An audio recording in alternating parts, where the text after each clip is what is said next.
Steel Toe Morning Show.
Good morning and welcome to the Steel Toe. It's not the Steel Toe Evening Show. It's the Steel Toe. There we go. The Steel Toe Morning Show. I'm Aaron. That's Johnny. Hey, how you doing? Oh, on esoterically, I'm fine. I'm okay. I'm okay. I'm just in a general feeling of okay. I tell you what, Johnny and I are in the same place. We discussed it before the show. I think it's nap time after today's show. Yeah, I just had difficulty sleeping last night. Uh-oh, what happened? I just had to get up to pee a lot. I don't mean to brag. Now, is that MS related or is that Yeah. getting old related? Well, actually, it's both. Enlarging prostate. No, actually, well, thankfully, no, not that. I've been able to rule that out, so I haven't had to get that checked. Hey, that's a plus. Yeah, that sucks. You go to the doctor and they go, hey, good news. You go, what's that? You don't have an enlarged prostate. You're like, that's a win. And they go, what's the bad news? You still got MS. Yeah. You're like, look, could you maybe take away the MS and I'll trade it for a large prostate and a draft pick to be named later? Could I like swap this out for a more manageable condition? Like, I mean, everyone has different ideas of what is acceptable. I'd like to maybe try a different one. So while not together, we're going to go to sleep after the show, if you don't mind. I'm just going to take a nice little nap. We're going to give you, here's what we're going to do. We're going to give you everything we've got. Yeah. Everything we've got. And then we're going to take a nice nap. I have nothing to fall asleep to now. I have to start a new show. We caught up on House of the Dragon. Uh-oh. Not since Better Call Saul, have I had a show where when it started, I was like, all right, got it. Christ. And then by the end, I'm like, fuck yeah. Are there any more of these episodes? Shit, this is good. Dragon gets bitten in half, and we're like, all right, I guess this is where we're going to leave it then. Yeah, I don't know if I want to see that then. That's weird. Oh, man, it's pretty wild. It's pretty, believe it or not, after all the shit I've talked, I recommend House of the Dragon. So then last night, I started Vikings, and April and I decided we're too tired for this. So we turned on Wolf of Wall Street and went to bed. Honest to Christ, I didn't see a second of Wolf of Wall Street. I had one of those nights where you turn on the movie you're going to watch. And then you just pass out. You wake up in the morning and you're like, I don't think I saw a frame of that movie. Somewhere between the title intro of the movie or me turning it on in the first scene, I fell asleep in that title intro. I distinctly remember selecting it on Netflix. That's it. And then after that, nothing. So we have a very good show today. I'm very excited about it. Triple N says, let me guess, more Sand End news. I don't think I have a lot of that. I have some of like the response to it. Like I'm really weirded out. I'm not surprised by certain people behaving a certain way, but I am a little annoyed that in America we're talking about firing people from their jobs for their opinion. Oh, let me guess. They were supporters of Israel, and they're threatening to get fired. Wait, who? Those supporters of Israel are getting fired? That's what. No, that's my guess. No, the opposite. Yeah, I know. Oh, yeah. So you know about them too. Yeah, it's weird. This whole thing started off, and all these like high-end universities and institutions had these, normally private, not known people publicly. You got it. publicly come out. There we go. Nailed it. Nobody paid Fucking crushed it. Over the fence. All right. Who's tarded? Anyways, so yeah, he publicly, a bunch of people have publicly come out going, well, I'm a big supporter of this institution, and I don't think I can continue to do it with some of the statements for Hamas that I've seen come out. It's like weird. All these colleges and stuff are like, guys, don't talk about Israel. Why? Because it involves the bank accounts. It's funny. It's like the Kanye thing. It's like, oh, man, there might be a secret cabal that's in charge of Hollywood and high-end corporations that will punish you the hell if you say anything bad about Jews. And they're like, that's a conspiracy theory. That's silly. And then someone goes, I think Hamas makes some good points. And they go, well, you're fucking out. It's like, out of what? I wrote that. I just said that to my neighbor. And they're like, well, you can't be a surgeon here anymore. No saving lives for you if you're going to talk nice about Hamas, you fucking communist. Look, I don't really like either side in this, but I think we can all agree as wrong as it is for Hamas to attack, it is also not right that Israel just kind of came in and started occupying another people's area. I understand where they could be. All right, that's it. Say goodbye to your bank accounts. Wait a minute, what did I do? I don't think you should bomb civilians, but also when you agree not to build settlements in a certain geographical region, and then you just start slowly moving all your people in. I mean, that's going to create some backlash, isn't it? Well, you're not allowed to save this man's life anymore. Wait, we're just going to leave him on the table? Sure are, Jew hater. All right. I guess I'm fired now for that opinion. What if I wave an Israeli flag and say, yeah, fucking get him. Roast everyone in Hamas. Kill all those fuckers in Gaza. And it's like, well, that's total. I mean, that's reasonable. That's all right. I mean, you're just supporting people fighting for their freedom. Yeah. If you say, well, I can understand, terrorism is wrong and everything, but I can understand violence in a desperate situation. Not that it's ever justified. Well, you need to go. And you're like, oh, you know what we should do? We should bomb the fuck of all those people in Gaza. And you're like, that's my guy right there. You got yourself a goddamn promotion. Oh, man, well, it really seems like if you side with the Jews, you get rewarded for it. That's a conspiracy theory. Triple N says nuance is anti-Semitic. Oh, no. See, I didn't know that. That makes sense now. All right. Now that nuance is anti-Semitic, I understand the rationale behind all this. We have a very good show today. I'm very excited. Plenty of stuff to talk about. We got a woman with two pussies. She must be busy. Not mine. I mean, not that we have women with two pussies. We have a story about it. Another woman who decided to be a hoe, advertised that she's a hoe, and then got mad when people called her a hoe. Amy Schumer is mad at celebrities for not supporting Israel enough.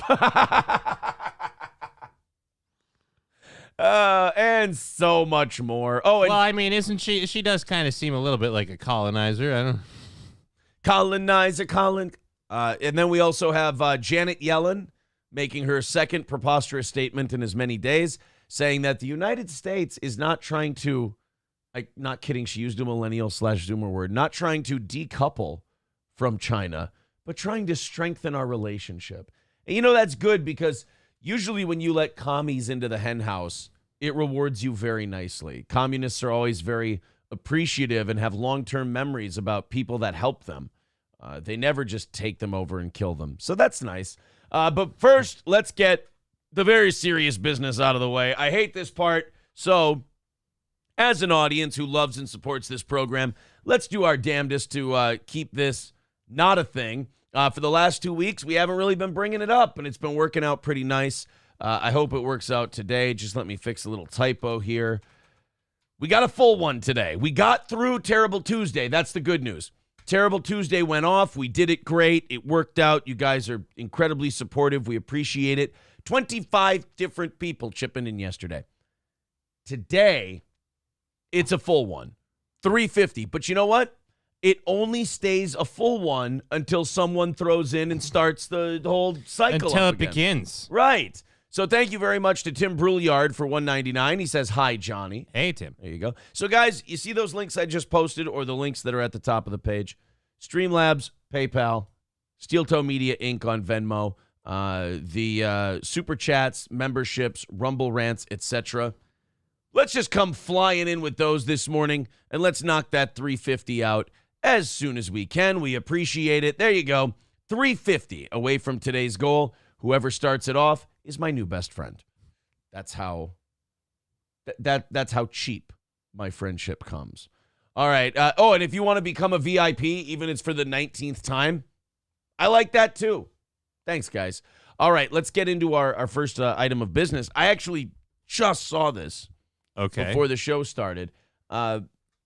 Friends Gino Bisconti and fiance Keanu C. Thompson. Also, you may have heard, do shows. Gino, of course, has In Hot Water on Compound Media. He had Alex Stein on yesterday. Pretty interesting to listen to.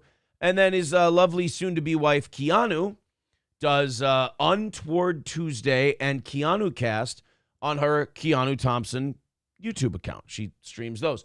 And she's very much a night owl. Keanu sleeps all hours of the morning and then stays up until 4 or 5 o'clock. Just not like stays up 4 or 5 o'clock like doing coke and binge drinking and shit. Just awake. Just staying up.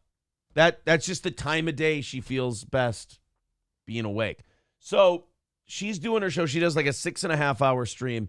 And a bit of a dramatic happening. Oh, you know what I got to do? We're going to do this today. I don't know what's going on with OBS, but there we go. You like that? Can't you just click on it to hide it? Oh, wait. Never mind. What? Never mind. I'm thinking of Streamlabs. Okay. And, okay, good. Well, anyway, I got my white piece of paper. It works great. of course it's what? Susan M. and Hobo Chili both trying to start it off today. Thank you very much. Susan M. with $5 says, I'm trying to start, Aaron and Johnny. Well, hey, thank you. You didn't try to start. You did start. Now everybody goes and does that. We're home free in no time. $4.99 from Hobo Chili Recipe says, good morning. Nice to see you, Johnny. Aaron, as usual, looking very portly. It's 7 a.m. Eastern Standard Time, and you already have the meat sweats. I don't get the meat sweats. I only get it's 9-something, and we're 200-some bucks away from the goal sweats. Totally different set of sweats. It could be the heat and the humidity because I could feel it when I came in here. I'm like, wow, you guys run it warm in here. Is it hot? Is it warm in here? Well, I mean, like by the standards of me, but I also live like a universal soldier now where I have to like refrigerate to repair. April does like it a lot warmer than it should be. I will admit that. April in the summertime she keeps the AC at like between 74 and 76. Oh. Yeah, I'm more of a 70 to 72 guy. I'm more of a use the AC just to dehumidify the air guy. Really? Yeah, where I'm like, hey, man, is it in the 60s? Turn it on. Yeah, I'm more like 72 is kind of perfect for me. But yeah, April, she likes her 74. Some 75. like it hot. That's what they say. Thank you very much to Nicholas over on PayPal and Rocky over on PayPal, 5 and 20 respectively. Thank you very much. See, guys, we're knocking it down. Now it's 3:20. I don't know. Here's what I don't understand. Why not, if you're the audience of this show, just keep that rolling? Just kick that out early, and then we're done, and we just do a show. Perfect. 3:20, Streamlabs, PayPal, Venmo. I will say I have enjoyed the only mentioning it when people throw money at us thing. It has. It's been working. Not that there haven't been stressful times, but it is working. And also, not only is it working, but I don't get stressed out till much later in the show. You know, which is nice. You kind of sound like an abuse victim. They're like, no. You see, it's okay, and not only that, things are getting better. They're getting better. But they yell at me if I don't say that. So 3:20, guys, thank you very much. You see those links? Click them. They're your friend. They're my friend. I appreciate it. Scarface starting out with $5 today over on Rumble. He says, does the queso walrus need a nappy nap? You know what? I'm getting rid of the hummus in the house. There's no more queso in the house. I'm down a couple of pounds from Monday, but let's just say this from the weekend of going to pumpkin patches and eating shitty food. There's work that needs to be done. Yeah, it's a real shame you moved me to Wednesday. If I had been on Monday, you'd have a pickle bread loaf to deal with too. That's, you know what? It was going to go, it's like, I don't know, I'm going to bring it over. It's a couple days. It's going to age. So I just kind of started. It's half gone already. So I was like, I'll just finish. We went to Byerly's yesterday and April bought a half loaf of cranberry walnut bread. Guess what you ate? She did look at me. She goes, now remember, as if I'm a retarded child. The kid with Down syndrome, that's who she's shopping with. She said, now remember, this is the same bread that got you in trouble for the loaf piggy thing. This is the same half loaf that you ate with that tomato soup that gave you the moniker loaf piggy. So she didn't say don't eat it, but her face was basically saying, now look, if you want to stay away from these slanders, you will allow me to eat all this cranberry walnut bread. Or at least some of it. Well, here's what I said. I go, look, if it's still there in 5 days, I'm coming for it. So you got 5 days to eat your shit. See, like, that's kind of how I felt about the pickle bread loaf. Is I was like, look, it's gonna be there. Then they got to eat it in time. Like, if they're under the clock. That's not fair. This is a damn good loaf of bread. And I already finished mine, so I'm like, all right, well, fuck it. Now, are you having any problem with that Minnesota Gold we sent you? Is the supply going down? Yeah, it's going down. Okay, because we need to get rid of more cases. I don't know if I can do it, though. Oh, okay. We have twice as many packs of beer as I thought we were getting. Right. From 3rd Street. So I need people to take beer from me. I'll see what I can do. I don't know. Bring some with you to the event this Saturday. Well, that's just it. I could bring it in my trunk and then give it to people. Right. As long as it's not open and it's no money traded, there's not. Yeah, as long as you guys promise not to drink it at the Chrissy Mayer show, because I want Jason to make all of his money. I will. Oh, you know what? Poster. Matt will be there. Yeah. Matt will take some Minnesota Gold. And like I said, give them out after the show. Yeah. After the show. Exactly. Don't do it before. So, yes, Minnesota Gold available at the Chrissy Mayer show. By the way, get your tickets on Eventbrite. I believe there's about 40 left. 40 tickets left for the Chrissy and Lila show. So we're going to fill that one up, too. Johnny's doing a guest set. I'm hosting. Ricada's doing a guest set. Lila Hart's going to be there. Chrissy Mayer. It's the anniversary show again? It's basically the anniversary show. Super spreader. Pick up your tickets. I'm very excited because obviously we had to pay Chrissy to, come out, and we've already broken even for that. So we might make $5 or $10 off of this whole thing, which I may be joking, but when I book stuff like that, my only hope is I'm like, you know what? I want to go have a great time. I want these people to, come out to Minnesota, perform, hang out with them, have fun. Honestly, paying for the show, that's like my only hope when I do these things. So the fact that already happened, I'm very excited. Well, this one will be awesome. I'm just doing a guest set, so it's really laid back, and then I get to just hang out the whole time. Yeah, I mean, that's pretty much it. You get to hang out. You learn this. You got to learn this phrase. Steel toe tab, please. Oh, yeah, I do need to learn that. We got tickets for VIPs. We're going to give a drink ticket to each VIP. They're going to get a free one. Because while it's not a steel toe comedy show, we still wanted to be able to give something to the VIPs. To the VIPs. Chrissy, not our Chrissy, but a different Chrissy. $10 over on PayPal. Thank you very much for keeping that going. And David Chandler showing up with $19.99 says 5 days. That's an eternity for our loaf piggy. I know. That's what I'm saying. I'm being a good boy. I'm telling her, like, look, babe, I'm giving you 5 days. It's a half loaf. If you can't take that down, you don't belong in this house. And the thing is, she's probably asleep at night, and he's down in the kitchen with the cupboard open or wherever you keep the bread. I don't know. I don't live here. And just looks at it just like, soon. I'll be seeing you tomorrow, dear friend. But how hard is it? 5 days in a row. It's a half loaf. So have a piece of toast a day with your breakfast. That's why you got it anyway. And it should be gone by the 5th day. See, that's just the thing. I don't know. Maybe we're just used to different women. A lot of the women I'm used to have no problem eating bread. Like just, it's bread. A lot of fat girls. What makes you say that? I'm just bready broads. That's all. It's the Midwest, Aaron. There's cheese involved, too. Sorry. You know what? That's on me. That's insensitive. All right. Thank you to you two for doing that. That's $2.90 for today. $2.90. See what I mean? This thing can go away quickly if you guys would like it to. Thank you. Keep her going. Is Steel Toe Brewing, is that associated with you? Yes, Jennifer. I'm running a brewery company. But I'm still asking people for money on my stream on the internet. No, I have nothing to do with Steel Toe Brewing. Nothing.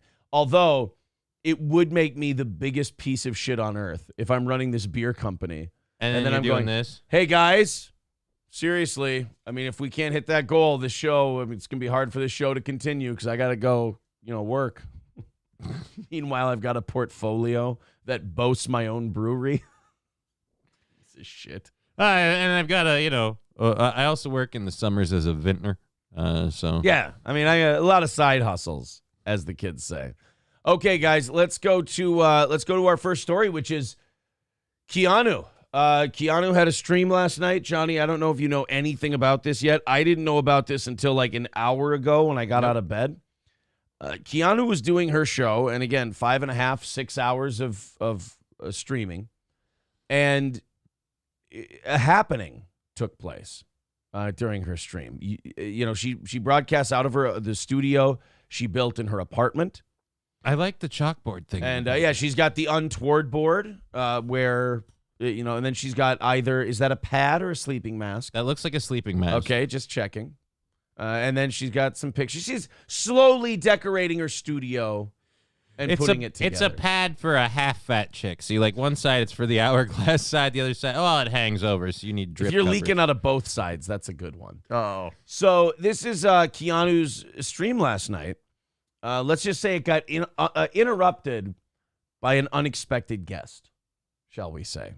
I hope you and Richard. I hope you are reunited with your lover, Richard Simmons, once again. Whenever he decides to come out of hiding, take care. I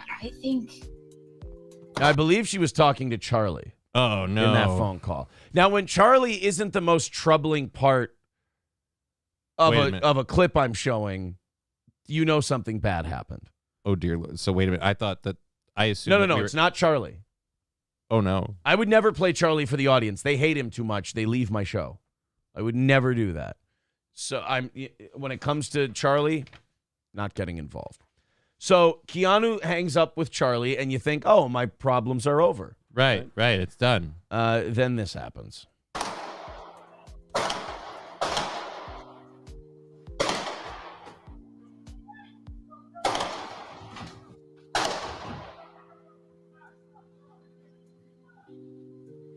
First of all, it's over now, so we can joke. But do you notice how Keanu tries to dodge each bullet individually? Like as she hears what I can only assume are gunshots in New York City, as each one goes off, it's almost like she's moving away from each bullet, like dodging them. We do weird things when we're in a helpless situation. Like there are sometimes people hear gunshots and they'll go like this. That'll stop it. Yeah. They'll put their arms up to block, and they're like, oh, God, I got to protect myself here. See, look, moving away. Dodge that one. Dodge that one. Dodge that one.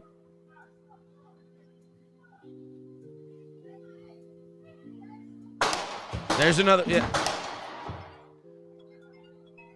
I mean, all those gunshots, it's like it stopped for a while, and it's almost like not enough people were afraid, so he had to fire a few more. In Minnesota, I've heard gunshots every once in a while over the years.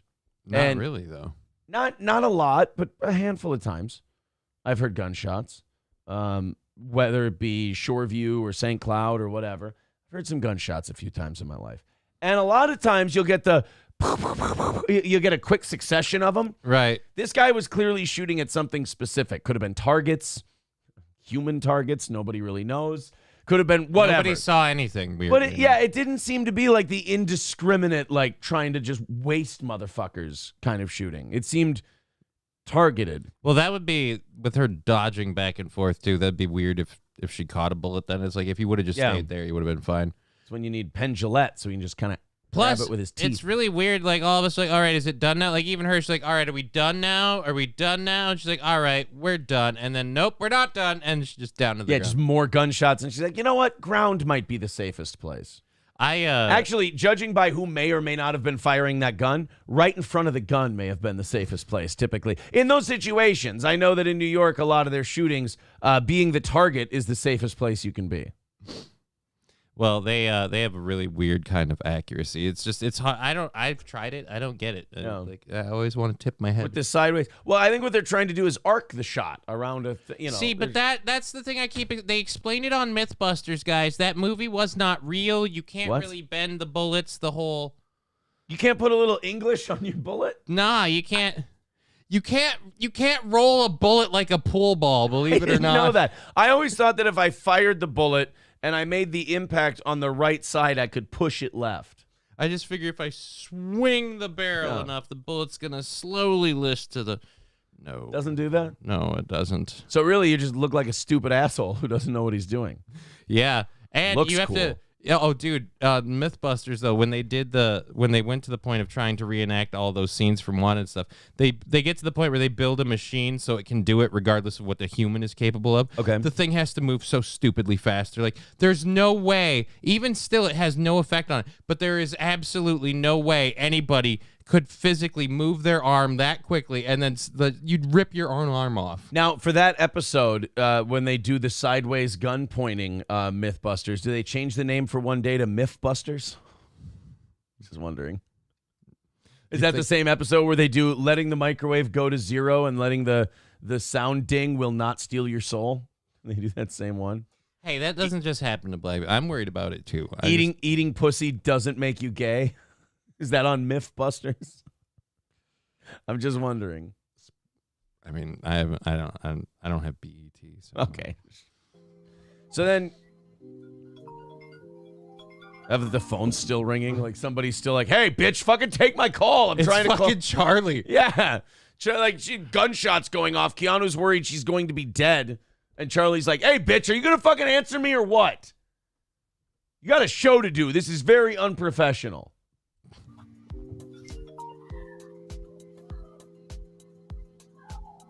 I have to. That's fucked up because that's like just not knowing what to do. That's just so in shock. You're like, She doesn't know how to cope, and then you're hearing screaming and stuff outside, so that doesn't sound good. I feel a little weird even after the fact now joking about this. Like, she's fine, so. yeah, we'll call Gino today. We'll make sure everybody's fine and tell all kinds of jokes about it. But she reached for the mouse and she goes, "I have to," and then she's like, "Yeah, I really don't know what to. What does one do when gunfire breaks out during your program?" You say, "I'm sorry, but sometimes you have to cap a foo." Ask Joe Budden. It's probably happened to him before. I don't know. Ask Charlemagne. They'll know. I'm not sure what's happening. People are getting shot. Something bad happening. Oh, she got the chair. Bulletproof chairs would do very well in New York. I was about to make fun of the plexiglass chair, but then I'm like, wait a minute. Actually, if that's that high grade stuff and it is bulletproof, never mind. That one might actually help. You know what else would help? Moving. Just getting the fuck out of Dodge. Oh my fucking God. Oh my fucking God. Which, by the way, I want to point out, fair reaction to what you've just experienced. Actually, that would be this gives me a little bit of hope. Why is that? Because she's been living here how long? I mean, years. And this is her reaction. Yeah, like it still shocks you. Yeah, like, I mean. That's a good thing. I mean, it'd be really bad if you're like, fucker probably deserves it. Like, I mean, right. Then we have a problem. Like Vivica A. Fox in Judgment or Independence Day when the earthquake goes, she's not even a 4-pointer. Go back to bed.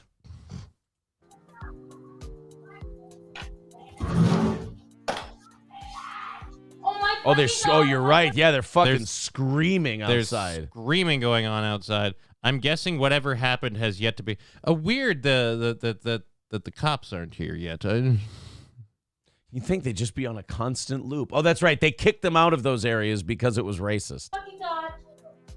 In activist mind, as long as black people shoot other black people in record numbers, that's okay. As long as it's not cops arresting criminals. Well, see, that's not racist. gun violence. Gun violence is only when you use what do they call it? An AR-15. An AR-15, yes. An assault rifle. All 300 to 500 people who die from those every year. That's the problem. Mm-hmm.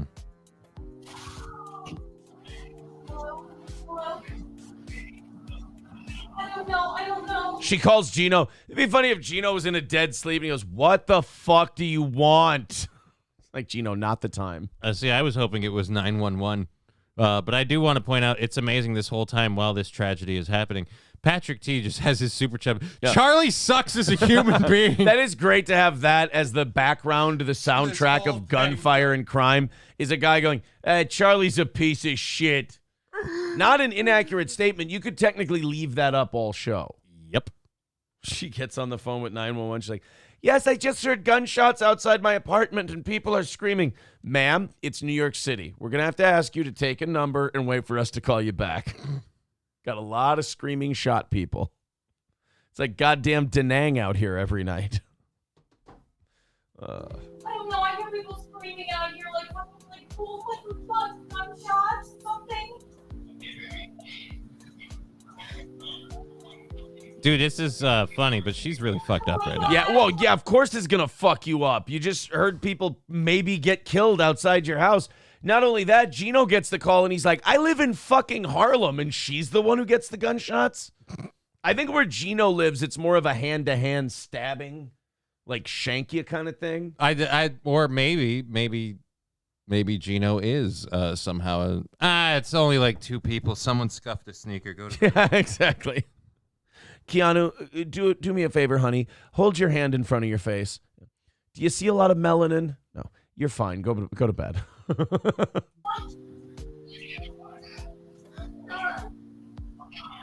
Did you hear that?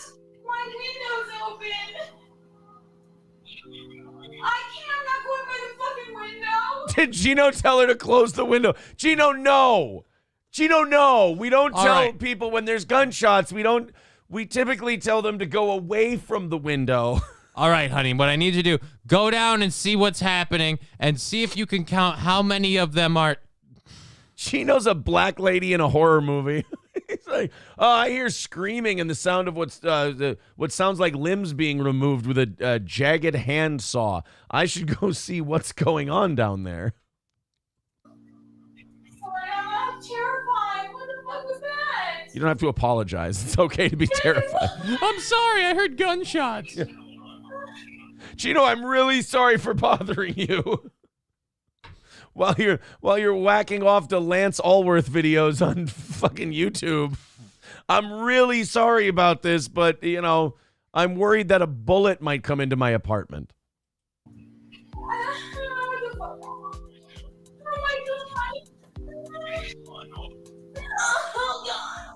Jesus. Fucking terrifying, man. That's the thing, like, as a guy, it's kind of frustrating, those moments, because you want to make everything, like, okay for your partner, but at the same time, you're also like, fuck, I'm really kind of, like, that feeling of being powerless in that situation while all you want to do is make someone feel better can be a very frustrating moment. Not that it matters because Keanu's going through something far, far worse, but just that feeling of, God, what do you say to someone to make them feel better when, like, basically that's just kind of a hold them until the panic goes away situation. There's nothing you can really do or say that's gonna I always make just it yell, better. walk it off. Yeah. Well, honey, let's see. White, middle of the night, shooting. You know what? As long as you don't let them in your house, specifically your bedroom, you're going to be fine here, and no crime will be done unto you. You'll be all right. So now this is part 2. There's like 5 or 6 parts of it still Gino gets there and says, yeah, why don't you come stay? This is how bad New York's become. Gino had to come to Keanu's place and go, why don't you come with me back to Harlem where it's safe? Well, they have their own built-in protection, I'm guessing. Yeah. Actually, in Keanu's neighborhood, what I heard happened was somebody misgendered the other. Oh, no. And there was a pink handgun fired. It was a terrible situation. What the fuck? Okay, there's cops already outside. Hey, that's good. Hey, that's good response time. time. That's like a 1.5 minute response time. That means that they were in the area for something else. Like, oh man, we were in the middle of trying to catch a guy raping, and we heard the gunshots, and we decided to head over. Oh my god. Yeah, I'm fine. What the fuck? Do you put on your pants in that situation? If you're Gino or Keanu, Well, Keanu's already wearing pants, I think. But she should probably take them off. They're full of shit. But I mean, if you're Gino, I mean, do you just like what do You you do? start getting dressed during the phone call. That's one of the husband-boyfriend things you gots to do. Is you got to put on the pants, put on the shirt, and just go, and then go apartment shopping. You got to get the fuck out of Dodge at that point.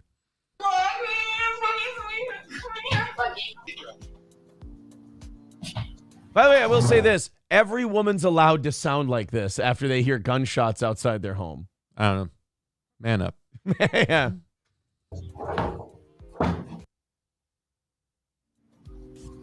I'm fine. I'm sorry. I'm still. You might even still be streaming. Yeah, I'm still streaming. All right. I don't know what the. Jesus Christ, there was like. You heard that, right? Keanu, loud and fucking clear. That'd be funny if he was like, "No, I was watching Steel Toe. Why? What happened?" Oh, the loud banging? That's me with my neighbor. What's going on? We were we were off the air at this point. Oh, I'm sorry. Have I had this off the whole time? Oh, just the second one. I'm sorry. I know, right? Well, That's insane, hun. I don't know. I think it's fine now because there's cops here. And people are... Jesus fucking. Well, I don't know. Yeah, if the cops are there, that means there's only going to be gunshots one more time. Not necessarily. Let's be clear. They sometimes they need to use multiple shots too. No, I mean there's only going to be a volley of gunshots once more. We're coming to a close. It's Right. the crescendo. There will only be one more incident of gunfire, and then everything will be safe. Understand, guns are so hard to. It is always safest after the cops discharge their firearms because whatever they were shooting at ain't there anymore. I think it's fine now because there's cops here. And people are... Jesus fucking. Well, I don't understand. Guns are so hard to fuck in this town. All right, so it's under control. I mean, you don't know. You can't. Gino, Keanu, honey, do me a favor. Could you go down there with a notebook and a pen and interview some people and take some notes and ask around and then report back to everyone? I mean, you're really kind of useless up there just doing a podcast. I mean, do some investigating. And then take a clip of this show and send it to me later. I think the start of In Hot Water might be written for today. Hey, I'm not walking out of here by myself. No. And I'm not fucking staying here. Okay, I'm gonna get my car. I'm sure. I don't know if I'm gonna be able to get to you. I don't. And that's the other thing. You don't know. Oh, because Jesus, Because the cops are. Because it's fucking New York, and the cities are already tightly packed. Yeah. The streets are packed, and now you're gonna have a whole bunch of people like looky-looing as well as the cops there. So it's just gonna be a whole smattering of people, and nobody saw anything. Yeah. And I didn't see shit, officer. snitches get stitches. No, that's a good attitude. It's really served your community well. It's really brought down the crime rate and made things safer for your children. It's That's such good. an improvement. Yeah, it's really no. You guys have it all figured out. No, totally. Don't take any advice either. That's gay. Window? Actually, we have Keanu's neighbor's reaction to this whole thing. Holy crap. We have some news about the shooter. What? No speaky ingy. Oh no. Sorry. We have an eyewitness account of what happened, Johnny. What? I said, what in the world is this? You know what Keanu found out yesterday? What's that? It's today, Jimmy Shaker Day. Damn it. I wish I think there's only one thing that can solve this crime problem in New York. What's that? Oh, no. The Klan is back. No! Oh. No! Oh. Actually, the man who did this looked at his gun and he yelled, I already fired you! we actually have word on the scene from one of the drunken eyewitnesses. We're feeling good. Things are happening. I mean, gunshots are fired. Feeling good seems weird. That is I don't think that's an accurate depiction. How plastered are you? Pay attention to your surroundings. Oh, man. I should have sent. St. Caesar was telling me to send you a sound drop, and I thought of the 3 I should have sent you now. Go fuck yourself. Somebody sent that to me, and I never put it in there. And then the other ones I have are from another story about there was a monkey loose in Ohio. And so I have 2 stories, or 2 clips, and one that I think would be really great for this is the... Wait, was it Momo? Yeah. Yeah, we did Momo on Compound Media on the Gino and I show last week. Yeah. Well, Talked about I have the news anchor saying, I did not have a missing monkey on my bingo card today. I always have them doing something. And then on the other one that would really fit for this is the kid going, "That monkey's gonna kill us, Mama." Don't worry, Keanu. You were safe. You were never in danger of any bullets hitting you. As far as the targets go, He was handpicked. exactly. Sure. You're gonna be fine. This was actually Keanu's call to 911. Guys, the monkeys are attacking us. And there's that. I'm sorry. All right, let's continue on. Let's see how Gino handled this. I'm actually proud of my boy here as he's taking charge of the situation. He did have some bad suggestions, like, is everything okay now? She's not going to go look. I think you can. Yes, I would go. I would take a look out the window. No! No, Gino! She's terrified right now, and out there is where the bad stuff happened. Don't ask her to go in. Terrible idea, Gino. There is no reason. She's wearing a sequiny headband. She will stand out. By the way, speaking of that, no matter how scared someone is or how terrified the event that just happened was, everyone looks adorable in devil horns. Well, she's like, this is all horrible. Like, yeah, but the outfit's still cute. Even if you're really, really sad, you look cute in your devil horns. It makes me start to worry because as she gets more distressed, I'm like, all right, is it weird that she seems hotter now? I think I have a problem. Yeah, when she starts crying and you start getting a boner, that's a problem. Yeah. I wish people would. I mean, that's somebody's future wife. Yes. Oh my God. Was he joking? He might have been trying to tell a joke when he said go to the window and check it out. He might have been trying to break the tension with humor, which, by the way, is what I'm doing. My friends were in a very terrifying situation yesterday, and I'd rather just cope with humor. Right. Rather than go, oh, my God. Because they're fine now. Like, the shooting threat has passed. Just start sending them, like, listings like, oh, here's things in my neighborhood. Yeah. You know what? I'm going to text Gino a realtor.com link right now. Hold on. I thought you might here. I thought you might need this. Yeah. Here. Realtor.com. There we go. So I sent him a link and now we can go take a look. We'll see how it does. Yeah. Oh my fucking God. Fair enough. And I heard the people screaming like, no, it was obvious. Like, What happened? it was like, no, why? Don't do that. Don't do that. Like, and it was like, what? That's a fair point when someone's pointing a gun and shooting at people to tell them, yeah, not a good idea. They never listen, though. I mean, it would have been worse if it, ha! Miss me, motherfucker! Don't taunt the gunman. Fucking 10 fucking guns. Yeah. All right, wait. I'm fucking naked. I love the background music is still going. Yeah. It's good that you still got the mood music. I mean, technically it should be disturbed at this point, but okay. Keanu decides to take a look at the scene in this next clip. I'm fucking naked.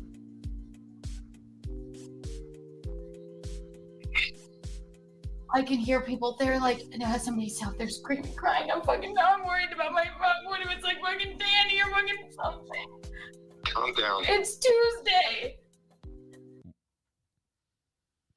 Look, people are allowed. The only reason we're not making fun of that is because people are allowed to be traumatized in moments like this. Oh, you just interrupted me before I could. But Well, why can't black people shoot other black people on a Tuesday? Like, when has that ever been a rule?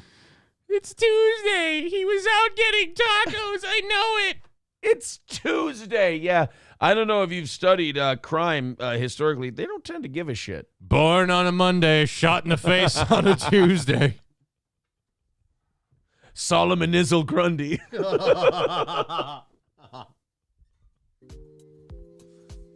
Born on a Sunday, abandoned by dad on a Monday, shot on a Tuesday. Buried on a Wednesday, funeral shot up on a Thursday. Oh, Identified as a father on a Saturday.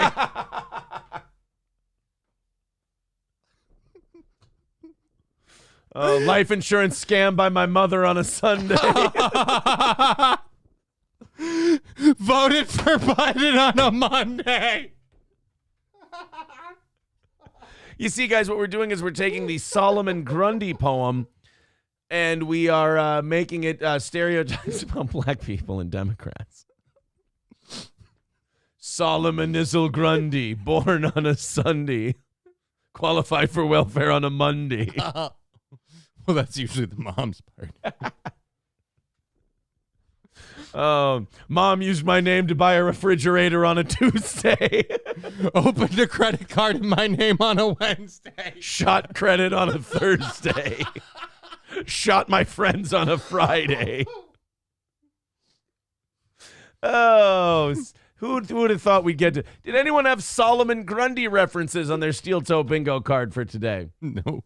Of course you didn't. I need to go back to our lovely friend Keanu, who's having a tough time right now in this clip, letting us know that it is indeed a Tuesday that people were It could showing. be Danny. It's a Tuesday. What does that mean? Gino, what is that? Gino, she's going through a difficult time right now. She gets to say shit that doesn't make any sense. I mean, you could be a little more, empathetic here. But all right, I don't speak scared cunt. What exactly? Oh no. Yeah, Gino's not handling this well. What does that mean? Well, Calm down. It's Tuesday. What does that mean? Solomon Nizzle Grundy, born on a Sunday. Learned how to fire a gun sideways on a Monday. Managed to hit a target on a Tuesday. Hit a toddler on a Wednesday. Bought a pit bull on a Thursday. Sorry. Won his first fight on a Friday. So like, I don't want to see my.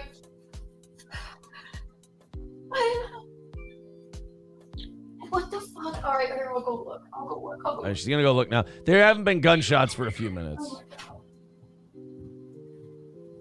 An eagle pecks her fucking eyeballs out. It's like, what are the odds? What are the odds that it wasn't a gunshot but an act of nature? She gets up and she's heading towards the window, and another gunshot happens, and the fear just forcibly makes her just shit her pants right on the street. I'm actually proud of her for not shitting her pants. Can we say this? If there's no shit in her pants whatsoever, that's a hero move. In my opinion. I mean, at least she'd have something to throw at that point, you know? Defend yourself. And then she'd be a monkey. No, because they throw their poop. I'm not saying anyone else is. Right. I'm saying she would be one. Holy fuck. Indeed. It'd just be funny if she went, shitload of black people. What do you see? The usual suspects. Chino, what do you see? Teeth. Nothing but teeth. I only see teeth. It's too late. It's amazing. Oh my god. Okay.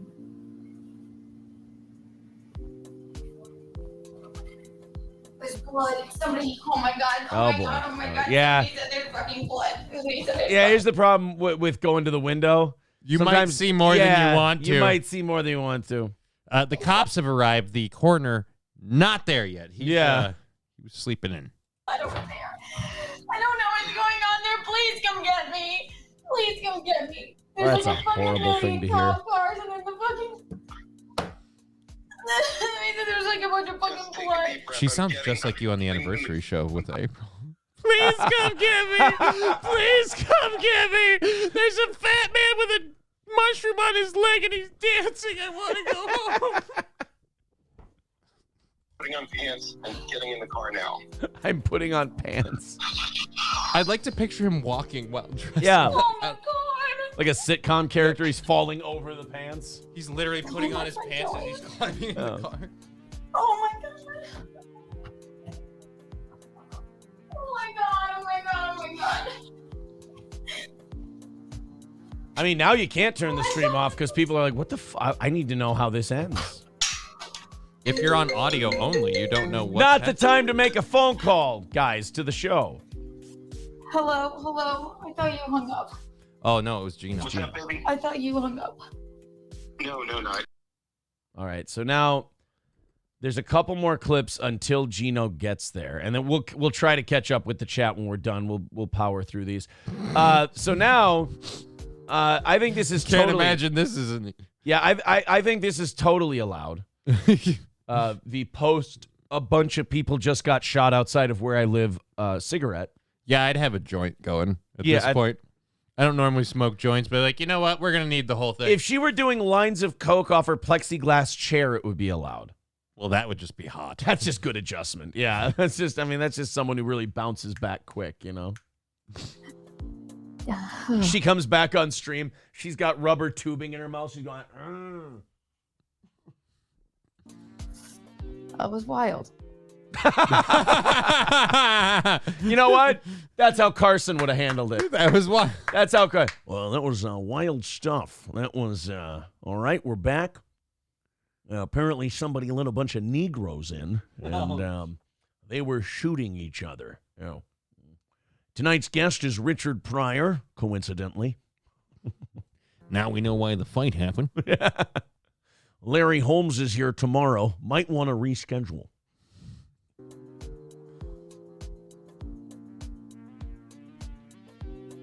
But we don't stop the camera here. It's like the movie Nightcrawler, right? I mean, Or Fox News. You know? Or I don't know. Well, Fox Give News me stops. a reality show, all right? Did I shut the laptop? No. But You live in a reality show. It's called New York. I don't know if you know this. Most reality shows actually aren't real. This is more real than a reality show. Keanu, you're way ahead of the reality shows. This is actually happening. Somebody actually died. You're practically a movie set. Could now. you imagine Keanu with a reality show and the producer having the balls to go down there and go, guys, could you fire off a few more rounds? We need to make that. We need a quicker succession. It's better for the production value. Oh, I just heard it was Alec Baldwin was apparently roaming the streets. Oh, Alex making a movie. was just flying into my window, and I didn't even stop the live stream. Well, that would be a little like, oh, excuse me. Yeah, I mean, in fairness, Keanu, that would be a little too heroic. Bang, bang, bang. I've got to go. Yeah. Can you imagine if Mickey were on the stream? I'm not her sure mom. If it's, Oh. I can't tell if it's Jake or. Okay, let's see. Oh God, you've got Jake. Okay, the shooting is now officially the third worst thing that happened to you during this stream. You've got Charlie, Jake calling you, and people are getting shot outside. God owes this woman some good karma. Kiana, they're gunshot. Can I say something? Do you like Animal Planet? I just want to say, Keanu, can I say something? Can I say something, Keanu? Keanu, there was a shooting outside your house, and are you? I'm sorry. Do you personally dislike homosexuals? Of course, they're disgusting. Right. Oh man, where the fuck was Jake's Animal Planet clip? Holy shit. Keanu, you were getting shot, and when you were getting shot at, did you were you scared? And can I plug my show? My dad died. Keanu, there might have been gunshots outside your house, but your dad didn't die. My dad's dead. Yeah. By the way,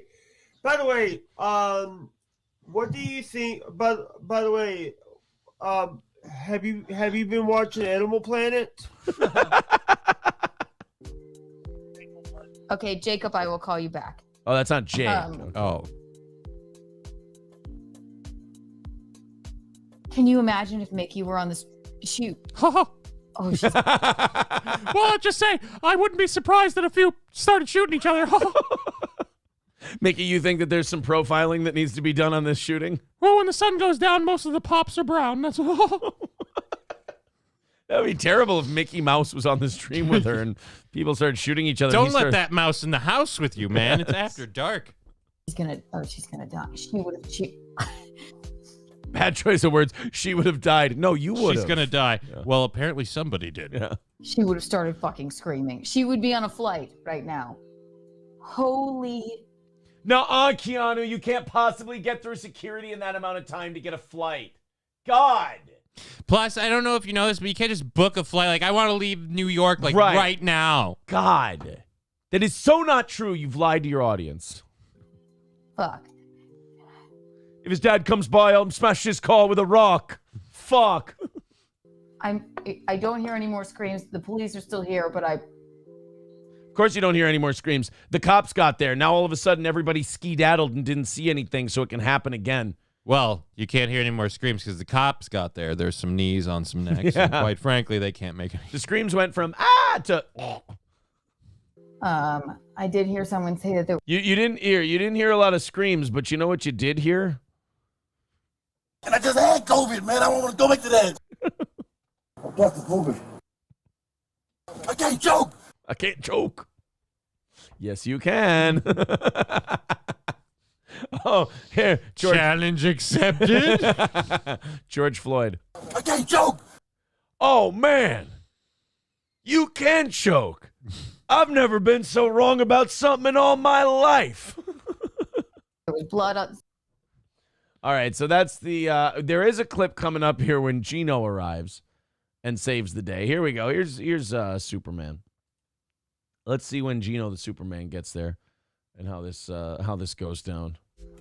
Do you think that this little cunt is gonna try and get some screen time? Do you think he's gonna go, "Hey, everybody"? Yeah, I was really hoping he'd just jump in there. Hey, how you doing? Hey, the lady I stuff on the weekends. Hey, what?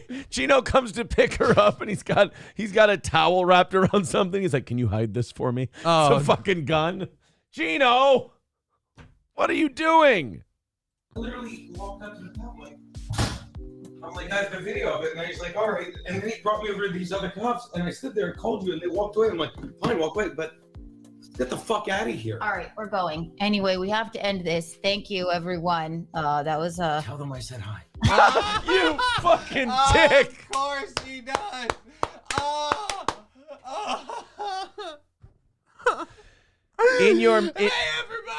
In your marriage, you will never have a dull moment with this man, and it is up to you whether that's a good thing or not. Get the fuck out of here. All right, we're going. I love when he goes and remember the last thing he said was, "Let's get the fuck out of here." He's worried about his lady. Anyway, we have to end this. Thank you, everyone. That was Tell them I said hi. Scotty said hello. Oh my God, what did that look like? You heard that on the Really black. Just look dark as fuck. Actually, it's weird. It's just it seems like a scene out of one of those movies where the two gangs are fighting each other. Is on. Honey, he closes the door behind him. It would be great if there was like snow and he had to wipe his hands up. Honey, you're never gonna believe this. Nobody saw a thing.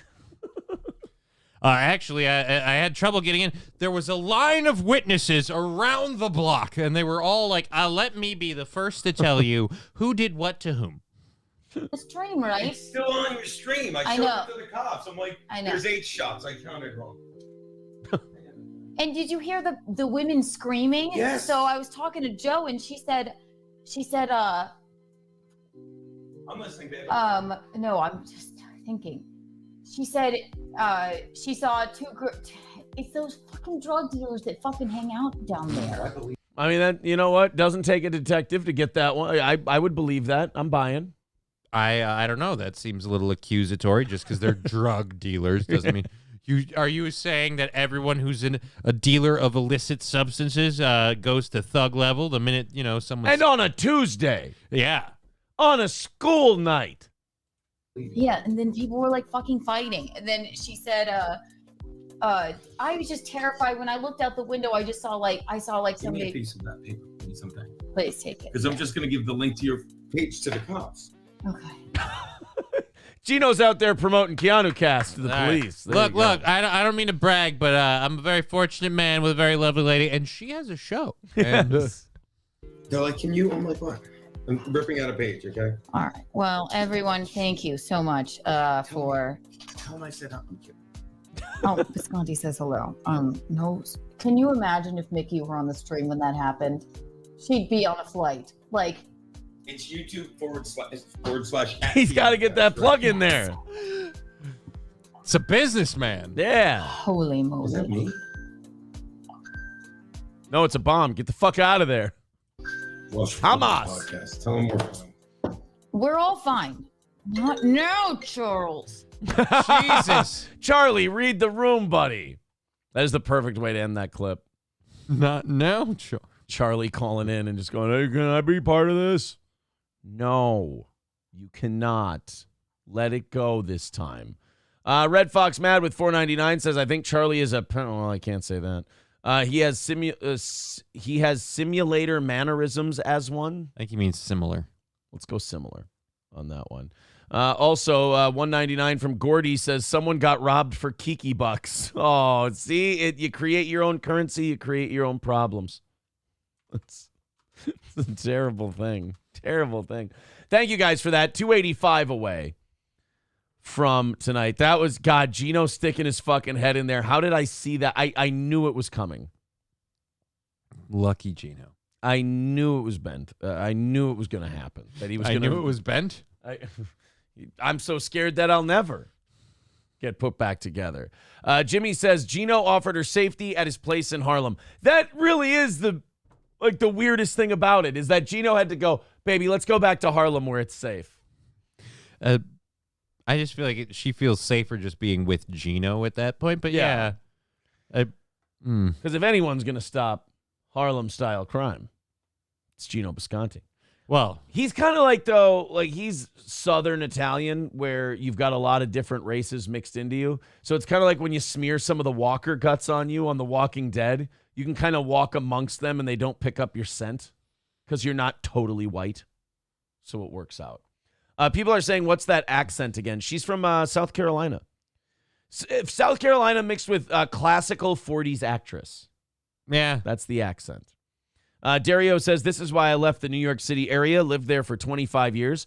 It went from tolerable, wild, and a little dangerous if you're dumb to random violent chaos. Lou Sassel says, what if after the first shot, she just started, hey, like some kids fighting in the back room or two dogs fighting outside. That's the difference between being in your 20s in New York and being in like your 50s or 60s. The gunshots, if she's still there 30 years from now and the gunshots rang out, she'll go, keep it down, it's a Tuesday. It's a school night. You stupid assholes. There are kids that aren't going to go to class tomorrow, and this would have been why.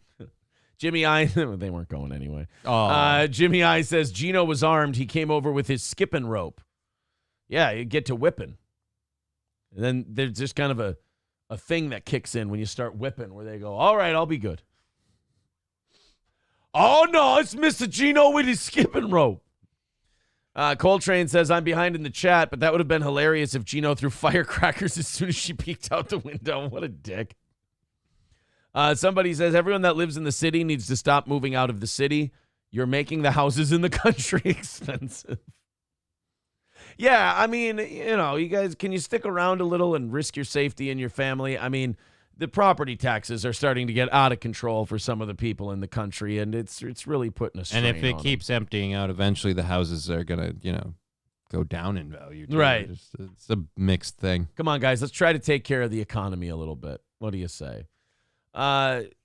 Just looking at the chat over on Rumble. Toaster Z says, Gino got him some crazy pee. I don't really know if you can call her crazy. I mean, she heard gunshots and she got really scared. I think crazy would be like she jumped out there in a ninja outfit and started fighting people. Yeah, crazy would be like she heard gunshots and then she just like racked and loaded an AK of her own and be like, all right, bitches, it's fucking on. And then that's crazy. If they hear gunshots and they go, oh, yeah. Then you've got a crazy one. Yes. Gunshots. Where are my pinks? I need my pinks. Toaster Z says, I need a Gino. I'm holding out for a Gino till the end of the night. He's got to be drunk.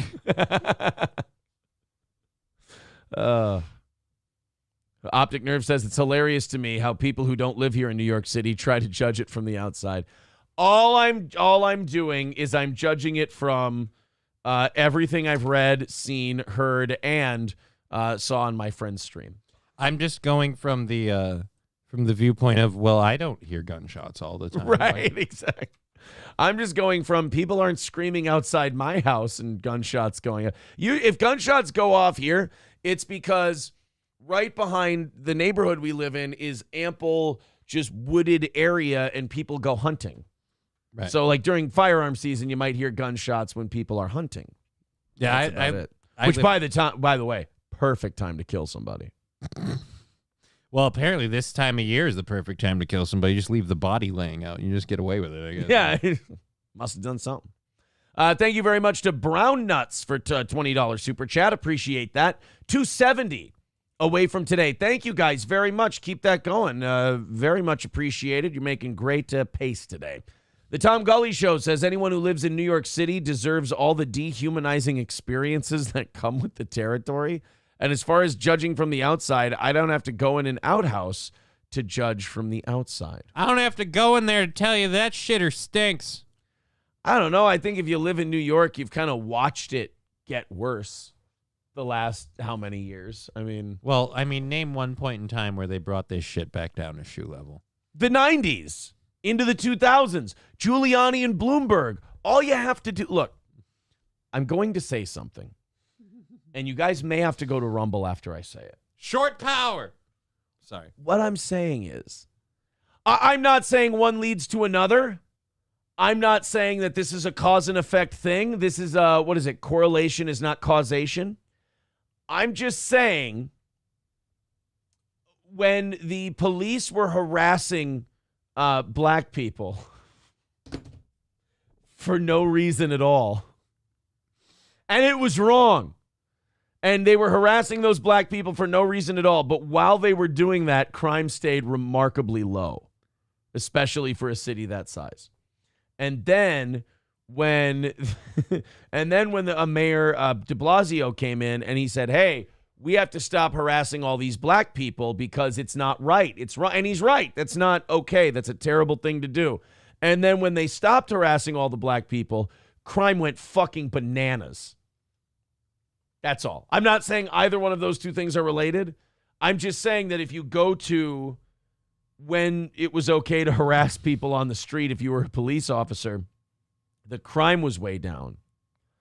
And once they decided that that was bad and you should stop harassing people on the street for no reason, the crime went back up. Draw your own conclusions. But what about the homeless people? Yeah, it's they amazing. do about them? We've been in this situation with homeless people for so long now that we can't remember what we used to do with homeless people. I always thought that we had like some sort of, I'm amazed we don't have like some sort of weird gladiatorial game where they fight over a hunk of meat. Like I feel like bum fights really showed us the potential and we didn't. There really are solutions out there. People have been holding it in front of us and we just never reached out and grabbed the brass ring. The advertisement revenue would pay for itself. Right. Oh, for sure. An Australian woman who says she has had sex with more than 300 people in 1 year found the experience empowering. We did it, guys. We convinced them that it's awesome to be a whore. David Chandler, before we move on from this topic, I did do kind of an abrupt, what do you call that, segue there. David Chandler says, so what's your final solution then, Aaron?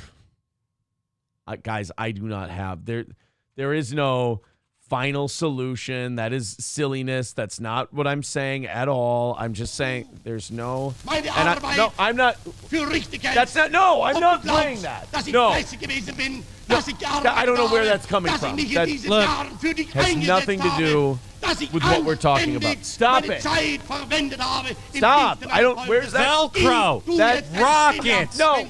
Good ideas. Good ideas came up. Did he invent Velcro? I thought the Germans did. Did the Germans get Velcro? I thought Velcro was a German thing. Son of a bitch. Well, making me reconsider the... it's efficient. Imagine that. It's very easy to strap them and it doesn't come loose. Oh, no. So now I have to talk to you about Uden. Wait, what? Can we just keep the Velcro thing? If we didn't have Velcro, I'd be wearing lace-up gloves on Thursdays when I spar. Now I just wrap them around real tight. You got the Velcro strap. It's really nice. So you're saying it was worth it? No, I didn't say that. I'm just saying we don't win the space race without the Nazis. Look, man, 6 million people. Tang.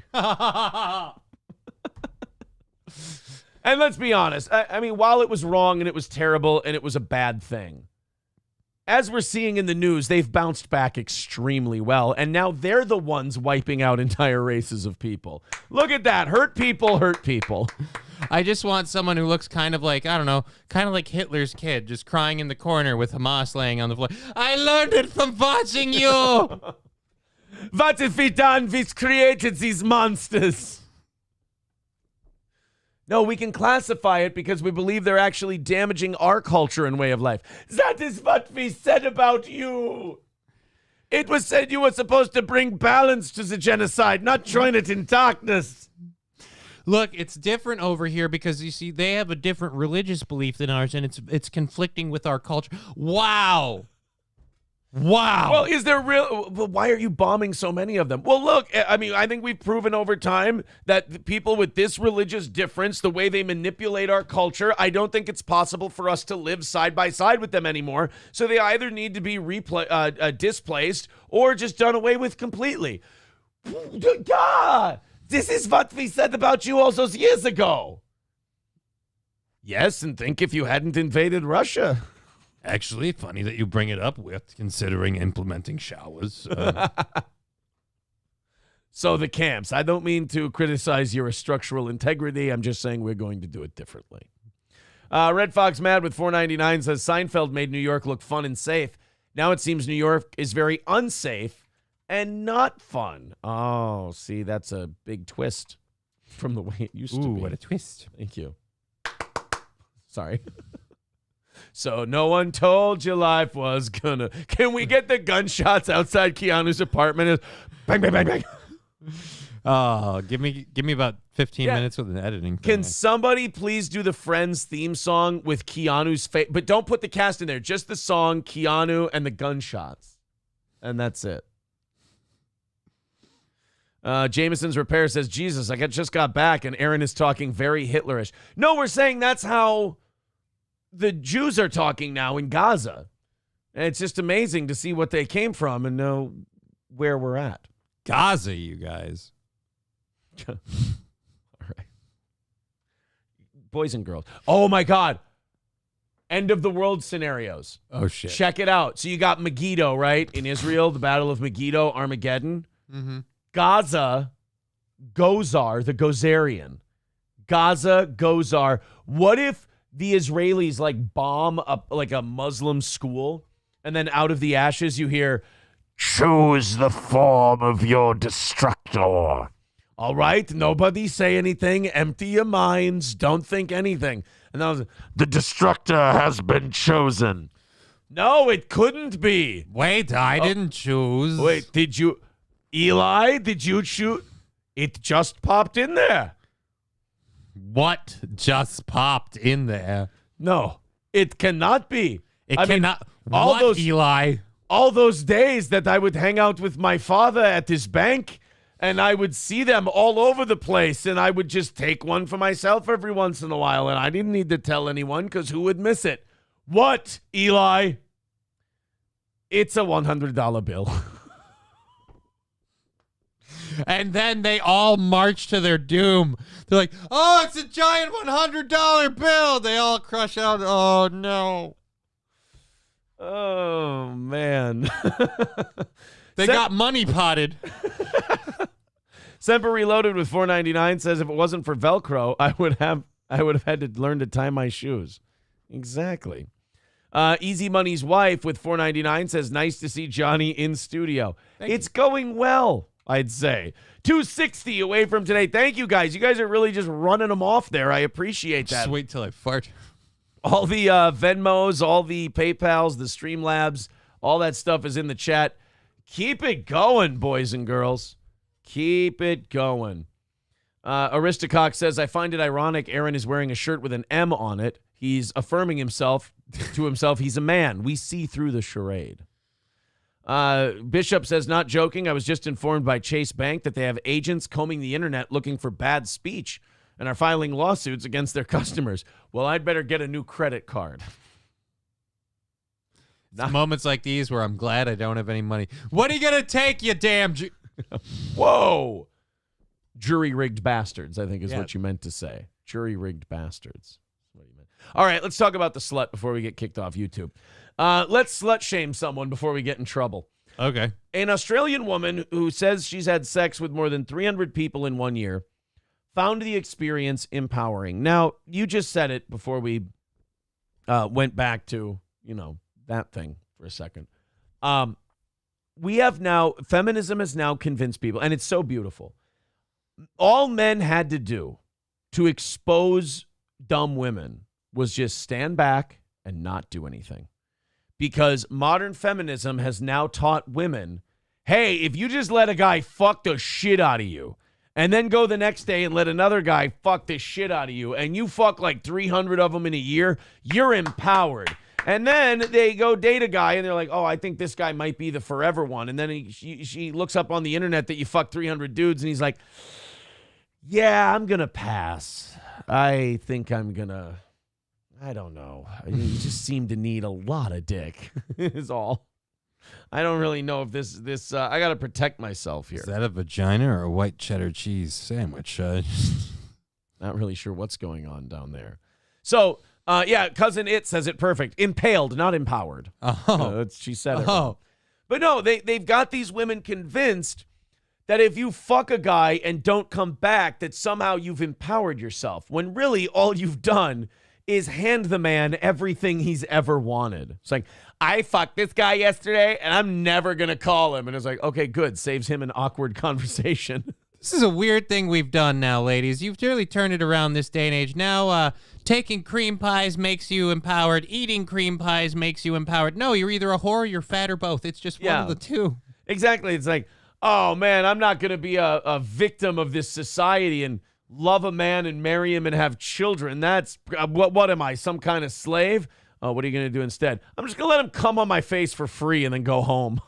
I'm not going to meet a person and decide that we have some sort of chemistry and there's something fun here and I'd like to explore it and see where it goes. What are you going to do? I'm going to say, hey, you have a dick? Park it in here for an hour. I could develop meaningful relationships that last a long time, but I'm no cuck. Stick it in my asshole and then buy me McDonald's. And he'll be like, I got a counter offer for you. I'll come in your asshole and you'll get nothing. How's that? Oh, I'm empowered. So wait a minute. You slept with 300 people in a year. Just exactly why did you do it? Well, because I have a mirror and I'm aware I don't have a personality. So I figured use it while it's hot. I slept with 300 men in a row. Thanks for the inspiration, Aaron, says Aristocock TX. I'm going on a diet and starting to work out. I don't want to be a tub of lard like you. Thanks. Thank you, Aristocock. Learn from me. Stevie J says, hoes be rationalizing. Of course, that was a quote from George Washington. Few people know this.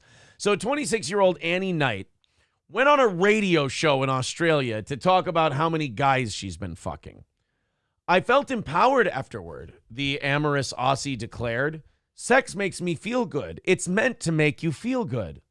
Yes, but the lack of respect from men is not going to make you feel good after a while. The sex is actually meant for procreation. The feeling good part is because we're dumb idiots, and unless there was a pleasure part involved, we might forget to do it. Right. Biologically, it's supposed to feel good so that we make lots and lots of babies. So the mammoths, when the mammoths eat 3 of them, we still have a few left over.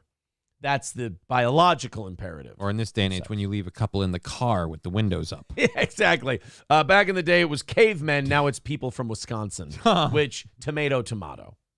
Knight sleeps with men and women and told the radio program that she met many of her sex partners on dating apps.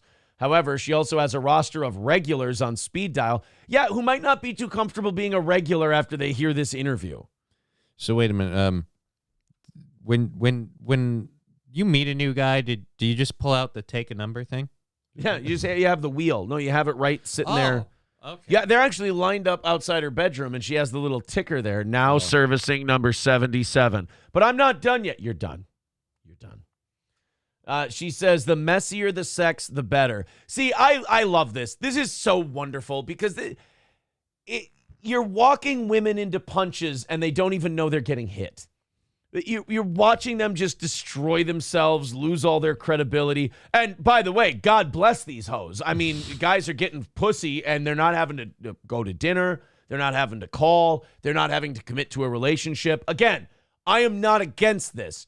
I just want to point out how ridiculous these hoes sound while they think they're empowered. It is changing the dating game, though. I'm used to bidding high to kind of get where I want to land. Yeah. So normally I'm going for anal, hoping to land on sex. Sure. And now it's weird because, like, with her, I'm going for anal and I land on Cleveland Steamer. I wasn't even ready for it. Like, Exactly. I go in for a handshake. She starts sucking my dick. Knight, who has been dubbed Australia's most sexually active woman, added that nothing is off limits when it comes to experimenting in the bedroom, saying, "I'm down to try anything." Now, either this woman is okay, snuff film. Let's go. Here, I have one. Woman with a soul. Give that a shot. Meaningful relationship. Well, no, I didn't mean I'll try anything. Name a capital on this globe.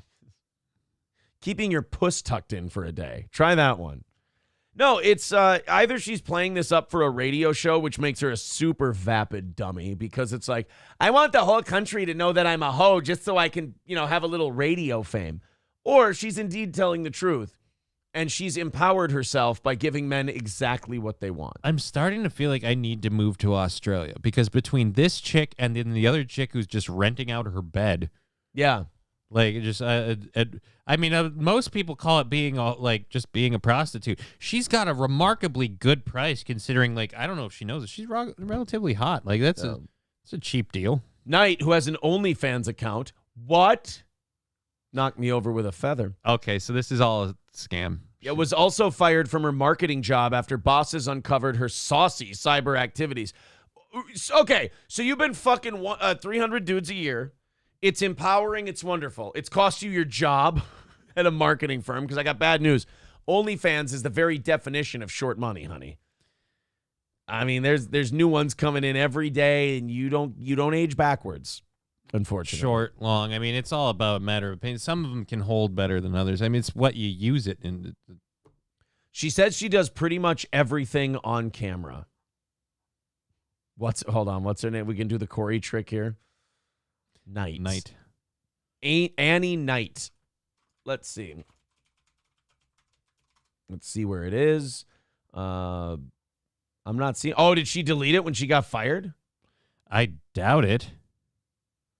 OnlyFans star Annie Knight's father shocked to discover his daughter was selling sexual content for a job. Oh, that's going to be an awkward conversation. Oh, boy. The 26-year-old's father, Simon, was gobsmacked to find out what his daughter did for a living after previously thinking she worked in social media. Well, she does, sort of. She does, just not in a way you want to tell your friends about. She works on streaming, just musty ropes. I will speak to her about it. I'm a friend of hers on Instagram, so I don't know where this is coming from. Annie, a former marketing professional, clarified it was her mom and stepdad who support her career. Oh, no. God, this motivates me so much to be a good dad. I feel like it doesn't do enough, though, as it points out. Mom and stepdad. So apparently, mom and stepdad could be like, well, if you want to take a lot of dick, it's empowering. Yeah, that's creepy as the stepdad. Like you should be like almost more against it than the actual dad, because you also have to can't sexualize your stepdaughter, you fucking creep. According to the Gold Coast-based influencer, her father is too old to know what OnlyFans is, but he now accepts her career choice after a phone call last week and a Venmo transaction. She bought him a new car, and he's been reminded. I'm going to say that her face isn't that good. No, it's not. That's the thing. Let's put this up for people. Let's play the audio first of the interview. Let's hear the voice. Let's see how. How many people would you have slept with in that year? Yeah, give us some numbers. And do I have a shot? And you got to probably 300. Jesus. In 1 year. In a day, 5 in 1 day. 5 in 1 day. 5 in a day. I mean, by the time you're the third guy, you're like, I don't feel good about myself. She has a very nice body. Yes. But it just She's got an alien head. Yeah, dude, that head looks abnormal. I feel empowered afterwards. I feel good. Yeah. Like, sex makes me feel good. It's meant to make you feel good. Yeah. It's just fun. I don't know. It's exciting. It's messy. The messier the sex, the better. No, if I shit in the bed and piss all over the place, why the hell not? All right, now I want to make sure that she's forbidden from having birth control for a year. And let's see how much fun that messy sex is when all of a sudden there's consequences. As she gets pregnant, there's no way you'll ever find that father. That's like all 300 of those guys have to do the thing where they all promise to leave the bar at exactly the same time because they can't pull us all over. Like, she's got to do that with the father of her children. Like, none of you give DNA. They're never going to be able to figure us out. She's revealed she meets her gentleman callers through dating apps, but she has 8 regulars. She has a stable. Now earns around $1,000 a day on her OnlyFans. So about $300-400 grand a year. Yeah, and like I said, I don't know if I believe this story. I think she's kind of pushing that out there to get a little attention to the OnlyFans. Yeah. Because no offense, even as an OnlyFans model, remarkably mid. Right. There's a lot of options out there. The only thing is, on OnlyFans, like, she's willing to go further than most women are. Like, just because she doesn't have bigger tits. Right. Messy, sloppy sex with multiple dudes and just hoeing it up as much as... The uglier you are on OnlyFans, I think the more hoish you got to go. She's got a quasi-Gollum face. She's got to make some exceptions, okay? She calls the cum her precious. Poop and blood sex, says producer Robert. Yeah, she did say the messier the better. So therefore, poop and blood sex does sound like it's not out of the realm of possibility. Yeti Flyer says, how is this not prostitution? Don't ask me. She's not taking money. That's how it's not prostitution. That's true. Yeah, well, I guess if she's putting it on her OnlyFans. Well, yeah, no, that's more just porn. like porn. Yeah, that's just straight up doing porn. Mr. D-Ball Money says the Vegas sphere is sending her head fan mail.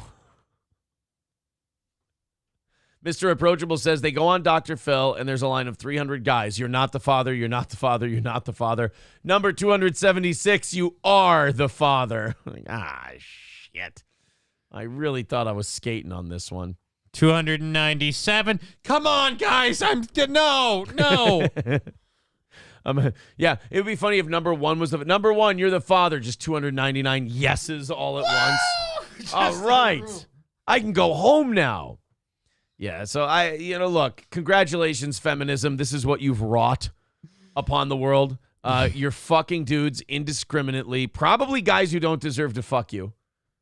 Like, Oh, yeah, I'm sure of all those 300, there was no, one or two of those have got to be like a moral, well, I feel better now. God will forgive me because that one's retarded. Right, exactly. Right? Yeah, it's we do for people what Lourdes does for humpbacks and cripples. So, the fact that all these guys are just getting pussy and then just leaving, and this woman's like, yeah, I'm in charge. Do you feel in charge? I gave you my phone number. And this gives you power over me? Your vagina has been very useful. Oh, man. If I fuck you, will you call me back? It could be extremely painful. The messier, the better. For you. She's very empowered, says Hobo Chili. Oh, yeah. Incredibly empowered because she's got the head of a Tesla coil, says Hobo Chili. Oh, see, empowered with electricity. There we go. Do you know how many Allied troops you're going to be able to, keep out of your base with those Tesla coils? It's beautiful. Although I prefer Command & Conquer is it Commander? No, I prefer Red Alert 2 where you had the prism towers. And see, you put the prism towers in different spaces. And you could connect them? You could connect them and they'd shoot. You could kill a mammoth tank with a shot from a prism tower. Are you kidding me? Now I want to play CNC 2, homie. All right, guys, thank you very much for all your nice things and your support for the show. Everybody hit like. Everybody hit subscribe. We're 260 away for today. You guys are doing awesome. Keep that up, man. We really appreciate that. It makes the show so easy to do. Just keep her firing on all cylinders. Everybody throw in a few bucks and we'll nail it today. Let's talk about another teacher who just didn't know how to fucking handle herself in class. We saw one last week, a substitute teacher who was running a 6th grade class and just trying to get the kids to make out. Yeah, which I don't know. What's your end game there? Look, I get teaching them math, but don't actually make them do 1 + 1 to get 3. Yeah, I don't really know if health class needed to be that in depth, but she tried to get a couple of kids to kiss. Now this one, this teacher is being accused of abusing a student right in the middle of class, which I have to be honest, I understand. On a Tuesday. On a Tuesday. And I have to say that, like, on one hand, yeah, of course, you beat the living shit out of a kid in the middle of class. You got to go. At the same time, I'd love to see it. Yeah, not only what did the kid do, but also I'd like to see video of this. Like, you're just beating, like, are you doing it in the round? So, like, all the other kids, like, it's an example? Like, you're Khal Drogo killing a guy in the middle of your call? Like, which one? I need to know how you did it. Look, I mean, just how I can't beat a child in my own life. I'll suffer consequences. But if I could see it happen, if I could see someone beating a child, I would be so happy. I hope she beats Scott Malkinson, who has diabetes. You know, Scott Malkinson is such a memorable character. I still reference Scott Malkinson, I would say weekly, if not monthly. Almost as much as the Roman Empire. I think about the Roman Empire and Scott Malkinson the same amount. I'm Scott I remember I was just driving down. I was driving to pick up the kids on Monday, and I just, out of nowhere, I just went, I'm Scott Malkinson, and I have diabetes. And I laughed to myself like an idiot. The problem I have right now is that I keep quoting that goddamn Gay Men North of Gaiman song. Oh, God, we've been sitting here singing Gay Men North of Gaiman all week in this house. Yeah, but I do a show, and I have a wall of monitors, so I can't see when people come downstairs, and there's a laundry room downstairs. So Ivy's grandmother may have come down. Hey, April. Hey, April. A penis for me. She just finishes. Hey, April. The pussy ain't shit.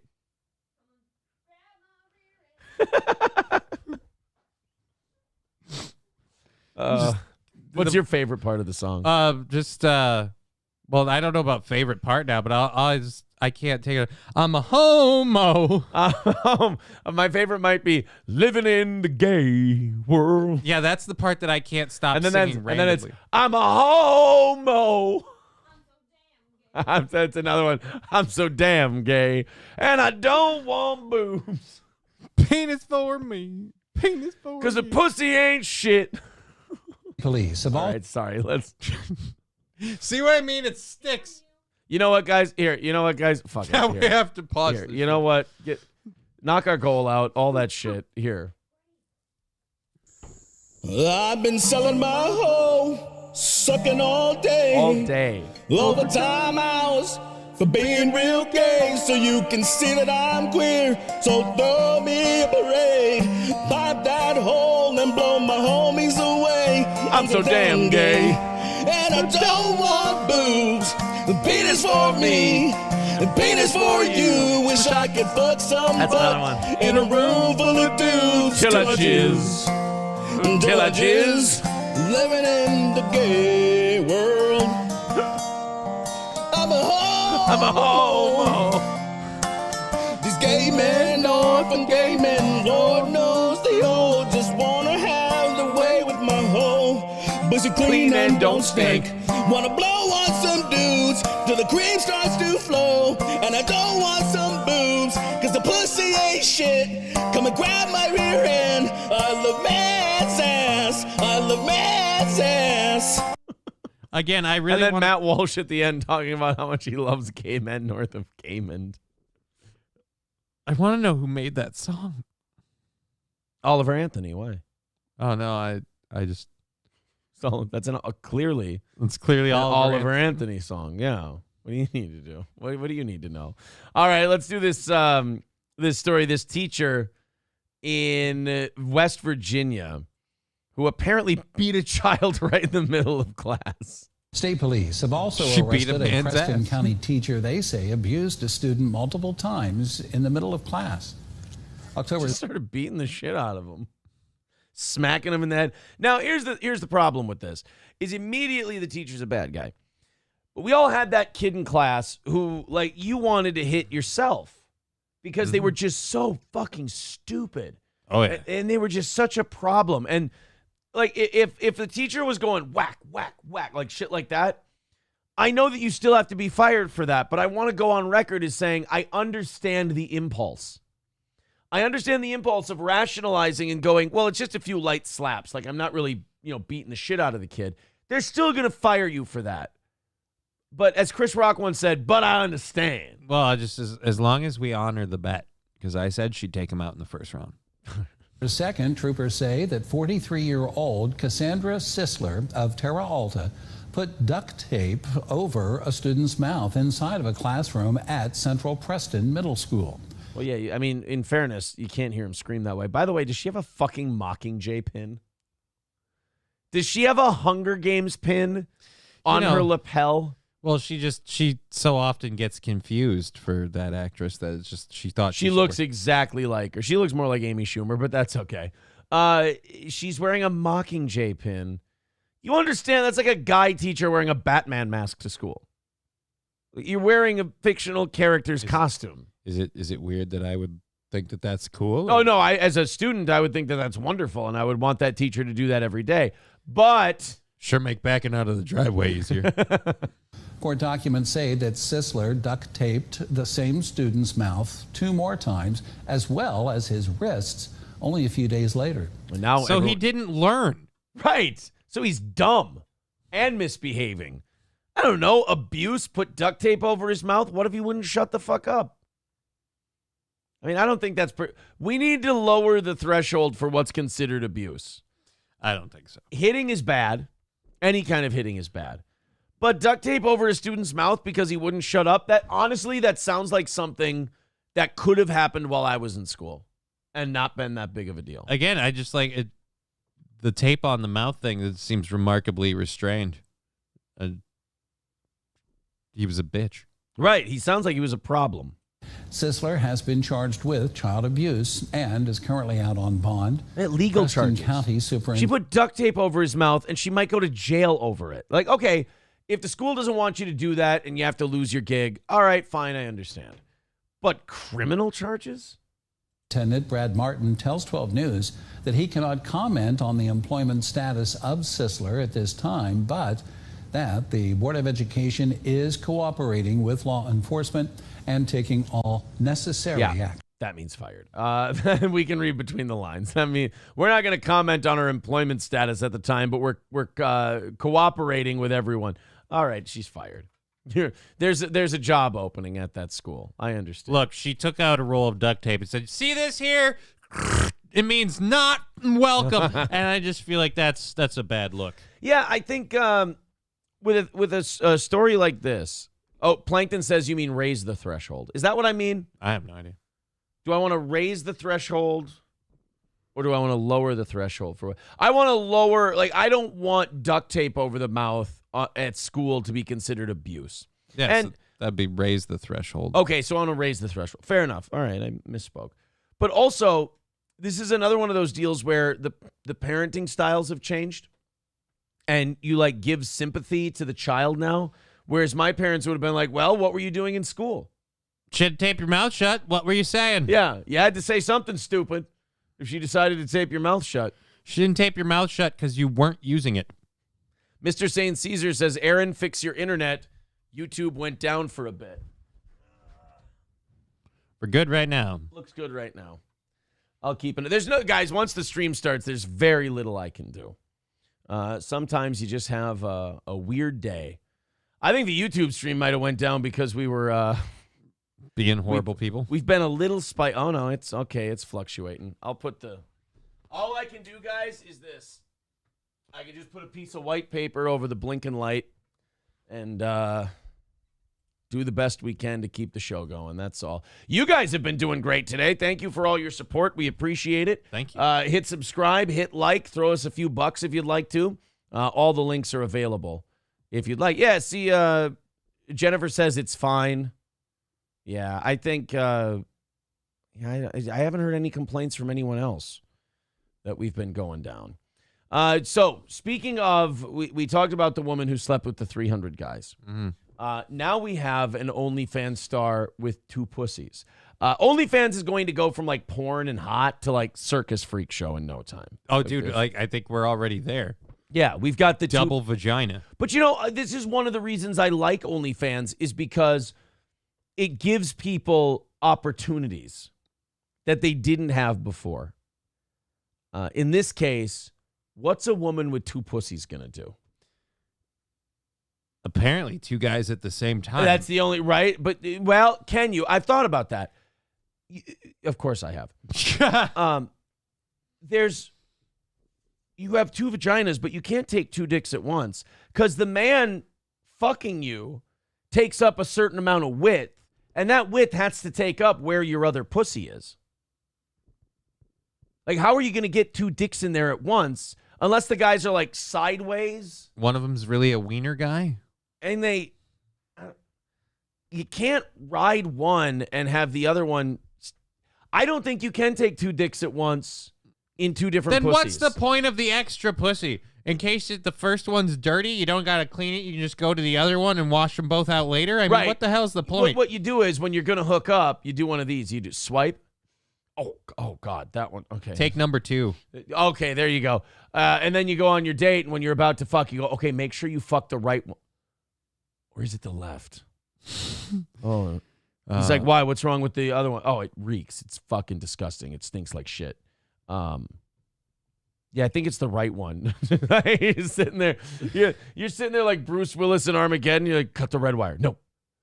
Blue. Red. Like, Jesus Christ, this fucking bomb goes off. I'm going to be mad. Wayne Chambers with $9.99. You stick your dick in. You're like, oh, yeah, no. It was the right one. Why? Let's just say afterwards we can culture your left one and make some bread. All right, so this is really weird, man. I slept with a chick with 2 vaginas. What was that like? Well, it was strange. I came in one, and then she queefed, and the jizz came out the other. It was just... And then I just started hearing this music. She queefed. We stuck a string in one pussy. She queefed it out the other, and it started doing one of these. I started pulling on it going, we know a guy who can really do the cool cats. This puss they're talking about, I wonder who it could be. I said, hey, I'm the heaviest cat. So can she get pregnant in each pussy? Like, can she have 2 No, kids I think from you 2 have different one dads? womb. Damn. I don't mean to be scientific. I'd love to be like, hey, they're brothers. They've been neighbors their whole lives. Yeah, but one of them's black. It's just... She has 2 pussies. Can she get pregnant from each pussy? Well, let's go on our celebrity hotline, talk to Neil deGrasse Tyson. Neil, great to have you on the show. What do you think about this situation? To talk about this vagina, we brought in scientist Michio Kaku. Well, you see, the vagina is like a cookie. Is it, Mitch? Is it? If you think of a vagina like a fortune cookie, all right, now you're fucking with me. You see, if there's cookie men on the table, I don't think you're going to get away with this with cookie men, Mitch. I'm sorry. You know what the vaginas sang to each other? What? A penis for me and a penis for you. Wish I could touch some butts in a room full of dudes. Oh, April put that in the chat. A penis for me, a penis for you. Wayne Chambers with $9.99 says, finally a show worthy of my money. Attaboy. Thank you, buddy. Everybody get in there with money. It's a good show for everybody's money. Everybody's money's good here. Streamlabs, PayPal, Steel Toe Media Inc. on Venmo. Semper Reloaded with $1.99 says, I can tell you what she's not going to do. Butt stuff. 255 away today. Thank you guys very much. Let's keep that number marching downward. You're doing fucking great. Hey, do you mind if we do it in the butt? I have 2 vaginas. Yeah, I know. I want to try something that reminds me of back when things were normal. April says, technically you can't do a dick in each hole, but I like to think they can anyway, right? You don't want to break, you don't want to break kayfabe on the 2 pussy thing. Does she have uteruses then? No, I think you would have one. Wait, no, if you have 2 pussies, wouldn't they both have their own plumbing? Unless they go to this, like I said, unless they go to the same place, in which case you got a U-turn possible there.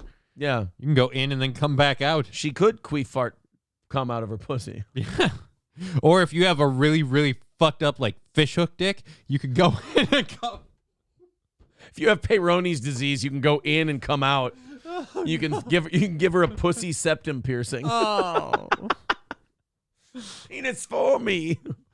I must have took a wrong turn in your uterus because I just shot myself in the nuts. How did I come on my own stomach? This is insane. Wait, that's my jizz, right? Wait, no, it's got to be your bowl. Oh. April says if she has 2 complete sets, yes, you can get pregnant in both at different times. Very dangerous, though. Right, one of them could be black. So wait a minute, this is a normal thing that you ladies know about? Like, warning, in case you have more holes than advertised? You guys know about multiple pussy syndrome? Well, I guess you got to be prepared for anything. If I had 2 dicks, I can tell you 2 words, Johnny. Helicopter. Optic Nerve with becoming a baby boot for their 5th month says we need a Mobius strip puss. Rupert with $4.99 says, do you think she has her periods on separate weeks or do they sync up and create one super period? Every time she has her period, it's like that guy's head on scanners. I was about to say, every time she has her period, her vagina looks like a dude who just got out of a fight with 2 big nose plugs. Every time she has a period, it looks like that fountain in The Mummy. Oh. Every time she has her period, it looks like an anime where a Japanese guy gets too aroused and he just falls over with blood spurting out, just 2 streams just falling back. Every time she has her period, it looks like somebody turning into a zombie in Z Nation. Trooper becoming a member for his 17th month. Thank you, buddy. Ma'am, what happened to this seat? Oh, those are racing stripes. That's what those are. But they're all so small.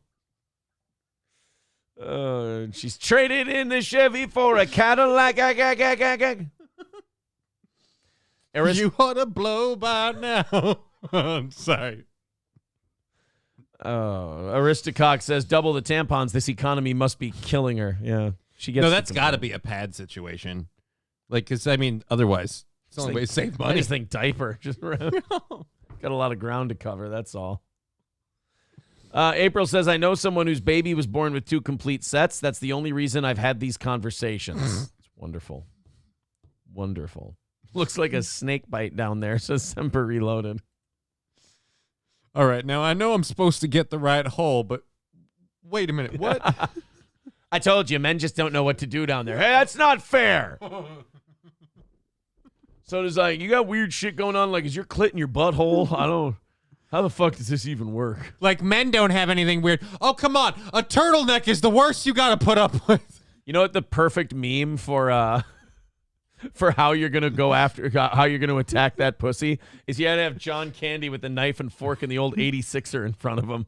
You're just like, all right, where do we start? I feel like it should be the meme with the dude who's indecisive where he's got the 2 buttons and he's sweating over which one. Double pussies are awesome. What the fuck do I do? Semper Reloaded says, good news. You got to suck the poison out. Somebody calling her double barrel snatch. Cock and pull, am I right? She really shoots from the hip. Not okay. Actually, Joe Biden's trying to have her kind of pussy banned under his gun control law. It's too high capacity. So wait a minute. Does that mean she could technically be a whore and then still get married with her virginity intact? Right. This is my married puss, and this is my slut puss. Look, this one I'm saving for the one I love. All right? This one is for shame and degradation. All right, this one's for I do. You came in the marriage, pussy! That's like rape. Hey, if you switch pussies, is that rape? Oh. You don't know. You didn't have consent for the second one. That's why you got to ask, right? Well, this one, why is this one bigger? Well, that one's for the guys. It's the wide set one for easier The larger access. gentleman. Yeah. Oh, can you finger me while you fuck me? Ma'am, I can barely keep up a steady stroke this way. You should have hired someone who fucks well. Hired. Jesus. An OnlyFans star. We're going to actually get into the story now. Do you mind? All right. All right. Sounds good. Can we start the story now? 2 vaginas. An OnlyFans star born with 2 vaginas has told how she designates one for work and the other for her boyfriend. We fucking nailed it. So you have a community puss. And This is my pussy. This is for cunt. No, this is my pussy. This is my cunt. This is for hoeing. This is for my boyfriend. This is for fun. Sound on. Sound off. This is for work. This is for play. If I do both, does it make me gay? Annie Charlotte from Surrey was diagnosed with uterus didelphus. Sounds like it's a little on the nose. I guess your uncle gave it to you. You get that from your uncle. Uterus didelphus. I didn't know your uncle. That's your Uncle Argyle. He speaks Latin. I have 2 vaginas. Oh, well, that's something we shall have to remedy then, isn't it? I'm picturing now like a not Roadrunner. What's the cartoon where they do the little Latin things at the bottom? That's Roadrunner and Oh, Coyote. that's Roadrunner. So yeah, I'm just picturing like uterus diddlefist being like uterus. Yeah, you just see a girl crying in the corner, and you see her uncle, and you go, uterus diddlefist. Why would that be a funny cartoon? I have no idea. Laughing at pain. I'm trying. It's called Schadenfreude. Keep fucking that chicken. Exactly. I'm trying to find where I might have that one. She's so hard to stuff. I don't know which hole to hit. You know what? You don't have to think about it, dude. Yeah, you do. There's 2 of them. A lot of thinking to do. I'm in this for the money and the pussy, and they're both falling off the trees.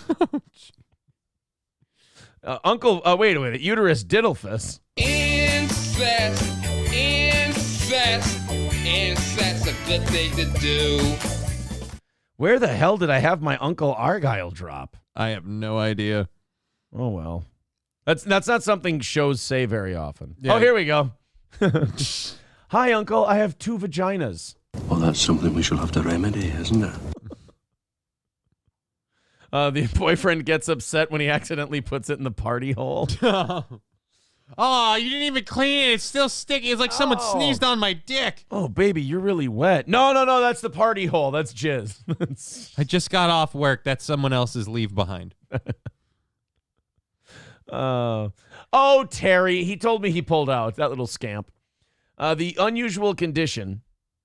So the uterus diddlefist at the age of 16 after getting a contraceptive coil fitted. The unusual condition means the 24-year-old has 2 uteruses and cervixes, and all of her anatomy is fully functional. Oh, so you can knock this chick up. Yeah, this is a big red flag.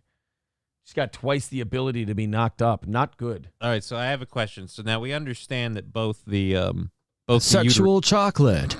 All right, go ahead. The uteruses and the cervixes are doubled. So can she squirt out of both at the same time? It's fair. Touching, delicate, but fair. Actually, Curly Bill Brocious wants to tell us what he'd do with this woman's 2 vaginas. You know what I'd do? I'd take a deal and then crawfish and drill that old devil in the ass. Wait, what?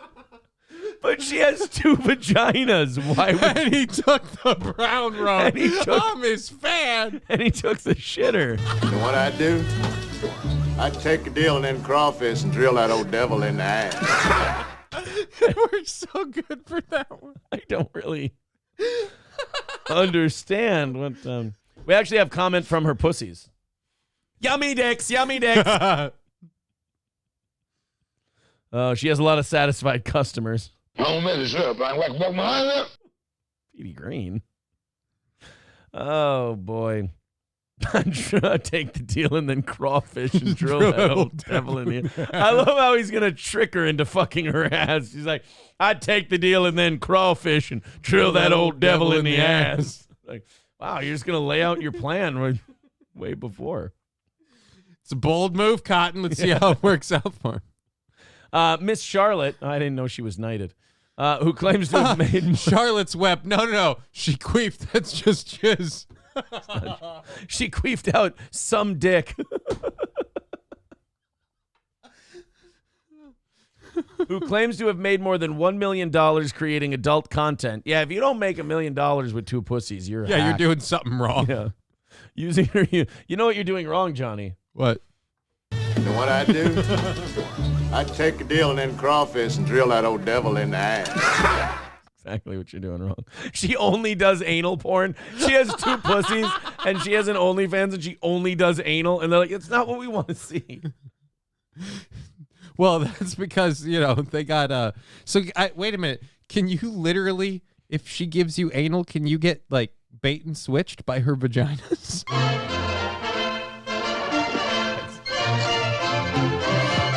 How does that even fit? Yeah, when that guy's going to fuck her in the ass, she goes, but I have 2 pussies. And he goes, Who gives a shit? Well, you are about to now.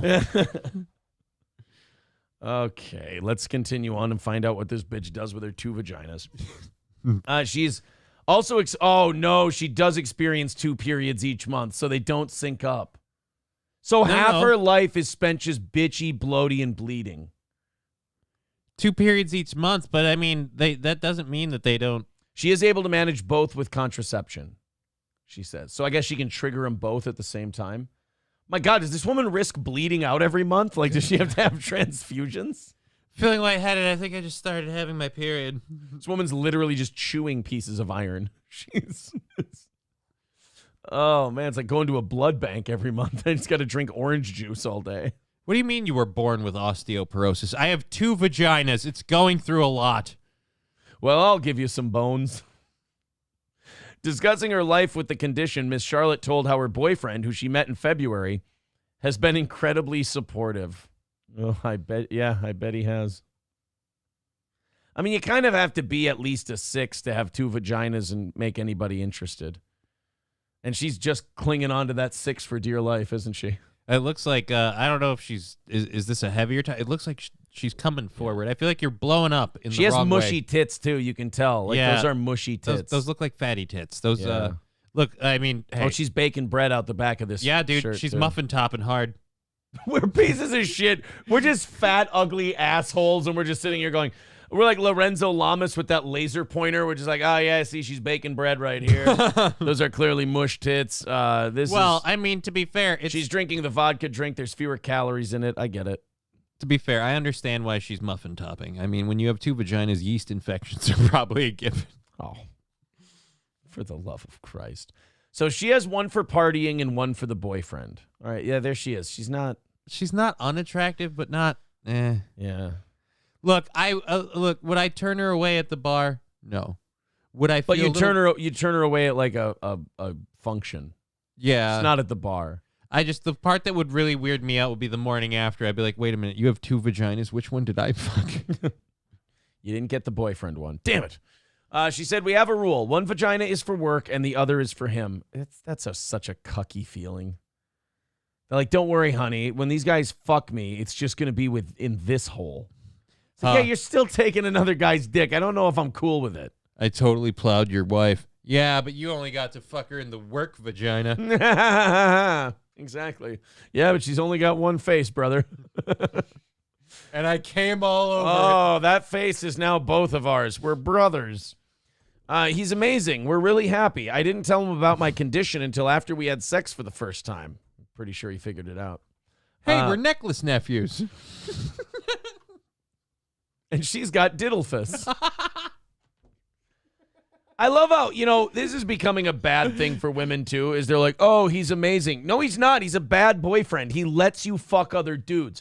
Women have this sense of like, oh, he's amazing. No, he's amazing because he lets you cheat on him and you get to be a hoe and you don't have to feel as guilty about it as you would if you were dating a man who was like, no, this is not a thing where you get to go fuck other guys. You want to do that, I'm out of here. Does he get to F other women? She probably doesn't love him that much, so she probably wouldn't care. She probably wouldn't ask. Well, I feel like the whole one is for work, one is for play thing is just kind of, I put there's a separation between work and pleasure. If you're just going out and fucking people, you're just having fun. That's not fair. Someone said ROTC already did this one. Damn it! Every goddamn time, but they didn't. Hey, they didn't do. They didn't include Tombstone. You know what I'd do? I'd take a deal and then crawfish and drill that old devil in the ass. See, which vagina did they hit? We can get the other one. Exactly. She's got 2 holes. She's got a steel toe and an ROTC vagina. Semper Reloaded with $4.99 says, do you think she uses a chip clip to protect the boyfriend hole? It says seals in the freshness on it. Oh, boy. Thank you. That one puts us at 2:45 away from today. You know what I say, guys? Keep her moving. Let's knock that out. We don't even bring the damn thing up. Thank you very much. Keep her coming. Streamlabs, PayPal, Venmo, Super Chats, memberships, gifted memberships. There you go. $4.99 from Semper Reloaded. That puts us at 2:45. Everyone else team up right now. Let's just hammer the damn thing out. What do you say? Bishop says, I just got threatened with a breach of contract lawsuit by a bank over a Facebook post critical of Israel. Get off the internet. They are recording everything for future prosecution. Shit. Joe the Toe says, ROTC doesn't have an April, so it's just weird with them. Yeah, SC Motorsports says, you've done a double pussy story before. Yeah. I'm the double pussy kid. Helgi with $5 says, conjoined twins everywhere are jealous. Yeah, they have to share the pussy. Do conjoined twins have one or two? Usually it's going to be one if they're merged. Well, it depends. If they're merged at the hip, then it could be two vaginas, but they have 3 legs, so there's still, you got to be there while someone's stooping the other one. Oh, no. I mean, you got to kind of fuck both of them, technically. She added, it was just, he reacted with shock, and then he asked me a ton of questions and was super curious. Yes, and had a giant boner the whole time. She added, it was more just curiosity more than anything. And then he said, I want to claim one. I want one for me, and then you can use the other one for work. Oh, God, he's the piece of shit. Bitch. Ew. I really hate that guy. Each uterus, yeah. She's like, honey, I'm pregnant. Oh, that's so great, honey. Wait. It's the fun uterus. Uh-oh. Oh, no. You've got a community kid. Which means there's a 70% chance it's going to be black. So maybe you don't want to be in the delivery room for this one. Some are only diagnosed in pregnancy when they get routine scans and tests. However, signs can include pain during sex, heavy bleeding, frequent miscarriages, and preterm labor. That sounds like a shitty condition to have, to be quite honest. I mean, with really, you. God is punishing you doubly for being a woman now. Yeah. Boy, how many apples did you eat in that garden? I mean, seriously, did you blow the snake? What the fuck? Suck the thing off. Shane S. becoming a steel toe bro. Thank you, buddy. Wasabista with 400 yen says, give me an Iron Sheik drop, you handsome devil. Oh, you can always request drops here on Steel Toe. Throw a couple bucks in. We'll throw you one. That shithead, he's not an intelligent Jew. He's a jabroni Jew. Exactly. We're going to get sued. There you go. 240 away from today. Thank you guys very much. And you are rallying, so keep that up. We appreciate it. If everyone's feeling generous, throw a couple in. Guys, I have bad news. You have to stop criticizing Israel. It's time. It's over. Don't you know that there's only one side you can take in this whole thing, and if you take the wrong one, it's gonna be let known that you took the wrong one because you won't have a job anymore. Not only that, Johnny, Amy Schumer will be very mad at you. Oh God, I thought that was her picture for a minute. No, it's Howard Stern. Comedian Amy Schumer is facing backlash. From the left.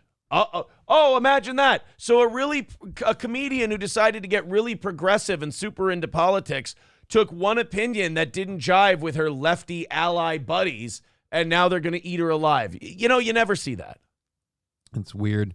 It's almost like she started her career being a filthy, dirty, provocative comic, and then just switched over to just kind of get that easy audience, and now they just turned on her. She really is kind of trying to be like the Lisa Ann of comedy. You know, like Lisa Ann took all those dicks, and then she went straight and did like fantasy football stuff. She's doing very well with it. But here's the thing. Lisa Ann at least goes, oh, yeah, I took shitloads of cock. Yeah, you got any questions about porn? I'll answer them for you. Like, she doesn't run away from it. Amy Schumer had her, like, what she started off in the business as. It made her very popular.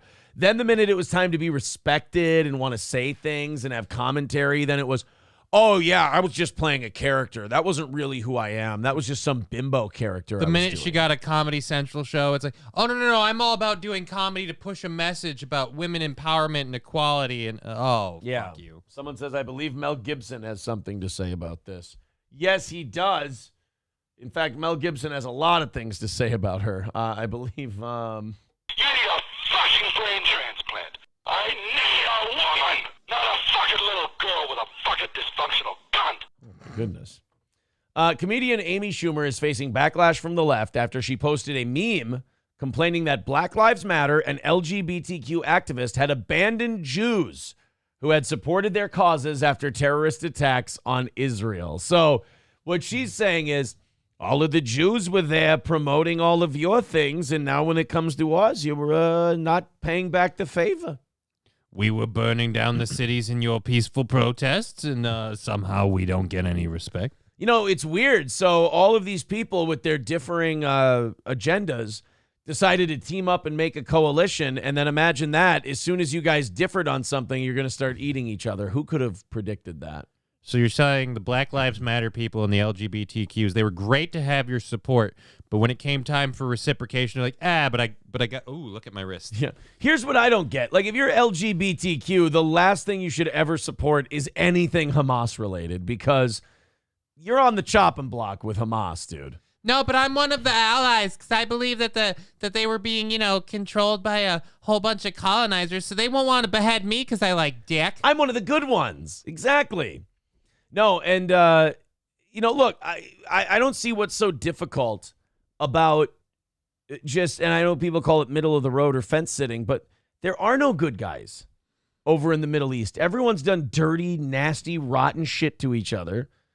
We installed a country in a place full of people who hate them, the type of people, and we kick people off their land and everything else. In fairness, we're good at it. And then, fighting broke out, and people have been fighting dirty and ugly there for now 80 years. Yeah, there's not going to be a clear-cut, baby face and heel in this program. There's going to be a lot of shades of gray. Can we just get rid of both of them? That's the way I've been with it. Like, can we just lose both of the groups? I kind of want to just, let's take Israel, wall it off, and go, now neither of you get it. Right. Now you guys can all figure it out. I think everyone can agree. It's a lot better there when the Christians were in charge. Maybe the Pope can rally the... I don't think so. Guys, we need to stop this thing. We need to group together. We need to go on like a crusade, to save that whole area. That land needs to be cleansed with the blood of Christ. So Amy Schumer's mad at Black Lives Matter and LGBTQ. Again, imagine that. Liberals and progressives are mad at each other because while they agree on 99.9% of their horse shit, they only focus on the 0.1% that makes them really, really angry. Oh, God. She posted this meme. First, they came for LGBTQ, and I stood up because love is love. Then they came for immigrants, and I stood up because families belong together. Right, in Mexico, until they can get a visa. Then they came for the black community, and I stood up because Black Lives Matter. Then they came for me, but I stood alone because I am a Jew. The fucking victim mentality is remarkable. I'm sorry, but if I'm a black person living in the inner city and an Amy Schumer comes to me and says, aren't you going to stand with me? I'm a Jew. I'm like, lady, I got way more fucking problems on the block I live on to even consider what's going on in the Middle East. To sit there and go, Black Lives Matter isn't dropping everything. Well, first of all, Black Lives Matter is a communist organization, so you can't really trust them any further than you can throw them. I thought it was a Ponzi scheme. Technically, well... Ponzi, it was. It's a ripoff. I don't know. Ponzi scheme... I think investments have to be involved for it to be a Ponzi scheme. Mm-hmm. Like, you have to be promising people a return on their investment. Well, I just mean overall, the thing was a scam. Yeah, it was a scam. They were taking money from people donating, thinking the black community was going to get better because of it, and they were literally just paying boyfriends and acquaintances. It was improving black lives, it's just very centralized. Yeah, just like 5 or 6 of them. That's all. But as far as the Amy Schumer God damn, man. Because we don't have enough Jewish people or people in support of Israel speaking out publicly. So, yes, you're standing alone. Standing with Israel is the only opinion you're allowed to have in, like, mass media right now. You can't come out and go, God, you know, Israel really does go fucking hard in the paint when Hamas hits them. I mean, they really do hit back like fucking crazy. Yeah, but if you put a bunch of Israel flags outside of your house, you might get a guy who knocks on your doorbell and then goes, I don't really like you Zionist people, and think you have to fucking leave. Like, oh. That exists too. But at the same time, like, people are getting fired from their jobs because of their stance on this, and it's just teaching people to shut up and not have an opinion. Which I guess when it comes to Israel and Palestine, should we even have an opinion anyway? Do we know what the fuck we're talking about? I feel like our government should have the opinion of we've armed both sides. Now let's just step back and wash our hands of it. Yeah, that's the thing about America is we forgot to do the step back and wash our hands of it thing. We keep funneling money and support and everything else. I think Biden's going to Israel today. Can he stay there? They need you, Joe. Amy Schumer has long been an explicit racist. Then she has the gall to post this white tears nonsense, says Elias Cepeda. They're eating each other, and I love it. Hey, by the way, Elias Cepeda, not entirely wrong. No. I wouldn't say explicit racist, but definitely had some edgier stuff when she was busy trying to get attention. She's told some racist jokes. Oh, no. Look, it's okay, Amy. All you have to do is tell the guy that you were just doing a character. It'll be fine. Somebody pointing out in the chat, did you say knocks on your doorbell? I might have said knocks on your doorbell. Did he use the Ring doorbell camera thing? I could. You can knock on someone's doorbell. I mean, it doesn't really work. Yeah, it's the dumbest fucking thing I've ever heard, but you can do it. Wow, surprise! The tarded guy thought of something stupid. Ooh. He turned into Howard Stern at the end. Ooh. I'm sorry, I was knocking on the doorbell, Robin. Amy Schumer is wild for framing herself as an activist for marginalized groups when she has made a career out of saying wildly racist things. I've blocked her for her continued bigoted jokes against Latinx people, but somehow I'm seeing her posts everywhere, responded Hector E. Alcala. Boy, it is fun to watch them. This tenuous peace they all have with each other until it's time to disagree, and then she's always been a piece of shit. I hated her since day one. Fuck her. She hates Mexicans. Oh, she got another one. Oh, yes. An activist named Aisha Willis. As a queer black woman... Oh, she definitely is. Wow, Bruce, that dementia's taking a toll. I've never seen you run from supporting us more than practically or actively helping us. Wow. So now, all this stuff about Amy Schumer, they weren't saying this about her yesterday. No. But when she came out and said, boy, a lot of you people that I stood up for, you don't really say anything about Jews when we get attacked in the Middle East. And they're like, fuck you, you racist piece of shit. This is why I like black activists more than white liberal activists, because the black people don't have that guilt that white people do. Like, white people have a guilt where if Amy Schumer goes, and, you know, I stood up for all your guys' stuff, and then when poor little Israel, who, you know, you never did nothing to nobody, you know, as soon as they go, we got attacked and nobody's supporting us, a guilty white person would go, oh, even though I may disagree with you politically, it's okay. But if you do that, pull that guilt trip shit with a black activist, they go, fuck you, you racist bitch. You've always been a piece of shit. I just tolerated your ass. I tolerated you before because I liked what you were saying, but now I don't give a shit. This unhealthy hater who is only famous because of her family. I guess we're saying something about the Schumers. And isn't a damn bit funny. Hasn't stood up for any of those people and pushed for mandates and is worse than the 1930s German guy with a mustache. So you pretty much just said she's worse than Hitler. I love this. I'll never not like when they do this to each other. I should see it coming. I should know it's going to happen. Anytime they have the smallest schism, they start tearing each other apart. But it's always fun to watch for me. You shouldn't see it coming. Ignorance is bliss. This is fucking awesome to watch happen in real time. Amy Schumer posted a whiny, like, why doesn't Black Lives Matter and LGBTP people support me for being a Jew? And they're like, shut up, Hitler. How great is this? Oh, my God. Another person wrote, I hope she disappears from the earth shortly, permanently. Wow. All right, now I can agree that like Amy Schumer's overrated, and I'm way the sun set on her a long time ago. But to wish her to like be done with this planet for the rest of eternity just because, she wants some sympathy for Israel. Yes. By the way, not playing to any stereotypes by going, I'm the victim here. Why isn't anybody showing me support? Totally not showing that they're transactional people who expect you to serve in fealty when they go, I said really nice things about you when you were going through it, and now something happens to me and you're not here. I'm not upset. I'm just hurt. I'm not saying you owe me for helping you before, but a little bit of reciprocation would be nice. Dr. Till, Ministry of Dude, says, in fairness, it could be any 1930s German guy with a mustache. Oh, you know what? They're probably talking about that Charlie Chaplin fella. She might be talking about Paul von Hindenburg. I think that's usually who people are talking about. Well, her career did go down in a flaming pile. Oh, God, the humanity. Stevie J says, Jews and blacks and Muslims all fighting and giving white people a break. This is terrible. Popcorn emoji. I know. It's just like a regular white guy. I see all this, and I'm like the kids hiding from the raptors in Jurassic Park. I'm like, let's just not drop a pan. Let's not make a noise. If we don't say anything, if they don't notice us at all, they'll just keep at. We're getting a nice break right now. Some dipshit asshole white guy then chews on a piece of popcorn and goes, and they all go, huh?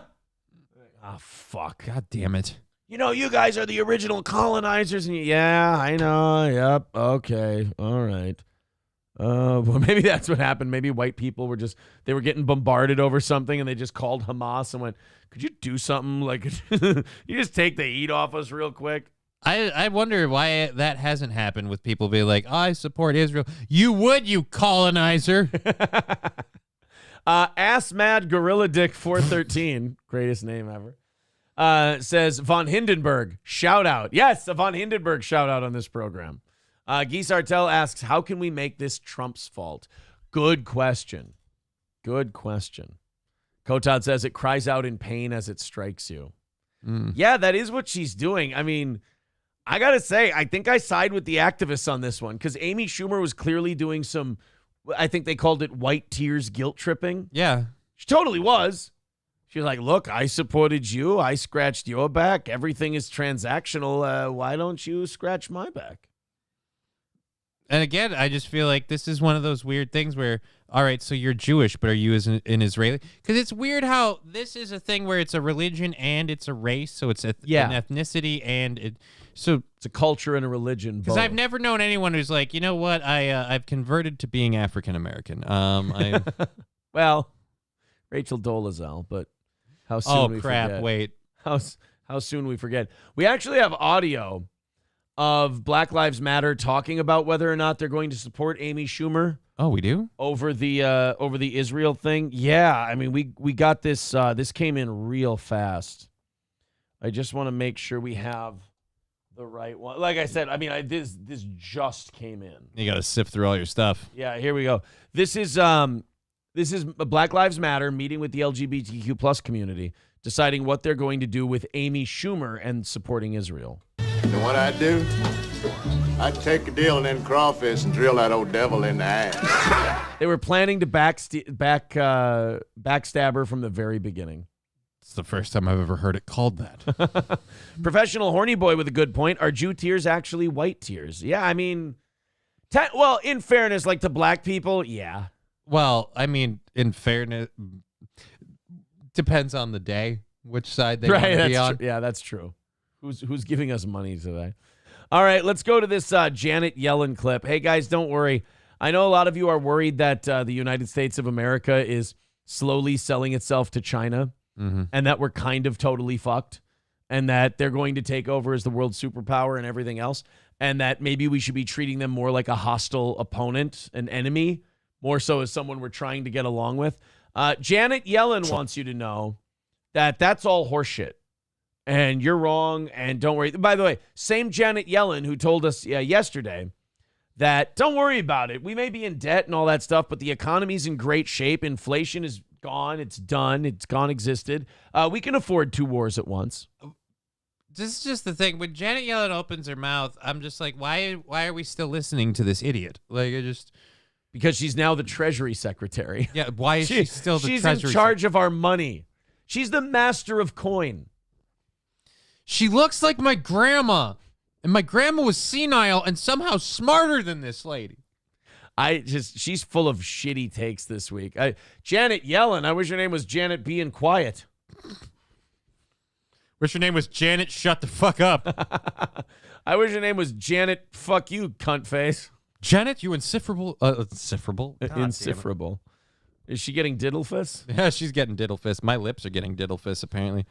Let's go ahead and listen to Janet Yellen talk to this stuffed suit about China. On the U.S.'s relationship with China, which of course has been strained in recent years. But I'm really interested as... Strained? What are you talking about, strained? They're buying up our fucking real estate? There's actually one state that voted, and I thought this was great, to seize all of China's land owned in their state. Oh, nice. Like, you're a foreign power. You can't own land here. And I was like, yes, this is fantastic. I thought you were about to talk about the fact that Michigan sold water rights to China. They did that. Look, there's yin and yang to all this. For every hopeful story, there's 3 that shows we're going in the wrong direction. But hey, I needed that W. But at least China was covering our ass with that COVID stuff. Did you hear they made a COVID lab in the U.S. In California, so we could fight. And they kept shit in old beer fridges, and it was full of feces and dirt and shit. It was great. It looked like Declan's meth lab in Breaking Bad.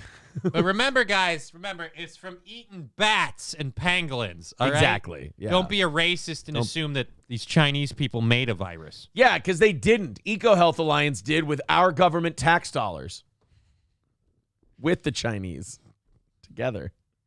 It's a team game, and I guess it took everyone working together to screw this up. So you got to put your head in... Or wait, it's got to be your bat. It's got to be your bowl. Hey, look, I can get a good look at a virus by giving EcoHealth Alliance 5 minutes. Wait, no, it's got to be your Fauci.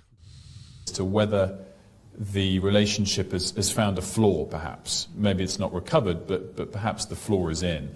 The readout from your meeting last week with the head of the Chinese central bank said that it was substantive and productive. You spent 4 days there in Beijing earlier this year. Yeah, because we said, hey, we're miles away from having our financial house in order, so it looks like we'll need to keep borrowing money from central banks. And China was like, I like the cut of your guys' jib. It's good. You guys are on the right track. Yes. Is the flaw in? Well, I would say perhaps. I mean, we certainly have improved communication. Boy, that gives me a shitload of confidence. I would say, maybe. I would say, good, the things and she talks like John Fetterman when you ask her a question she doesn't know the answer to. All right, so you've been building this house for a couple of weeks now. Would you say the floor is in? Well, I'd say the ground is technically always a floor. Blah, blah, blah, blah, blah, blah. We've set out clearly both to Americans and also to the Chinese a set of principles that we see as governing our relationship. And they are essential. Well, the problem is the Chinese don't understand what we're trying to tell them. You know why? Why? No speaky ingy. It's so stupid. I just want to play that at a drive-through. I want to play it at Home Depot. No speaky ingy. All right, that's just... ladies and gentlemen, Wait, that drop. Oh, you sound racist. Good. Yes. Yes, I am. These that, first of all, we will always protect our national security. And all right, bitch, get on a plane. We're going to the border. I'm going to show you it's a lie. We will always protect our national security. Here, China, let us sell you whole neighborhoods, water rights, and let you have your nationals pour into our country undetected across the border, and then you can set up secret medical labs and secret police stations inside the United States. But remember, we will always protect our national security. We will always protect our national security. Take a stand against human rights right abuses. Now. That's non-negotiable. But with respect, we will take a stand on human rights that's non-negotiable as they shove another Uyghur into the oven. Yeah, again, so you're cool with the fact that the Uyghurs have been just getting mowed down, put in like forced labor camps and stuff. I believe it's called different cultural norms. We've established this. Look, we had a horrible time in our culture with Uyghurs in the early 2000s. No, that's not the same thing. It's totally different. They wouldn't stop listening to Eminem. They all thought they were Trick Daddy. It was obnoxious. With respect to national security, we will, our objective is not to harm progress in China. It is really oriented at national security. Don't say Orient. It's racist. They don't like that. They don't like Orient anymore. I love how they're like, we'll protect our national security, but we won't fuck with China. I'm sorry, our national security does sort of depend on us fucking with China a little bit. And we will try to design our interventions, things like export controls, narrowly to keep them focused on real national security concerns. It's so great to have a person in the administration who, whenever our biggest threat comes up, they talk like the most scared child you've ever run into. Is anyone else sick of grandma and grandpa being in charge? Like, I'm just tired of, like, all right, we're going to go to someone who controls policy and everything about your world, and silver-haired person. Like, right. No. I just want somebody in there who, when they get asked this question, they go, listen, China pulls any shit with us, and we will straight fuck them up. You're like, okay. Because, like, when you talk like that, it does make the Chinese go, okay, guys, we're going to have to change things up. We're not going to be able to pull the bullshit we were before. Like, China released a virus under the world because they didn't like how Donald Trump was treating them, and they wanted to get him out of there. Oh, but remember, it was. Oh, yeah, what I mean is a pangolin fucked a turkey or something, and then everyone got the sniffles. Second, we are not attempting to decouple from China. We have a deep economic relationship. And we owe them money. We owe them a shit ton of money, and our interest payments give them dollars, which they can then use to buy foreign goods because they've thrown their own currency in a fire, and they can't buy anything outside of China with it. Yes, there. We can't decouple from them. We're dependent on each other. We're in a codependent relationship with the communists. It's great. That kind of competition, trade and investment is beneficial to both sides, and we want an environment in which it can continue. And third, we need to cooperate on a variety of global challenges. And you guys are cooperating. They say they want to invade Taiwan, and we say, oh, okay, that's all right with us. We say we want to neutralize our carbon footprint, and they go, carbon footprints? We got a whole army of them back here. Yeah, like, hey, we have similar economic interests. Yeah, guys, make sure that we put that restrictor plate on that power plant because we can't emit too much CO2 because we have to abide by the Paris Accords. Then in China, they go, all right, make sure as much as smoke come out of smokestack as possible. It means we are working hard. If you want a fresh air, you can climb a mountain. Oh. Air here is shit brown. All right, make sure you're using asbestos in that insulation. It's cheaper. I'm of the firm belief that air is not supposed to be chewy.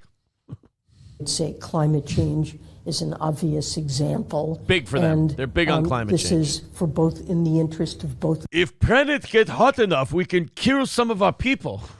Rest a mouth to feed. She's right. It is. Climate change is an interest for both of us. We're looking at how do we stop climate change. They're looking how can we modify our people to endure it so we survive like the cockroaches after a nuclear holocaust. What can we inject into these people to make them survive hot shit? Of us and the globe as a whole. That is another area. All right, we have found a cure for climate change. What is it? We inject the talkie dust. It turns out the black people already immune. It make our people a no crack. Everyone in China is 60 years old, Rook of 30. All because we inject the talkie dust into our veins.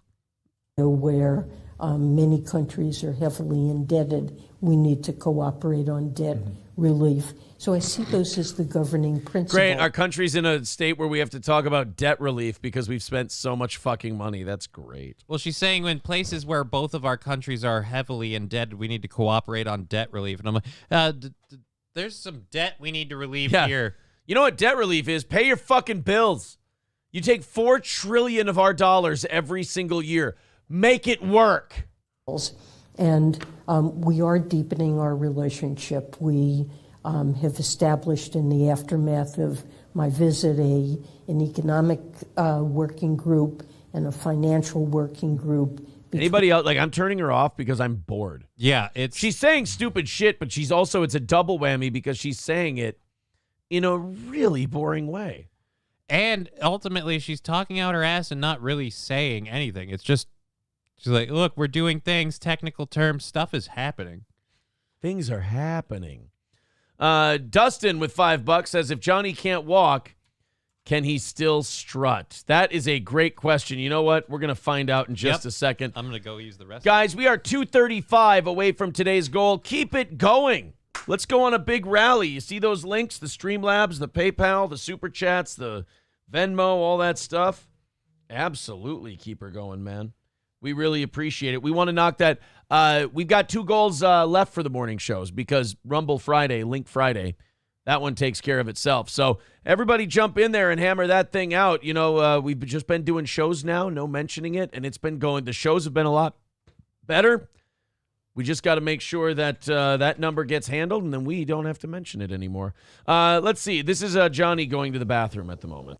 Do you mind if I strut for you? Maybe feel free to strut for me. You gotta strut, everybody should do. Watch that thing go side to side. Strut so hard with the strutting style. Strut your way into my mind. I'm boom. Strut so fun. I'm a little concerned, boys and girls. Are we having serious problems with reception and whatnot? Because our numbers are dogs. They're like literally 100 lower on YouTube than they usually are. Uh-oh. I never look anymore because I get too stressed out when I look. Like, even if they're good, even if we're over 400 on YouTube and 400 on Rumble, I still, for some reason, get stressed out. But we're not even in the 300s at the moment.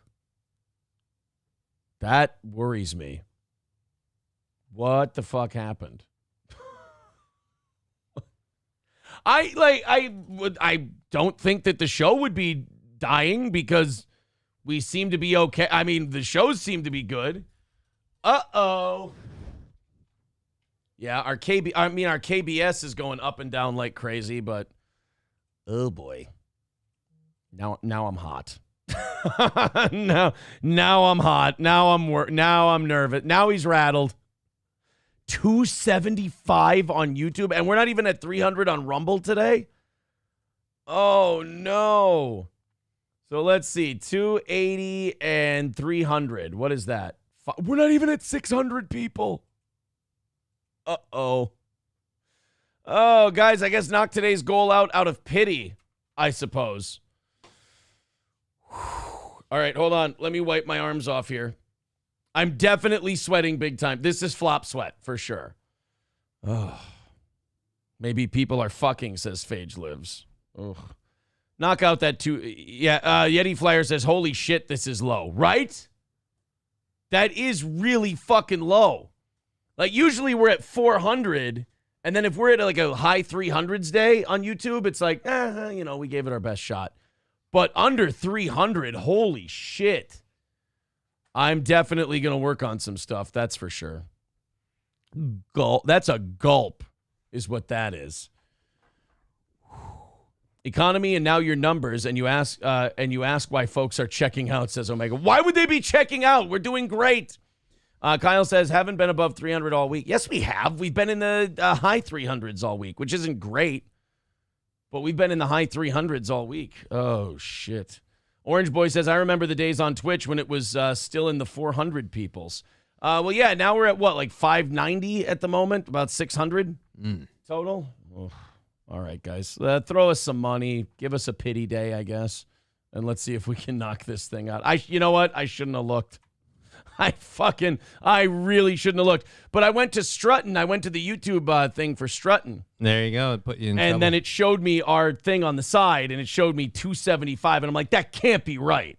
275 is like nobody for a morning show. Oh, boy. YouTube is fucking with you because you criticized Janet Yellen. Well, I mean, you'd think our regulars would be, even if YouTube's fucking with us, we'd still be getting our regulars. I'm hot. All right. 2:30 away, everybody. Sweaty. 2:35. Everybody help knock it out this Wednesday morning. before we, hey, maybe the show won't fail and we won't go away. Maybe it'll just naturally lose all its audience. There you go. We'll just go down to 0. Oof. I need to fucking run to radio ASAP. I need to get the fuck out of here. Nobody likes me on the internet. Shit. Yeti Flyer says, MEA weekend, you're okay. Oh, boy. Look, man, don't make excuses. It's a rough one. 2:35 away. Please help us out. If we get to 9 o'clock, we're still over 200. I'm going to start asking a little bit. Let's go to some stories so I can distract myself. Everybody hit like. Everybody hit subscribe. I'm sorry I'm shouting at you. But I stress stink now, I'm sure. See, that's why I don't look at that stuff. I don't look at that stuff anymore because it fucks me up. Like, we haven't hit 400 since last Monday on YouTube. And I'm like, oh, God, what am I doing? Like, the shows are good. What can I do? I don't understand it. And then today I see under 300, and I'm just like, okay, now I'm just, like, completely fucked up. It's just not going to work. Yeah, so just don't look, Aaron. Don't look. NYC doctor. See, this is what I was talking about.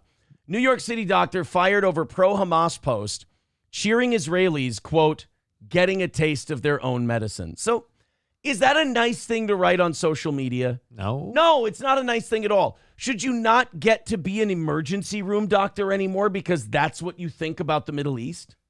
Look, we want to save your life right now, but apparently that guy doesn't like the Jews. Yeah. So that guy thinks that Israel is not good. Israel thinks Dinosaur Fuel Rate show sucks today. Yeah, I got to get away from the chat, too, because now they're just egging me on, telling me, yeah, you suck. You're not any good.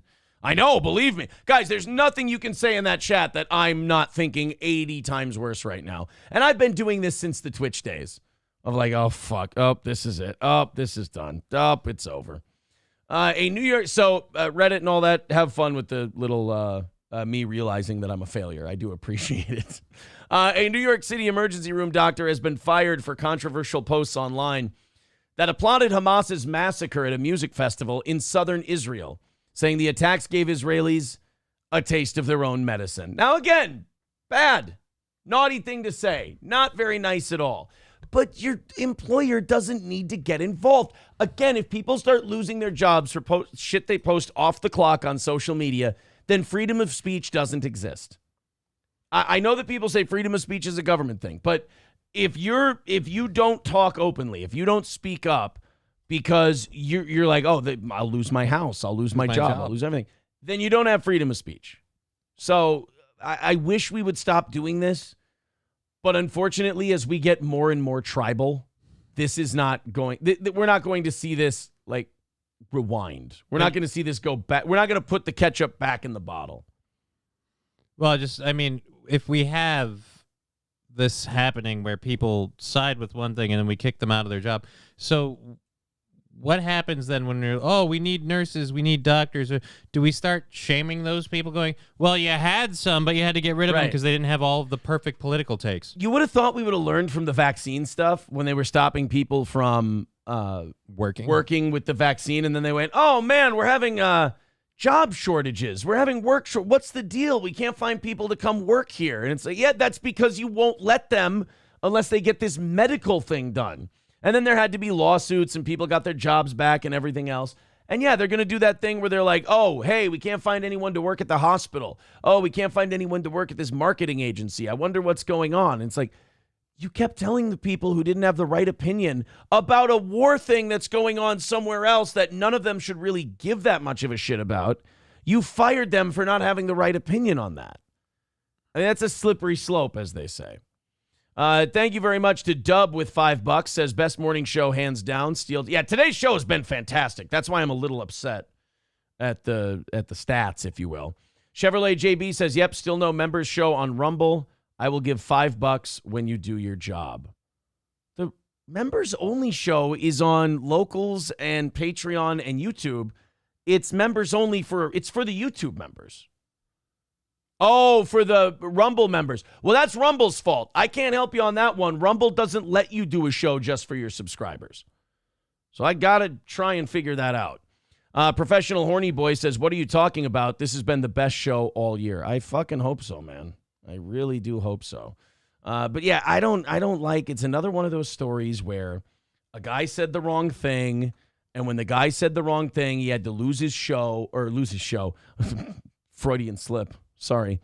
He had to lose his job because he didn't have the right opinion on the thing. Like, so wait a minute. If Israel bombs the shit out of a bunch of Palestinian civilians, let's say, and someone goes, "Oh yeah, it's fucking awesome, go Israel," are you gonna fire him from his job for that? Because he's while he's supporting Israel, he's very much pro. He's still cheering on people getting killed. Yeah. So it's just, I have an idea. Everyone gets to have their own opinion. Nobody gets fired for it. And then we all move on with our lives. I know this won't happen, but can we just have a rule where jobs don't look into your fucking Facebook? Like, can we just leave your Facebook to yourself? That would be fucking fantastic if we could. Nebo says, you guys should throw some gloves on and spar. It'll bring the numbers up. Nothing's bringing the numbers up today. Just, we're going to do a good show. We're going to do our best. Right now, I'm hoping that we can, that business is good today and we can knock out today's goal and just do a great show and everybody watches it later. Thank you to Dub for the $5. We do appreciate it. That puts us at 2:30 for today. Get your tickets to the show on Saturday as well. Saturday, October 21st, Partners Pub. Chrissy Mayer and Lila Hart will be here live. We're going to keep, I guess, talking about spicy stuff because, I mean, if they're going to, if it really is because we're talking about this shit, we just might as well lean the fuck in. RFK Jr., a lot of people told me this, and I was like, I don't know, man. I'm not sure because I feel like Trump supporters are pretty dyed in the wool, and they're not picking anybody else. But a new poll shows that RFK Jr. is actually siphoning more support from Trump than he is from Biden. Yep. Makes total sense. And that just shows me that people don't really know Robert F. Kennedy Jr.'s politics. They just see what they see right now, and they like what they see. They see him going against, like, big pharma and shit like that. Mm-hmm. And they don't see, like, what he thinks about guns, what he thinks about climate change and all this other stuff. Because in a new poll that came out, now Trump's been beating Biden in the head-to-head polls. Right. But a new poll now is showing President Biden leading Trump 44-37, and Robert F. Kennedy Jr. is getting 16% of the vote. So if you put that 16% back into the mix, how much of that goes back to Trump? Right, and they're figuring that, you know, you're looking at Trump probably sitting at around 50%, Biden maybe sitting around 45, 46. Released by Marist in partnership with NPR and PBS NewsHour on Tuesday, the poll shows a 5-point drop among Democrats for Biden with Kennedy in the race, but a 10-point drop among Republicans for Trump with RFK Jr. on the ticket. I didn't expect it to be that big of a gap for RFK Jr., Trump, and Biden. I hate to say this, but like when it comes to Republicans versus Democrats, with the case of Democrats, I already am just like, you guys are just going to toe the line. Like, I don't expect them to like step out and vote. Because say what you will for Trump, but I mean, people voting for Trump wasn't really voting for an establishment person. Right. They were trying something different. And if they see RFK as something different, well, let's try something different again. Exactly. It doesn't matter if, again, that's America. We talked about this before. They like what they hear on the stump speeches. Mm-hmm. And then when they you know, when you go, oh, but he actually believes this, people go, oh, I don't. Well, I like the way he talks. You know, they don't really get into the weeds. But 16% does, forgive me for being skeptical, that does seem a little high. When has America ever voted for an independent candidate ever? And I don't even feel like RFK Jr. is the most popular one that we've had. Yeah, I would have thought for independence, for me, I don't know, maybe Gary Johnson had a decent run until he said, what is Aleppo? I still really love Ross Perot. Perot is kind of the classic third-party guy. Yep. I don't know. I don't know if I believe that poll. First of all, 16% for RFK Jr. I have a hard time believing that. Second of all, him taking 10% away from Trump and 5 away from Biden, I don't know. Chevrolet JB with $10. Thank you, buddy, very much. Says, please forgive my dickheadedness. Still need a mod over here. I know. I got it. The problem is you can't make mods during the show. Yeah, you can. On Rumble? Mm-hmm. Well, here, let's see. Let's see if I can make Dub a mod right now. Well, you can't do it through here. That's what I mean. You got to do it through your user page. You got to pull up your page thing on, like, your account. Right, but I can do that after the show's over, too. I think so, but you have to type the person's name in, so I don't know how it all works. All right, so here we go. Who's going to be... I'm going to make Chevy JB Yep. my first mod. So I'm going to write down one... Chevy JB. Chevrolet JB. And he's going to be our first mod on Rumble. Until someone else bitches. And then they go, I want to be a mod. And then they go, all right, you're a mod too. Chevrolet JB says, I vote 3-party every time. Only way to get real change is a 3-party to the debate stage. Good luck. Yeah, but that's the worst part is you have 2 parties that are busy fighting each other, but they will team up so fast when a third person enters the ring. They're like, hey, you and I are good, right? All right, let's massacre this guy, and then we'll fight each other after. All right, let's put us on pause. We'll beat the shit out of this fucker, and then it's back to me kicking your ass. Find me a racist entry on one of his social media things. Find me him saying something controversial about, like, slavery or something in a stump speech out of context from 25 years ago. Find me a tweet from 10 years ago. Anything. We got to destroy this guy. Thank you very much for that $10, by the way. That brings us to $220 for today. Knock out the last $220, and I'm a happy guy. Thank you very much.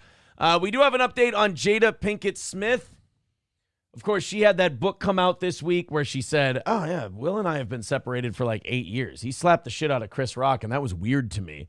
Like, she's this puppet master who has brainwashed the shit out of him, makes him do this wacky, crazy shit. He's turned into a total apologist cuck for her. And then after he does all the shit that she amped him up to do, she goes, I don't understand why Will acts out like that. Probably why I messed up. Yeah, probably why I've been fucking so many dudes. I feel like she was sent to latch on, like a parasite, sent to latch on to a very remarkably successful and well-adjusted thing. And just see if she, just corroded over time. Yeah, like is Jada Pinkett Smith MK Ultra, where she's like, let's see if I can break a man down and just make him a husk of himself in 20 years. I'd actually believe that because I did a story a couple of like months ago, I think, where family members from the Smith family talked about how Jada Pinkett was the one who introduced them to what was it? Not psilocybin and other mushrooms and shit. Yeah, other trippy shit. So apparently she's all like, hey, let's trip out and take all this. I'm really like, is she just putting LSD in his water? And then like when he's like at night, she's like, and you will do anything for me? Right. I will separate from you. I'll fuck other people. I'll say just the most disrespectful shit publicly about you. And you will still slap a man in the face for making fun of my bald head. God damn. Her shaved head, by the way. Every time she claims it's alopecia. Yeah, she claims it's alopecia, but if you look at her head, that's the head of a shaved person. You know what I don't see? Huge bald spots that justifies the shaving. She shaved her head to make herself a victim because she wasn't going bald. How dare you? You're saying that she used alopecia as a way to manipulate people's feelings and emotions to feel sorry for her so she would look like a good guy. Name me 8 other instances in her life where she's ever done that. She married Will Smith. That's 1 through 7. All right. And then The Matrix 4. There we go. I will never forgive her for being in even Keanu Reeves. None of you get a pass. That film sucked. Jada Pinkett Smith's friends are growing tired of her spreading 2 different narratives that are completely confusing everyone. Days after the actress admitted that she and Will Smith secretly split 7 years prior, but then backtracked and insisted that they are life partners and in a beautiful place. That's because she wants to keep control of this guy, but she also wants to go do whatever the fuck she wants. She has broken him. She has put a saddle on him. She has ridden him around the track 100 times, and she has broken this horse.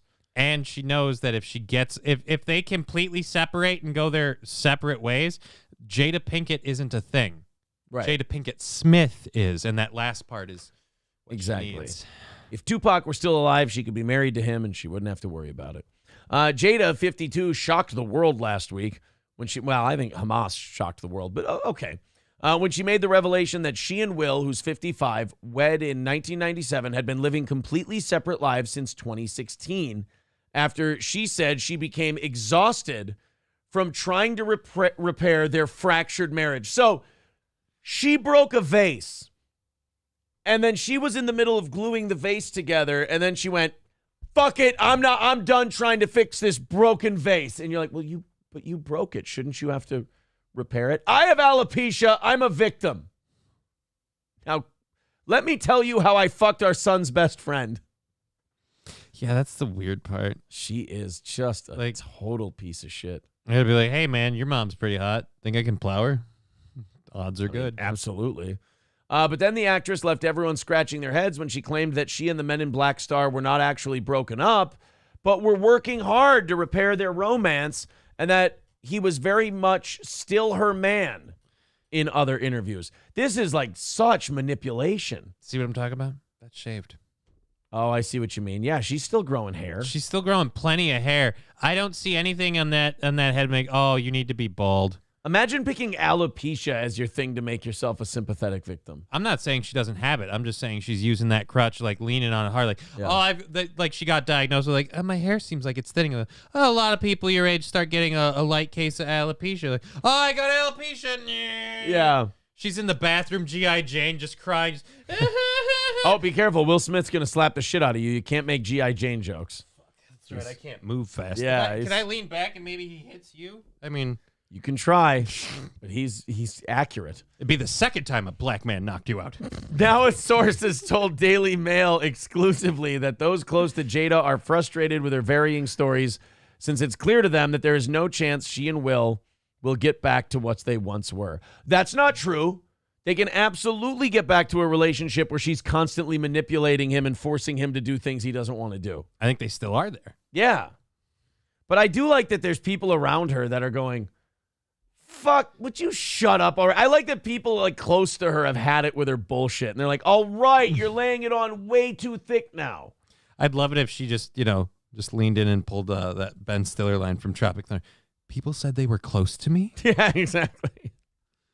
Mad Comics wants to know who really started making trouble in the neighborhood. Am I right? Apparently it was Jada Pinkett. It's Jada Pinkett.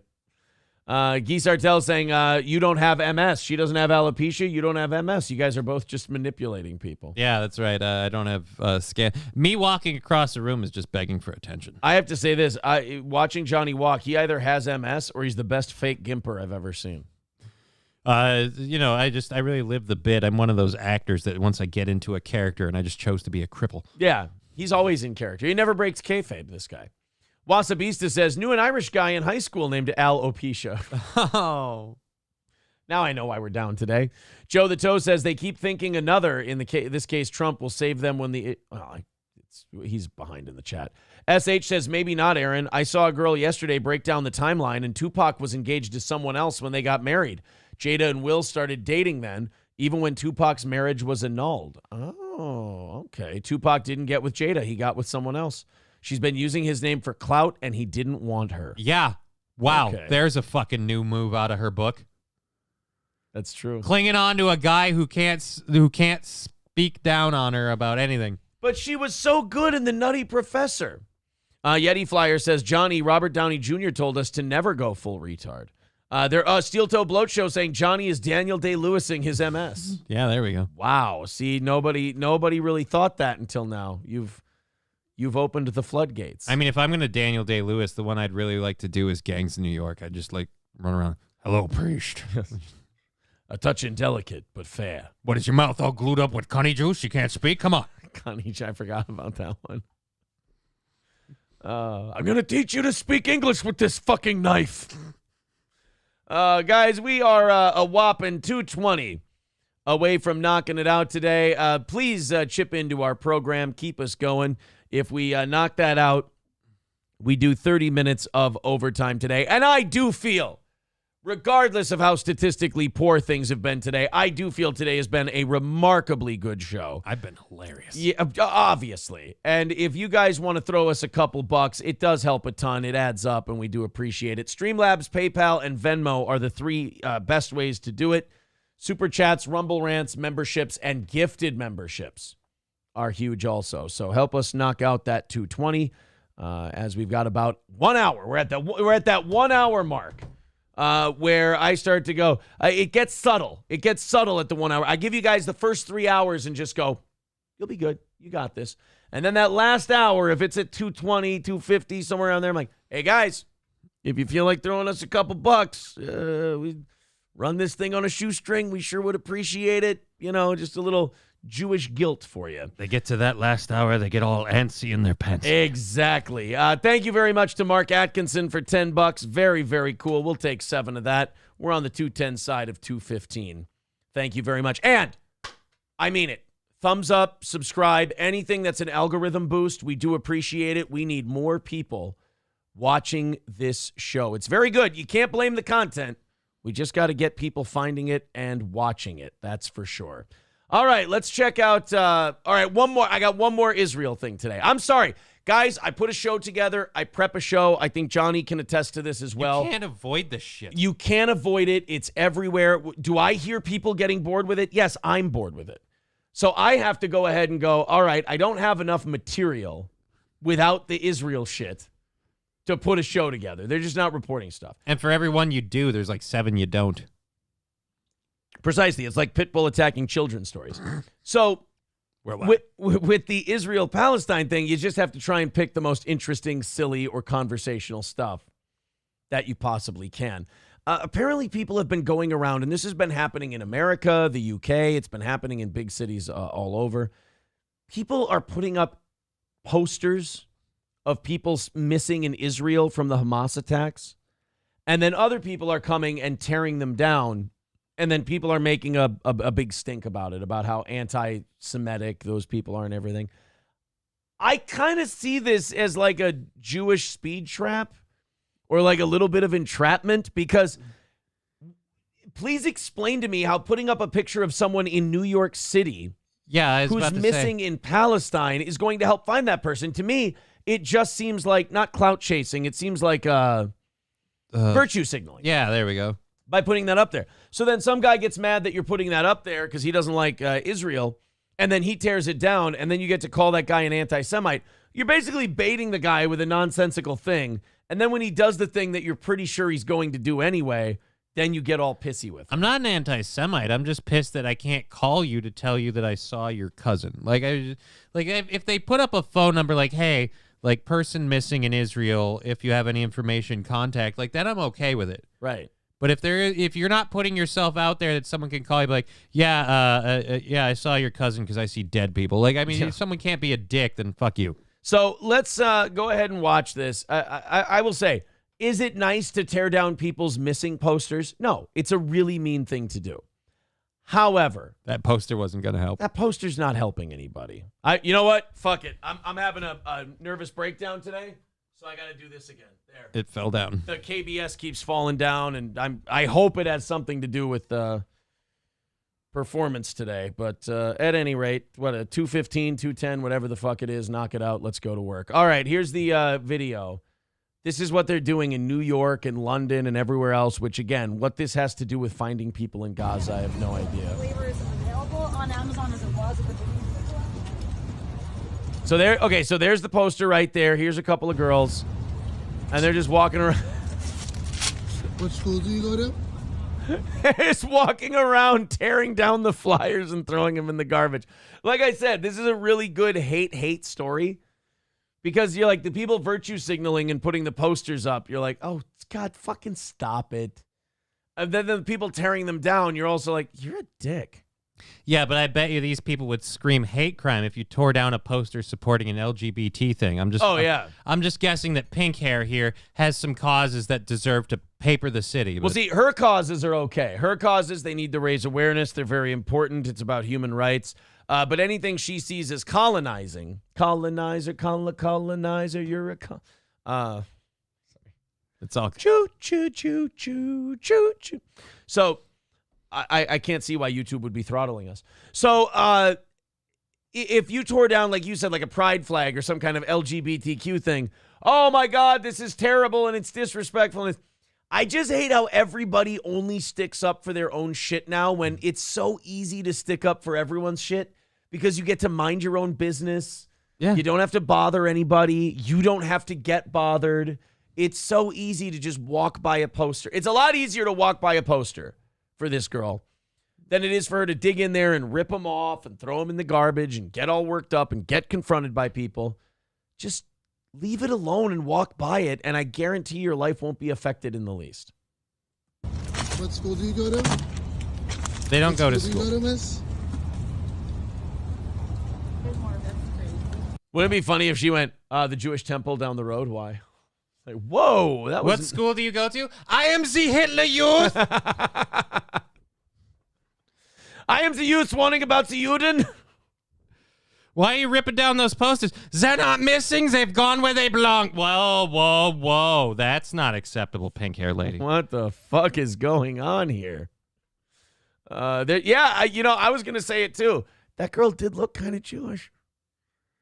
Well, I didn't put them up, so if you're going to feel bad, I should be the one involved. There definitely are, though, quite a bit of people. I've seen the Jewish protesters who are, like, against Israel. Well, yeah, because it's technically against their religion. But yeah, that's a weird point. Right. They feel like it's against their religion to have a country based on their religion. Like, that's not supposed to exist. So that is kind of interesting to see that part of it. Red Fox Mad with $4.99. Thank you so much, buddy. He says, let's go help support this amazing show. Please join me and let's meet the goal. Let's go. Follow me. Yeah, guys, 2:10 away. Let's start, as they say in the NFL, let's pick up some chunk plays here and knock that out. We got less than an hour before we bring out this bad boy and really beg at you to keep our show going. 2:10 away from today's goal. Yeah, it's definitely a KBS issue because I watched the YouTube bounce to like 350. And then it's so I restarted the computer the other day. It was working fine for a few days. Mm-hmm. And now right back to just that bouncing shit. I fucking hate it, man. I really do. We got to get a radio portion of this show or we're going to strangle to death. Vidam with $5 says, I am ready to work for you as a mod on Rumble as I am already a mod for your YouTube channel. Awesome show today. Thank you very much, buddy. And that's going to put us at 205. See, it comes down. It comes down little by little. Everybody working together. Even the smallest can make a difference. Yeti Flyer with $2. It gives us $2 for the Jews and blacks. Johnny, that's so nice. I don't know how I'm going to split it between all of them. You all get a penny? It's like that cartoon where the baby dogs are starving and they're cutting up a bean for everybody. But now I'm thinking of Cinderella Man. Oh. And he's giving him the sandwich. Oh, yeah. No, gives her the bologna or whatever it is. Yeah. He made fried bologna sandwiches for him and they were hungry, so he gave him his sandwich. And he goes, the kids. I had dinner last night at the Ritz with, who is it? Mickey Rooney and George Rath. And I went up for ice cream 3 times. I'm stuffed. I cannot eat another thing. That movie makes me gay F word out a lot. Like I tear up during for Russell Crowe. That part I tear up at.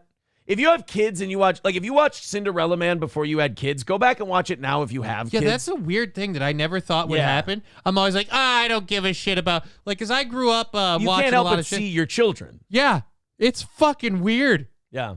Because I used to watch, what is it, Shoot 'em Up, and people are like, I can't watch it, there's a baby. I'm like, oh, it's fucking funny. He's running around with a baby, and it's like a live-action Bugs Bunny cartoon. Yeah. Now I'm like, dude, there's a fucking baby. Stop it. There's your baby's there, you piece of shit. No, Cinderella Man, yeah, when he gives her the bologna, and then also when he promises his son he'll never send him away. That one gets me now. And then when they send the kids away and he goes and Paul Giamatti goes, Jesus Christ, Jimmy, what in the hell do you got to be sorry for? And you're like, God, oh yeah, dude. Oh shit. And then what's the there's another one that oh God, what's the other crying one? What's the other moment in that movie where I go, I don't know. I don't watch it with you. I punch April in the pussy so I can feel masculine. I just go, I'm not gay. Boom. If you want to prove you're not gay, just watch one of Russell Crowe's early films where he played a homosexual and his father is helping him like me. It's from back in the early 2000s where it's like, hey, gay is still new. And it was just... gay was still new back then. So it's a really great movie about an older guy living with his son who happens to be gay. The dad's trying to meet another lady, and trying to close out the twilight years with a friend. And then at the same right, every time you meet a new lady, she's like, what's with the gay mags? It's like, oh, that's for my son. I buy those for him. It's a really good defense. It sounds like a great movie. It is a great movie. He's totally gay. Give me tips with $10. Thank you very much, buddy. Optic Nerve with $2 says, if the goal is a big tree, we are the small axe. I like that. Very good. 195. See, you guys are under 200. Great work. 195 away from knocking it out today. The based Canadian Ministry of Parliament eating an apple and fucking with a guy? Yeah, I didn't saw see a this. clip about this. I haven't actually watched it, but All right, apparently 2 it's a minutes. big deal. Somebody said that this was a fake interview. I don't know if this was a fake interview, but this is a guy. His name is Pierre Polivier. They got fucked up names in Canada. Goddamn French. Well, anyway, this frog motherfucker, I guess he's one of the few conservatives in Canada. What's a Canadian conservative? An American liberal, probably. I mean, more than likely. It's probably just an American liberal. This guy was out in like an apple orchard or some shit, or a winery or a vineyard. And he was talking to some reporter and these reporters always think they're smarter than the politicians. And boy, they're going to get them. They're going to get these politicians. And in this guy's case, he's going to ask him some questions. And this guy's there's nothing, being humiliated by a politician is bad. Being humiliated by anyone while they're just casually munching away on a snack, there's something that makes that worse. I'm just saying, looking at the still right now, he looks like if Smarmy was a person. Yeah, he does. He looks like a smarmy I mean, dick. you got to realize who you're going up against. Well, let's take a look. I haven't watched this yet. A lot of people were sharing this yesterday. On the topic, I mean, in terms of your sort of strategy currently, you're obviously taking the populist pathway. What a dick. What an asshole for taking the populist pathway. You're picking the thing that a lot of people agree with. Yeah. Really weird. You're a guy who depends on winning elections, and you're saying a lot of shit that people like. What kind of hack are you? By the way, is there anything more dismissive you can do in a conversation than take a big bite of an apple in front of somebody? Because it is, well, especially if it's a loud one. Like, unless it's a soft, mushy one. But it's a loud one, it's going to interrupt the person speaking. Yes. You're obviously taking the populist pathway. What does that mean? Well, appealing to people's more emotional levels, I would guess. Yeah, liberals and progressives never do that. Yeah, it's only the real pieces of shit that take the populist pathway. When my guy says everything that everybody likes, it's just because he's a goddamn good candidate. Exactly. Yeah, you guys, here we progressives, we base everything on science and biology and fact and whatnot. You guys with your emotions, I mean, the shouting and the screaming and the kvetching and the yelling, we just don't get it. I mean, certainly you tap very strong ideological language quite frequently. Like what? Left wing, this and that, right wing. I mean, it's that type of ideological thing. I never really talk about left or right. Anyways, a lot of people really believe in that. Okay. It's almost like Rain Man talking to somebody. He's like, I don't really believe in that. Left and right, I don't believe in that. It's got to be a 7. I don't believe in that. We need to wrap this interview up. Judge Wapner's on in 15 minutes. I like this guy. I love when you ask people, you would think by now that these gotcha journalists would be prepared with some examples. Yeah. Because every time they go, oh, you use fiery rhetoric, and the guy goes, give me an example. They're like, I can't really... Write a few things down so that when he tries to corner you with that, which is an obvious question he's going to follow up with, you can go, oh, back on June 15th of this, you said thus. And well, Aaron, it's a real big problem because you see, it's not like there's a whole bunch of like video or documented conversations that he's had that you can pick apart pieces and go, look, this makes my point where you said a thing. Right. It's literally you're a YouTube search away from having your research done. A lot of people would say that you're simply taking a page out of the Donald Trump book. Like which people would say that? Well, I'm sure a great many Canadians, but... Him. That's what I hate. No, you're saying that. That's what I hate about the press. Is like, just own the shitty things you want to ask. You're saying that. Some are saying, by some you mean you. Right. Well, no, I think a great many Canadians. Give me 2 names. Like, that's how bad these reporters are. Is you could be like, give me 2 names. Motherfucker, make up names. And they're like, oh, I don't know, a lot of them. All right. Tons of people. Before I finish this apple, do me a favor. Learn the difference between some are saying and you are saying. Exactly. You have until I finish my apple. It's like Dr. Kelso in Scrubs. You have until I finish my squeezy juice. Who? I don't know who, but... Well, you're the one who asked the question, so you must know somebody. Okay. I'm sure there's some out there, but anyways, the point of this... Go back. I need to hear that one more time. Who asked the question, so you must know. A great many Canadians, but... Like who? I don't know who, but... Well, you're the one who asked the question, so you must know somebody. Yeah, you told me that a great many Canadians are saying that. You're the one pointing this out. So Right.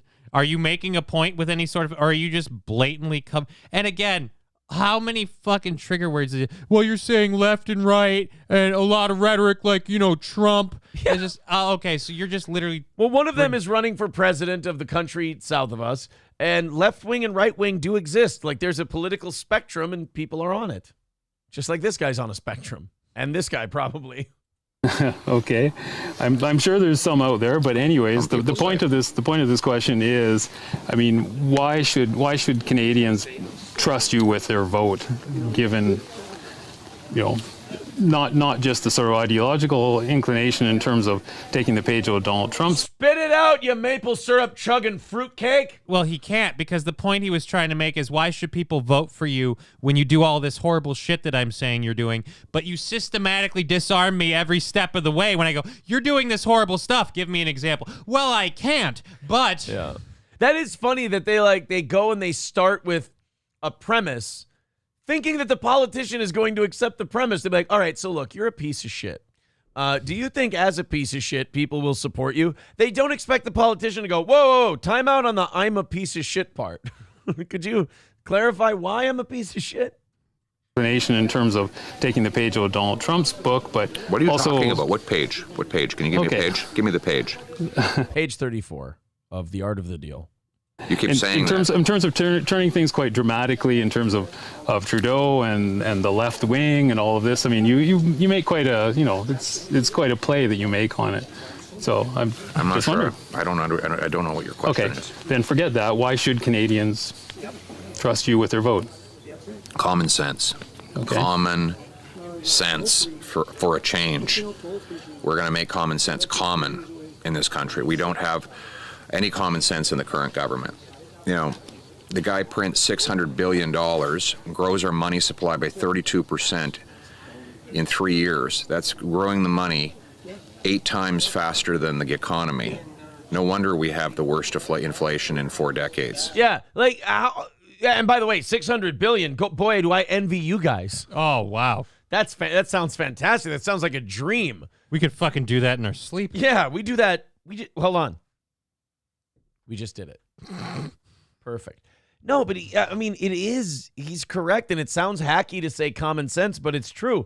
Somebody's got to break that shit down. Like when COVID happened, it would have been wonderful if somebody would have stood up and went, you either got to let these people work or you got to print them a bunch of free money. If we're going to print the money, why don't we let them work so they can produce goods and keep the economy going? And that way the inflation won't hit so bad. If you increase the money supply by trillions of dollars, but then shut down the means of production, we're all going to be fucked in a little bit of time. And then they're like, nah, we'll be fine. But we'll be able to wipe our tears with all those dollar bills we have. And don't worry, we'll also get the orange man out of office, which is what this was all about anyway. And then the inflation happened, and they're like, well, who could have saw this coming? Like, all of us. And this guy's... The dumbest people in the world saw it coming. And this guy's such a piece of shit. His whole question, he's like, I'm going to make you look like a piece of shit. And the guy literally refutes his argument. And then at the end of it, he goes, all right, so let's just get to the main question. Why should people vote for you when you've been doing all this stuff that you just proved you don't do? Yeah, right. I'm going to cap spending, cut waste, so that we can balance the budget and bring down inflation and interest rates. You'll want to be able to pay your mortgage again? You want to be able to afford rent? Then you have to vote for Pierre Poilievre, because I'm the only one with a common sense plan that will bring back the buying power of your paycheck. I thought it was Palmolive. God damn. God damn it. Poilievre want a cracker? You know what we need to succeed this administration? We need Perrier. That's what we need. Perrier, too. Perrier. There we go. Oh, 195 away from knocking it out, guys. This guy really is talking apples to apples here. I get it. Woo. Other people going with your Perry Palm Olive joke. Hobo chili recipe with $2 says, I would like to be a mod on your mother. Now that's not, I was going to make you a mod for the channel, but now you're saying you want to be a mod, as I understand it, on my mother, so to speak. She needs moderation? I suppose so. Not nice. All right, guys, 195 away from today's goal. We are a ways away, and we're about 40 minutes away from rattling the can. So if you want to jump in and chip in a little bit, we've had a great show today, and it really has been an entertaining program, the best there is.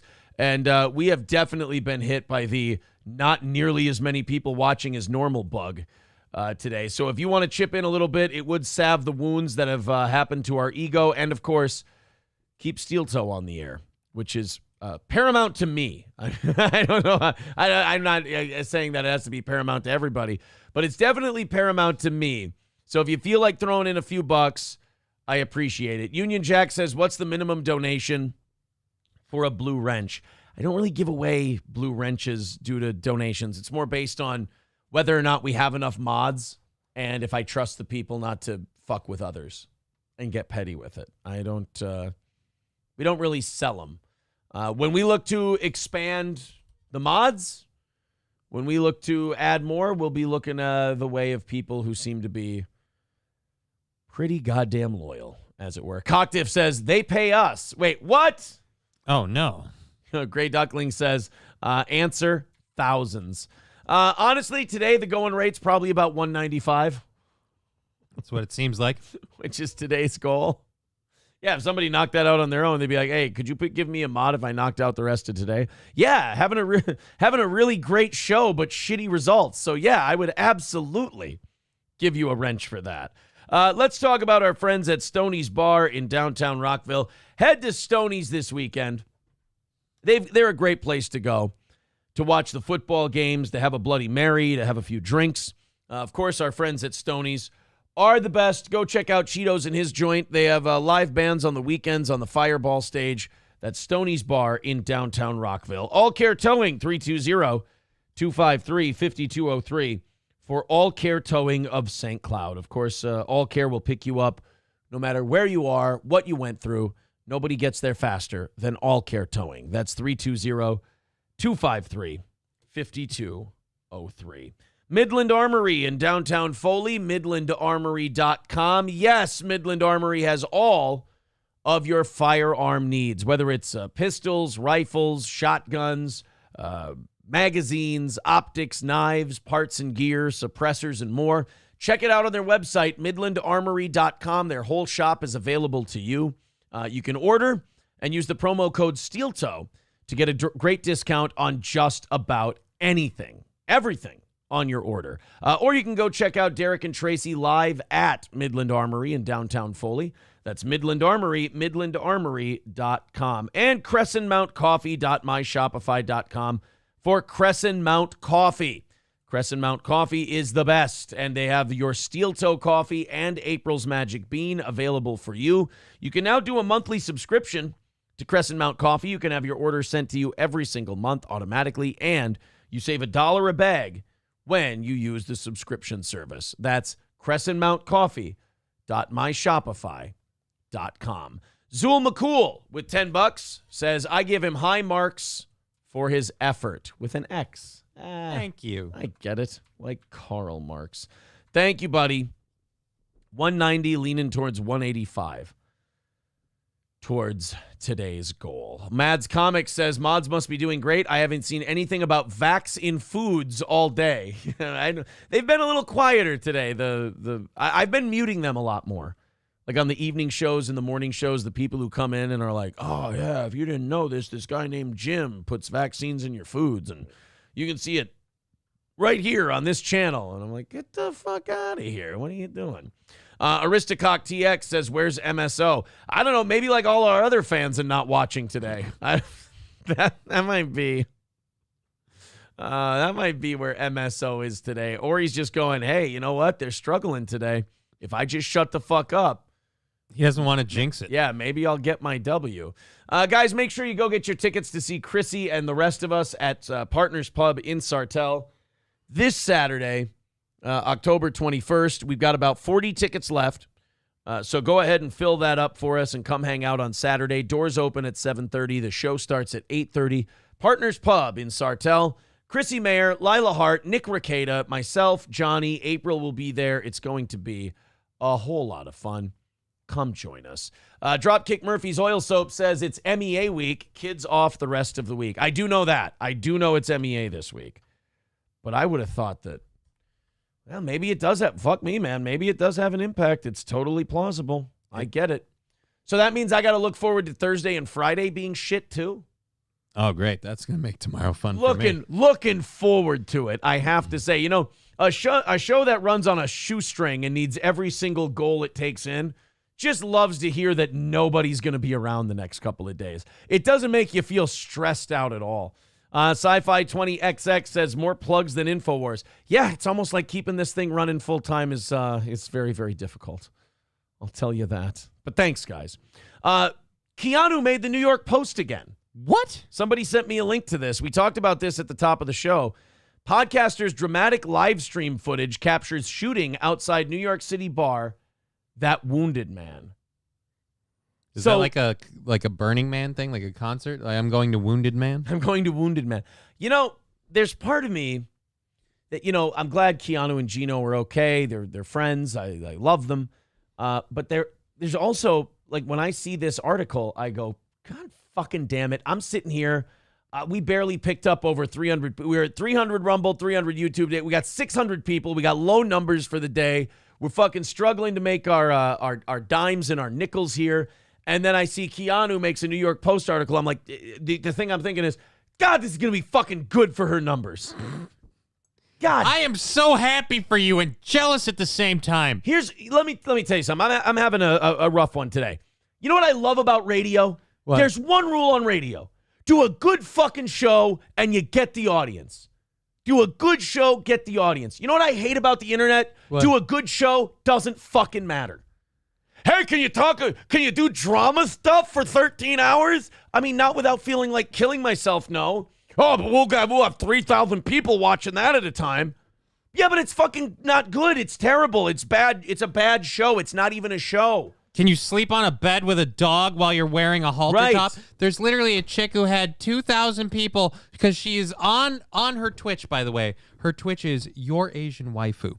And so if you can't figure it out, she has a lot of deep thoughts that she does on her show, like sleeping with a dog on the bed so you can live out your fantasy of your Asian girlfriend sleeping with a dog. Oh. Like, what the hell? Who has that fantasy, by the way? It annoys the shit out of me because you sit there and you go, I'm funnier than all these fucking people. I have a better show. We talk about more interesting shit. And then you go, what? This guy's got like 3,000 people. What's he talking about? Oh, some guy did a thing and they're watching, staring at him going, doesn't he look stupid? There's nothing worse than watching a guy unironically on a stream watch another guy and go, isn't he dumb? I'm like, well, who's dumber, the dumb guy or the dumb guy watching the dumb guy? That's why I don't do the stream sniping stuff. Like, I don't do it because I feel it's dumb, and I don't watch people doing it because they're like, oh, so-and-so stream sniping. Like, what was it? One time someone was like, Granny's stream sniping you right now. So we just started having fun talking back and forth through our streams at each other. But, like, the overall... That's not good. Yeah, but the overall stream sniping shit to me always comes back to, like, I think about it, like, you know what? I could do that. I could get more viewers by stream sniping somebody and ripping on them. But then I think, oh, why don't I just sit here and just go, ow, my balls? Like, the whole time. It's just, you're the ow, my balls guy. You're the ow, my balls guy. Well, you know what? I'll sit here and I'll die doing a really good show that's better than everyone else's show, better than every stream sniper's show, better than any show that's out there. I'll just sit here, I'll do a good show, and I'll rot and die that way. But, I mean, god damn, man. To just, this show, yeah, Sci-Fi 20X says this show is underrated, sincerely. Criminally. It's fucking criminally underrated.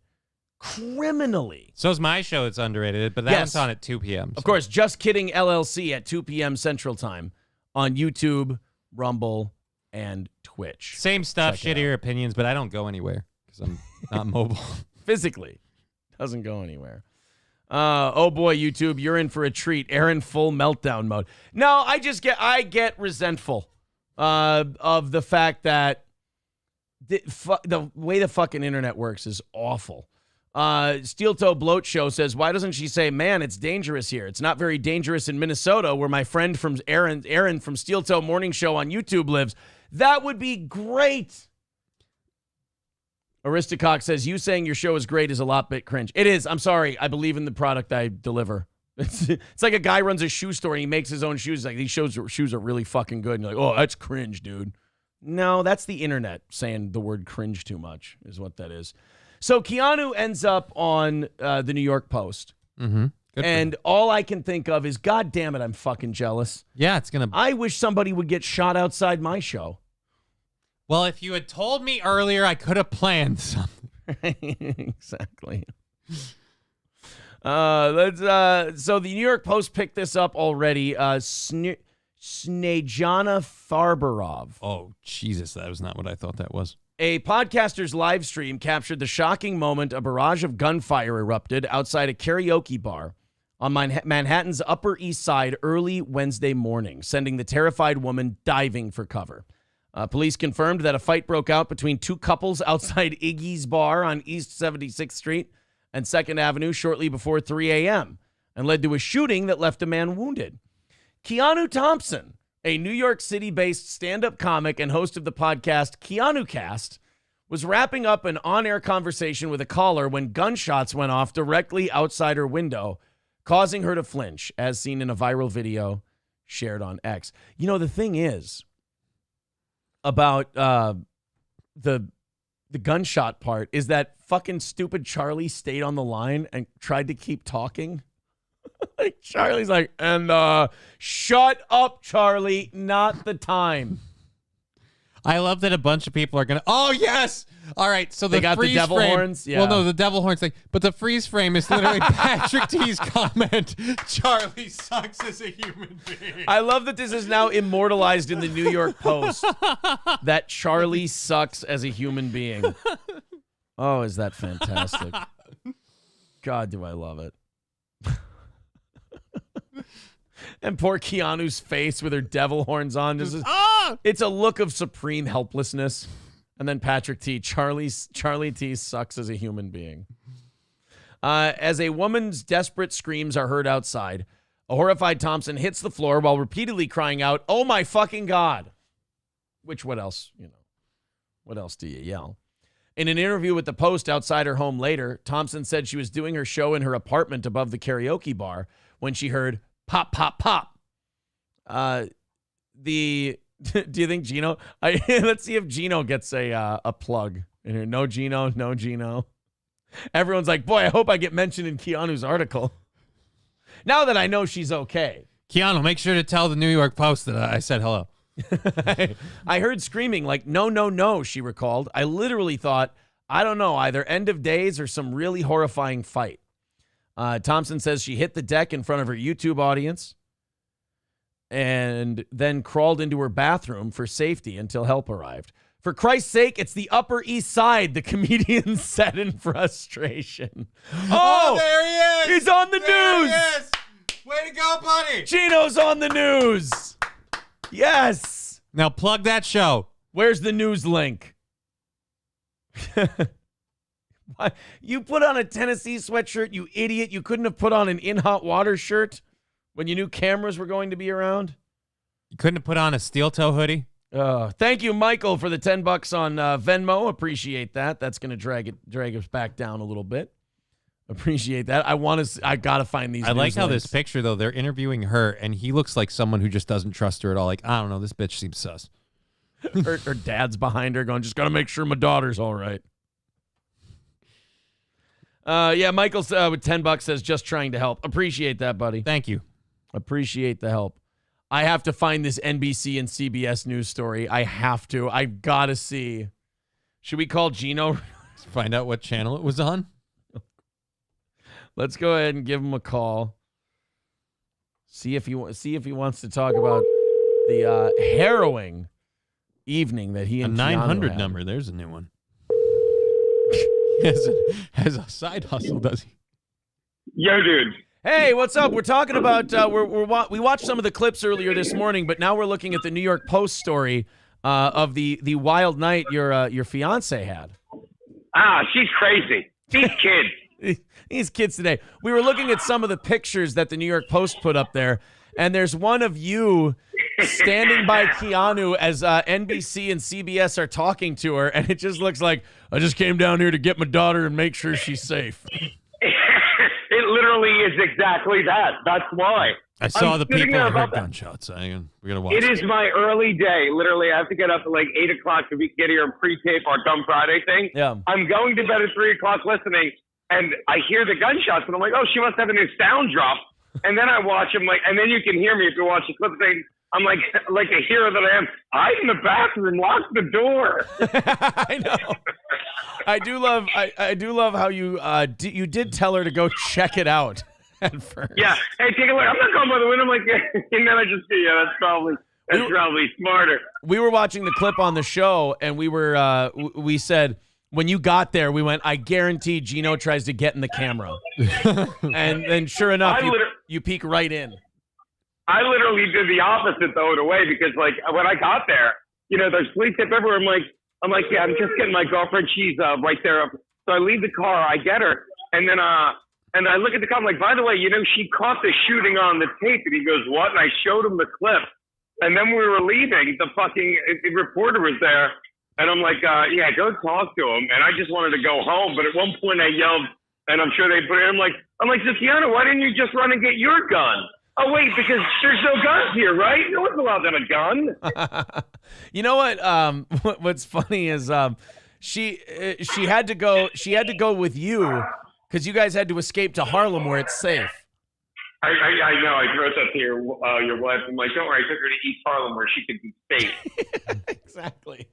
And then if you would have known, be honest with me, you piece of shit.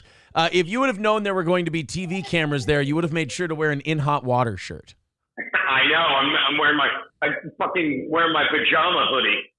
Dude, I have to be very, very honest here and say that when I saw she had a New York Post article, knowing that she was okay and everything was fine, there was a part of me that got very upset at first and went, I do a good show. Somebody gets shot outside of my house. I said, why couldn't it be Brandon Staley? No. Oh, no. All right, well, look, I got to run in. We're doing our pre-tape, but thank you for, and your wife checked in immediately. I woke up to a text from her, so thank you for that. I'm glad everyone's okay and have a great program. Later, gentlemen. All right, bye. He would have, too. He would have worn a In Hot Water shirt if he would have known how much news was going to be there. I just really enjoyed the opportunity. The peekaboo thing. Just tell everyone I said hi like twice. Just beautiful. Mick Marshall says, I don't have a suggestion, but I do agree with the person yesterday that said this show is too good not to grow quicker. It must be structural. Show quality is there. Need to figure out algorithm. But that's the other thing. Once you start playing to the algorithms, your show sucks. I didn't vote for algorithm. I voted for Bush. I voted for George Bush rhythm. That was it. So you know what? We did decent numbers on a video we put up recently of me talking about Jack's Films and Sniper Wolf. If I talk about that, the people who love this show and support it financially are not going to watch anymore. They will not watch this show. They think that shit is fucking stupid. So, what do you do? Professional Horny Boy says, just keep telling us how good this show is. One day it might be true, Aaron. Oh, you stop it. Sean Raz with $5 says, and now the entire world knows where she lives. And Red Fox Mad with $4.99 says, Gino moved to Minnesota. Get out of the hellhole. I mean, look, there's only one spot in Minnesota where they're getting shot. And as Keanu says, this is the Upper East Side. God damn it. We are better here. Yes. Bring that shit back to Harlem where it belongs. April says, try better show titles, maybe. Yeah, or maybe just keep plugging away. I mean, look, we've been surviving for 10 years now doing this show. We'll keep surviving. Union Jack says, Geese Artel says, you've been faking it. When are you going to make it? Good point. Good point. Sniper Wolf controversy got huge numbers on other channels. It didn't work. It doesn't work here for some reason. Oh, no, we got good numbers on that clip. But if I did a whole show out of that, our fucking audience would abandon me immediately, as they should. Red Fox Mad, thank you. 170 away for today and 20 minutes away from rattling this offering plate and hopefully KO in that second to the last morning goal of the week. April says, I'm trying to give you ideas since you sound downtrodden. Sorry. Yeah, no, we'll work on it. We'll try to get all that up. I just can't. Fucking stinks, man. I hate it. I hate. They're right, Aaron. It's the algo, show titles, thumbnails, post more clips of the show. Yeah, I gotta figure something out.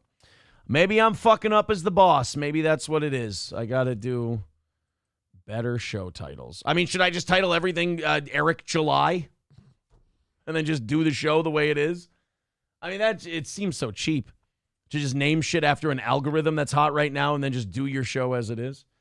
I don't know. Do my thumbnails suck, don't they? You can say it. I don't know. I don't have a problem with your thumbnails. Mine are just as bad. You can say that the thumbnails are shit. That's fine. I'll work on it and get better.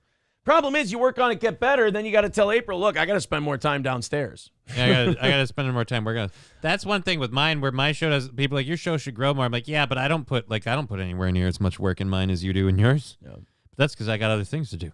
Joe the Toe says, I can name it. He says, you want titles? Toey got titles. There you go. Union Jack says, your thumbnails are pedestrian. I didn't even think they were pedestrian, so I'll take that. I'll take their pedestrian. All right, guys, go ahead. Continue to contribute. We appreciate that. Let's call it a win today. Let's snatch a victory out of this thing. Imagine being the unluckiest human being who's ever lived. A black man who served more than 16 years in prison on a wrongful armed robbery conviction was shot dead by a sheriff's deputy during a traffic stop in Georgia this week. Who knew it would have been safer in prison? Leonard Cure, he's not, 53, had been out of prison for 3.5 years following his exoneration when he was pulled over for speeding on I-95 in Camden County early Monday. Cure was allegedly driving at least 90 in a 70. That's not indefensible. I mean, you've been on 94, and you'll be driving 80, 82, and you'll have to get over into the right lane. Yeah, dude, I end up going close to 90, keeping up with traffic half the time on 94. Cure got out of his car at the deputy's request and initially cooperated, but became violent after he was told he was being arrested. Oh, see, he's triggered as fuck from before. The 16 years he had to spend in prison for something he didn't do. So he hears you're getting arrested, and in his mind, he's like, it doesn't matter if I did anything wrong or not. I'm going to jail. I'm fighting this shit. Because it doesn't matter whether I'm in the wrong or not. I'm going down for it, so I'm going down swinging. I'm not going to the booty house, yo. Cure got out of his car at the deputy's request. The deputy used a taser and a baton on Cure in a bid to subdue him after the man began assaulting him. After Cure refused to comply with his commands and continued resisting, the deputy drew his gun and opened fire. See, now that seems a bit escalatory, if you will. So the baton and the taser didn't work? Right. How does the taser not work? Do we need to up tasers? We got too many people walking through taser shots. Too many people got fat skin that's just eating the electricity of it. He doesn't look like the fattest guy. Maybe the blackest guy, but not the fattest guy. That's for sure. Yeah, look at him. He's a tiny fella. That guy shouldn't be able to take taser shots standing. You got to gas up that taser a little more, brother. Because you should not have to shoot this to subdue him. This seems a little like we're leaning on the gun a little too much, if you will. The deputy who shot and killed Cure has not been identified, and it was not immediately known whether race played any role in the incident, which is being investigated by the GBI. It was unclear whether body cam footage of the traffic stop existed or if it would be released. Cure has been represented in his exoneration case by the Innocence Project of Florida, which put out a statement Monday morning his loss. I don't see a speeding stop being something that we need to be shooting somebody over. I hate to say this, but I actually kind of side with the guy freaking out. Like, dude, when the cops pull you over for a speeding ticket. Yeah. And they start saying, look, man, you got to come, you get out, you cooperate. You're talking with the guy. And now it's like, all right, time to put on the cuffs and stuff you in the back of the car. When you're that guy, that was 16 years of your life that disappeared. You're not willing to just believe, oh, well, this will work out because I'm innocent. You know, and it's like, no, that's a white people thing. Yeah, once you've been in for 16 years, you ain't going back. You have no faith, because we always say, oh, courtroom, that's where you argue. He's like, yeah, I argued in the courtroom. Guess what? I went to jail for 16 years, and I was innocent. 383 Novocaine with $5 says Biden is in Israel. Hopefully his GPS takes him to downtown Gaza. Left turn, you have arrived. Oh, Jesus Christ. Thank you for the $5. I appreciate that. 165 away from today's goal. Keep going, guys. We got about 15 minutes until we rattle the can and see if we can KO today's goal. Theodore Roosevelt says, got to be kind of clickbaity with the titles. So maybe going with the latest thing and don't spend too much time on it. Yeah, that's it. I just remember how crucified we got when we went, we had to stop doing any of that John shit because people were like, this is fucking gay. This is stupid. There's so many people I could have buried and destroyed and fucked up. I never lose at that shit. But we had so many people going, nope, fuck that. It's gay. It's stupid. No, it's not worth it. Blah, blah, blah. And I'm like, okay, I got to, listen to the audience. And the battles get too real with some of those people on the internet. Like, a lot of people don't understand, hey, man, we're having fun. Relax. Right. The internet, again, radio is way better than the internet in some regards. In that, you don't have to the problem with the internet is it really is taking us towards idiocracy. It really is just, you have to, hey, content creators, make sure you appeal to the dumbest motherfuckers alive. And you're like, yeah, but isn't that going backwards as a human race? Do you want to live? I'm like, all right, I guess. Whereas on TV and radio, all you got to do a good show, get good ratings, boom, you're good. That's it. But when it comes to the beefing and the drama shit, it's like you watch some of these people and you forget that they're adults.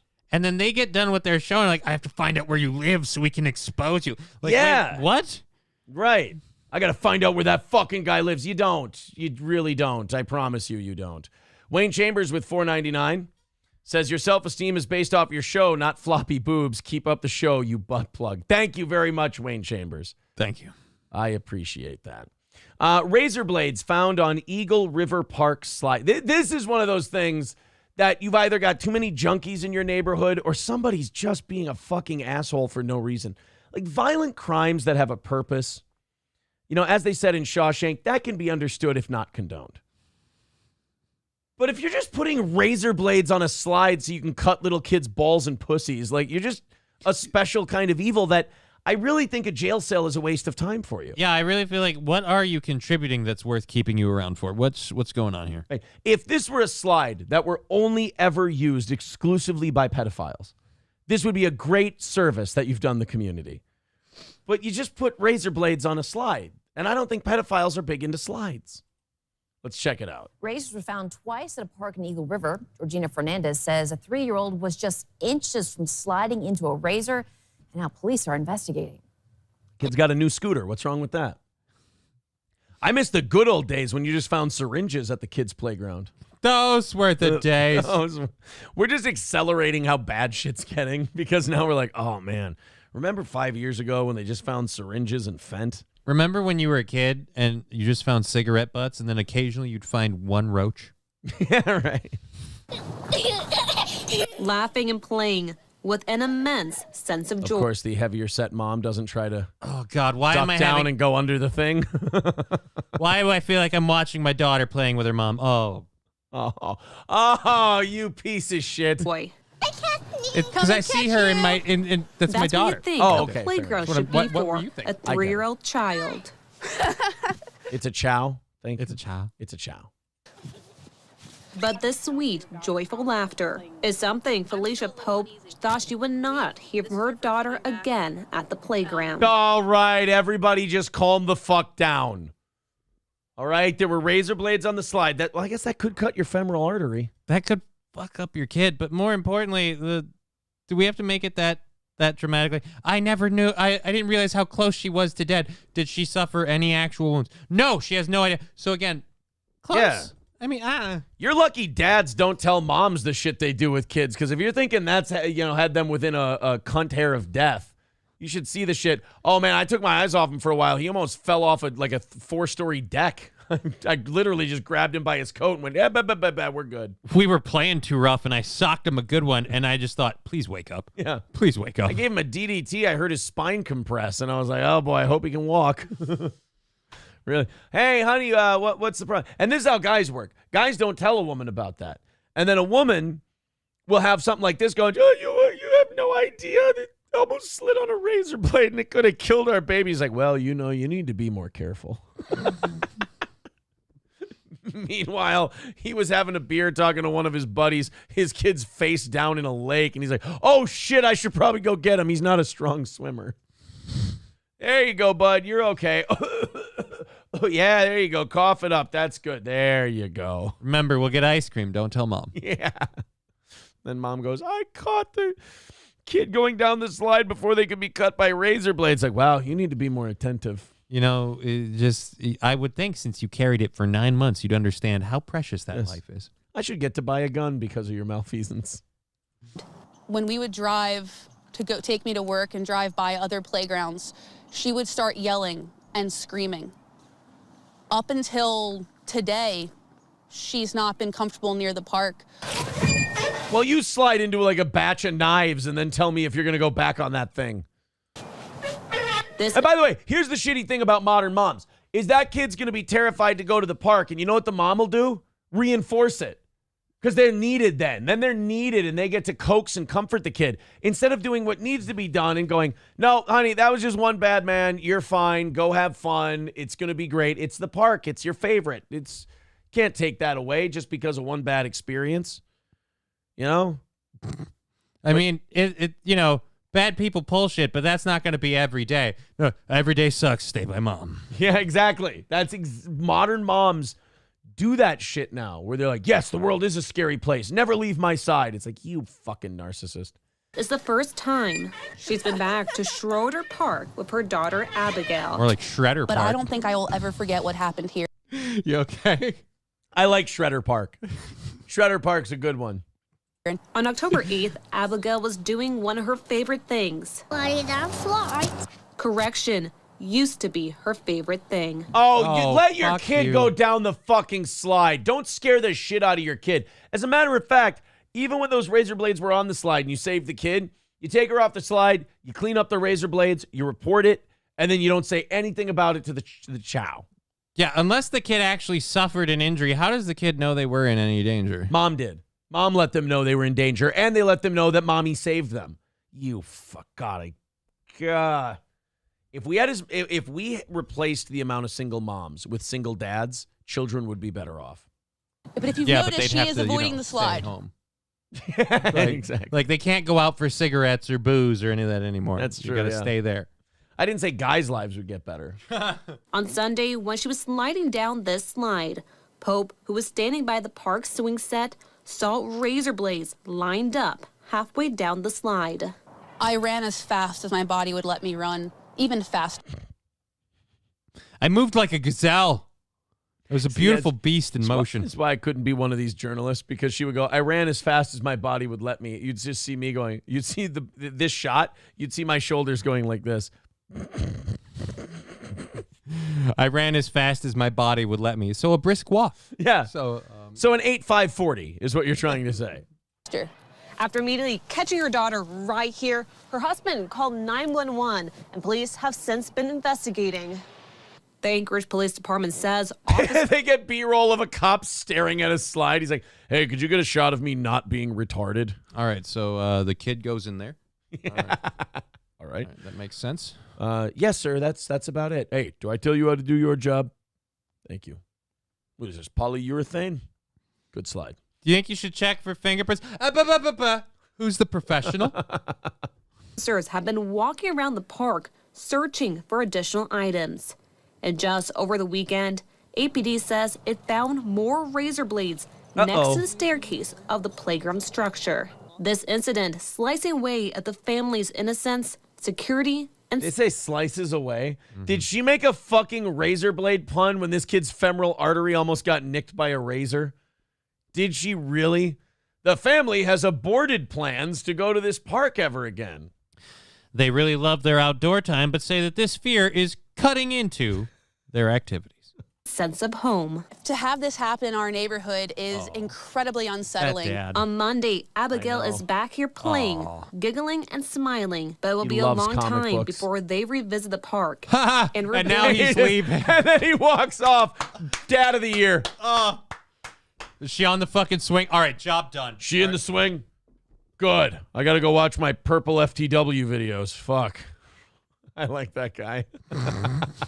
Just drops the kid in the swing, goes, all right, Mom, you're up. Theodore Roosevelt says he's an Eric July fan. I'm not getting involved. What, Eric July? What's the September? No, it's October now. It's October. Yeah, nothing to do with July. I don't get it. Nothing. I'm not getting involved. Involved in what? To be honest, I don't know. The thing that I'm not getting involved in. I don't know what it is. I'm curious. Well, I'm certainly not getting involved. All right, guys, 5 minutes until we rattle the offering plate and try to beg our way to prominence today. 165 away. So if you want to chip in, we'd really appreciate it. Streamlabs, PayPal, Venmo, Super Chats, memberships, gifted memberships, all of it helps. Thank you on Rumble. Thank you on YouTube. Hey, guys, like, subscribe, help the algorithm, help the show out. We do appreciate it. I don't want to die, motherfucker. All right, let's knock out the money. Let's knock out the likes. Let's call it a victory today. I would really appreciate it. I guess, what's his name? Pat McAfee has been facing heat for having Aaron Rodgers on his show. But, like, he and Rodgers are buddies. And Rodgers talks to him about the NFL, and, you know, he's not doing anything. He's got a bum foot. And he's not playing, so he has all the time in the world to hang out with Pat McAfee. Well, people are now criticizing him because of Aaron Rodgers' vaccine skepticism. Oh, Jesus fucking Christ. Who cares? Oh, God. So, Aaron Rodgers criticized Travis Kelce because Travis Kelce did that shilly Pfizer commercial. Yeah. And he called him, what did he call him, Mr. Pfizer or some shit like that? He gave him a funny name. Yeah, and he called him Mr. Pfizer. And it was funny. Right. I thought it was very good. Thank you, Helgi, for the $5. Says, when it comes to park safety, this community is staying on point. Yes, of course. I still love that dad just putting the kid in the swing and then marching just off. Leaving. I love that. So anyway, so that happens. And now people, I guess, are bitching, why? I thought bitching about COVID and vaccines was done. I thought we were over that. Everybody's moved on. I think 2% of people got the last booster. Yeah. So it's over. Aaron Rodgers won. Let's move on. Let's talk about football. We're good.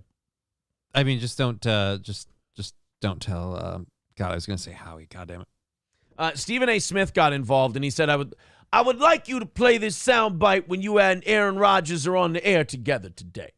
I want you to tell the public out there who's been critical and questioning of y'all's relationship to kiss your ass. They wish they had that relationship.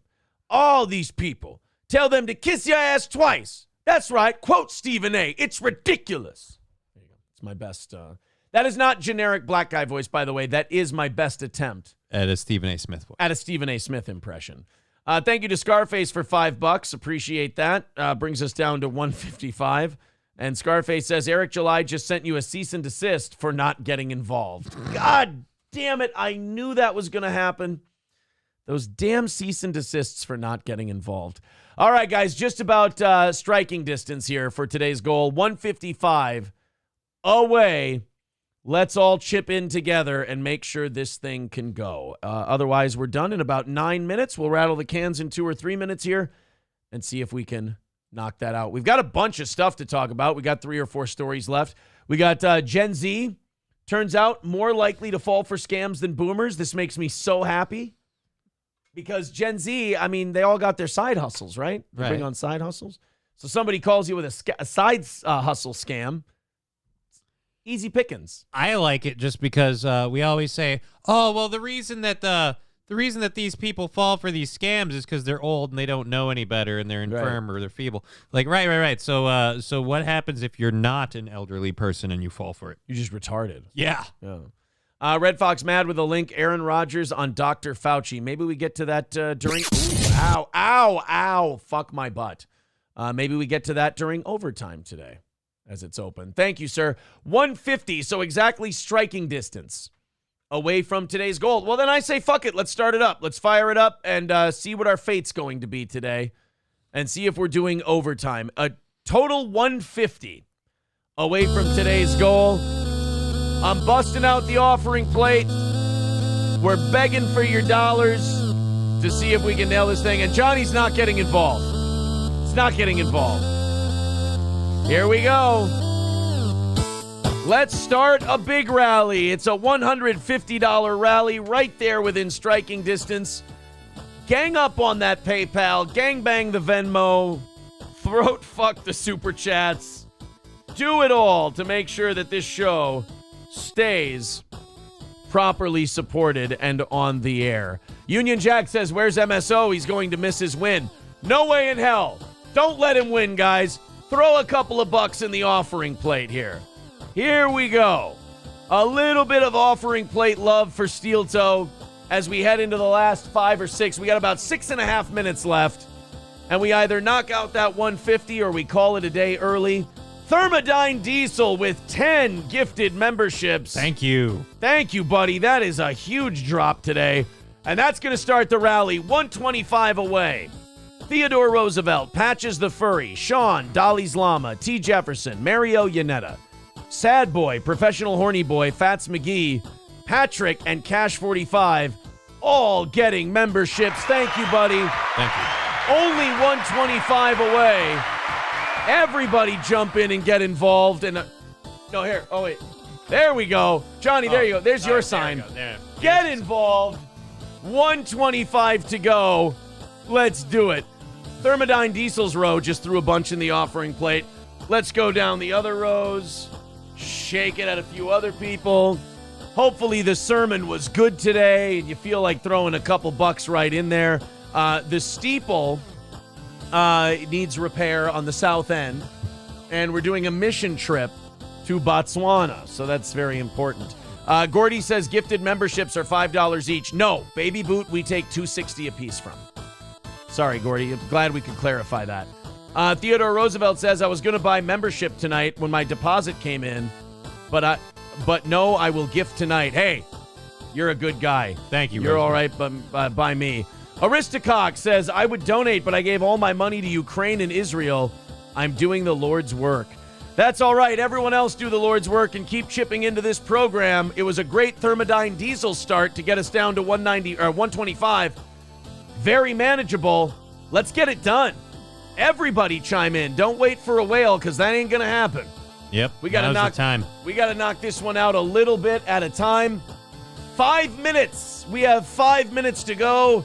And the offering plate is up. Look, take this, cover it in paper. So we can't even see it. Killer Beehive says, holy shit, YouTube takes nearly half your gifted memberships. Yeah. No, they take 30%. Oh. But the Baby Boots are smaller than the Steel Toe Bros. That's all. All right, MSO has our eyes on us, guys. Don't let us down. Keep chipping it in at 5 or 10 a spot, and we'll be able to knock this thing out. There's the music once. Okay. Uh-oh. We are 4.5 minutes away. Let's fire it up again and see if we can inspire the rally. We are 125 down. And we need to pump this thing back up. Come on, boys and girls. Get her going. All of the links are in the chat. Throw us money, give us money, hand us money. Keep us here for another half hour. Keep us here for another half hour, indeed. Mad Comics with $5 says, I'd rather have show than money. Thank you. He'd rather have the show than the $5. I like that. 120 away from today's goal. Helgi says, time to go down that slide of donations. No need to check for razors. Exactly. There you go. Hey, maybe if Thermodyne gifted you a membership, you throw one out to somebody else. Pay it forward.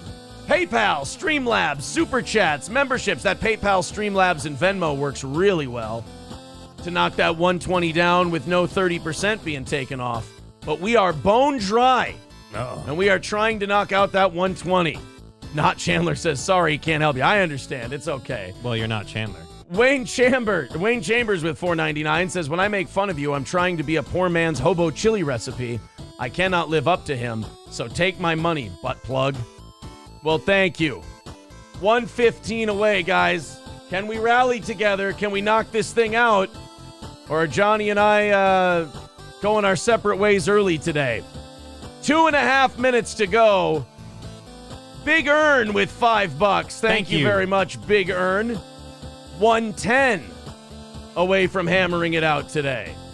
110 away from knocking out the rest of it. And 2.5 minutes left, so I'm going to rewind this just a little bit to get that 2.5 minutes left. Aristocock says MSO wins today. I can't give up yet. We're 110 away, and we've got 2 minutes. There's still blood in these veins.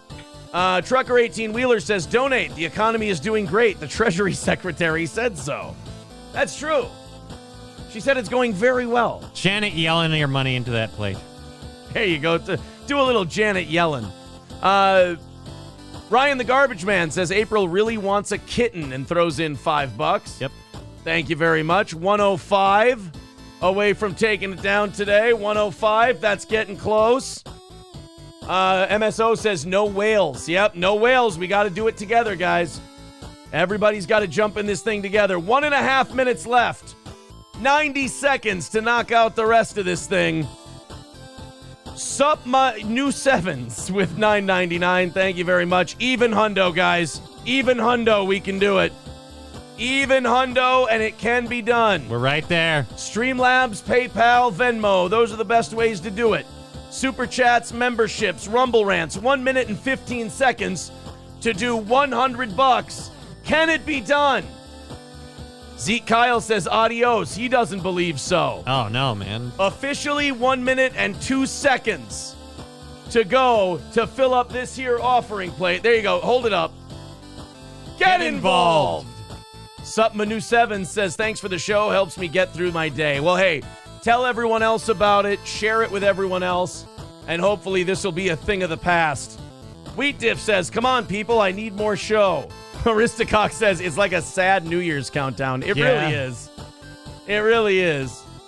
You ain't getting my money says, no, thank you. No, I know. You've made it clear many times through your name. Oh, man. 30 seconds to go. $100 away. This can be done. You got it close. We're right on the edge. Come on, guys. We need a bunch of you here all at once. Everybody all at once. 15 seconds to go. 100 away. Throw it in the offering plate. Make it happen. 10, this is a 9, peachable fence. 8, 7, 6, 5, 4, 3, 2, 1. And we failed. Oh, no. Chelino is right. LOL fail. I love that there are people who adore us failing. I do. There's something about that I'm like, look, I mean, if that's your thing, if that's where your life is, that like LOLing at us failing is all you have, I'm glad I could provide that for you. Need Trump says a buddy of mine, Lurpy, just gave me $20. He wants to see you with a crew cut. He loves listening to your show. Well, thank you, buddy. That puts us 85 away. Let's go ahead and hit the old refreshers here and see how far away we ended up from knocking out today's goal. We are nothing, 0. So don't worry about it. We're done. Thank you very much, Need Trump. We appreciate that. $85 away. Hold on 1 second. Got a little notification here. $20 from Luke. Coming in via Venmo. Thank you very much, buddy. So, hey, only 65 away for today. Thank you, guys. It's not so bad. Close enough. Do another half hour anyway. I don't know. Do you think they'll do it if we do another half hour? I don't know. That's a lot of trust. We just gave them 7 or 8 minutes and it didn't happen. What's going to happen in the next? Yeah. What are we getting up next 30 minutes? Yeah. I mean, I can't take the 30 minutes away when we don't do the 65. So Helgi says only 65. We can knock that out. That's up to you, man. I got time. All right. I'll do the half hour for you guys, but we gotta pay for it. Got to pay for it. Aristocox says this crowd is not credit worthy. They're asking. They got to 65. Well, it did crush a fairly large amount pretty quick in you that guys time. did. So You did. We'll give the little space there. You made a big round. Here's what I'll do. I'll go to 10:15. All right. And then if we do it, we'll do the 10:30. There you go. You ain't getting my money. Says you would do the half hour if it was still 100, though. No, we've cut this thing short many times. In fact, last week I went home early. Yeah, last week Johnny went home early. That's for sure. All right. 65. Yeah, Killer Beehive says we're asking for a credit limit increase. $5 from Kotod says gangbang that goal so Aaron doesn't have to get gangbanged on OnlyFans. Thank you, buddy. That puts us 60 away. This crowd probably has a credit score of 375. Don't trust them, says Mick Marshall. Helgi says a portion of today's proceeds will go towards buying Keanu a handgun. I mean, are they allowed to have them in there in New York? Yeah, you got to be careful because you can't just be having those things. I mean, it could get dangerous. I mean, could you imagine if they let law-abiding citizens have guns in New York City? Well, someone could get shot. Someone could get shot. If they let that happen. Camel Toe with $5. Thank you very much, buddy. Hit up that Streamlabs, hit up that PayPal, the Venmo, everything else, and we'll knock out that last 60. Bigot on Socialist Media with $7, knocking us down to 55 today. Thank you very much. All right. So here's what we'll do. Jake Hudson, do you take Kiki bucks? No, the currency doesn't transfer. All right, so here's what we'll do. 12 minutes at a time. So wait a minute. If it's not backed by gold, what are Kiki bucks? What is the clam standard? What is that? It's a clam standard. All yes. Optic Nerve says, goal a big tree. We are the small axe. Let's do this. Well, we're there. 55 away. You guys can do it. Let's go ahead and jump into some stories while you guys gangbang the shit out of our contributions. Gen Z is 3 times more likely to fall for an online scam than boomers. I don't know if I like this or not because I hate them both. Well, it just means we're getting dumber. Right. I think if you're young, if you tell people they can get rich on a phone call, they're more likely to fall for the scam or an email or anything like that, or Twitter or Instagram or TikTok. Gen Z is probably scammable there. You probably couldn't scam Gen Z on a phone call. But you could probably scam them through DMs. You could probably scam them through a TikTok racket or something like that. Just click this link. Yeah.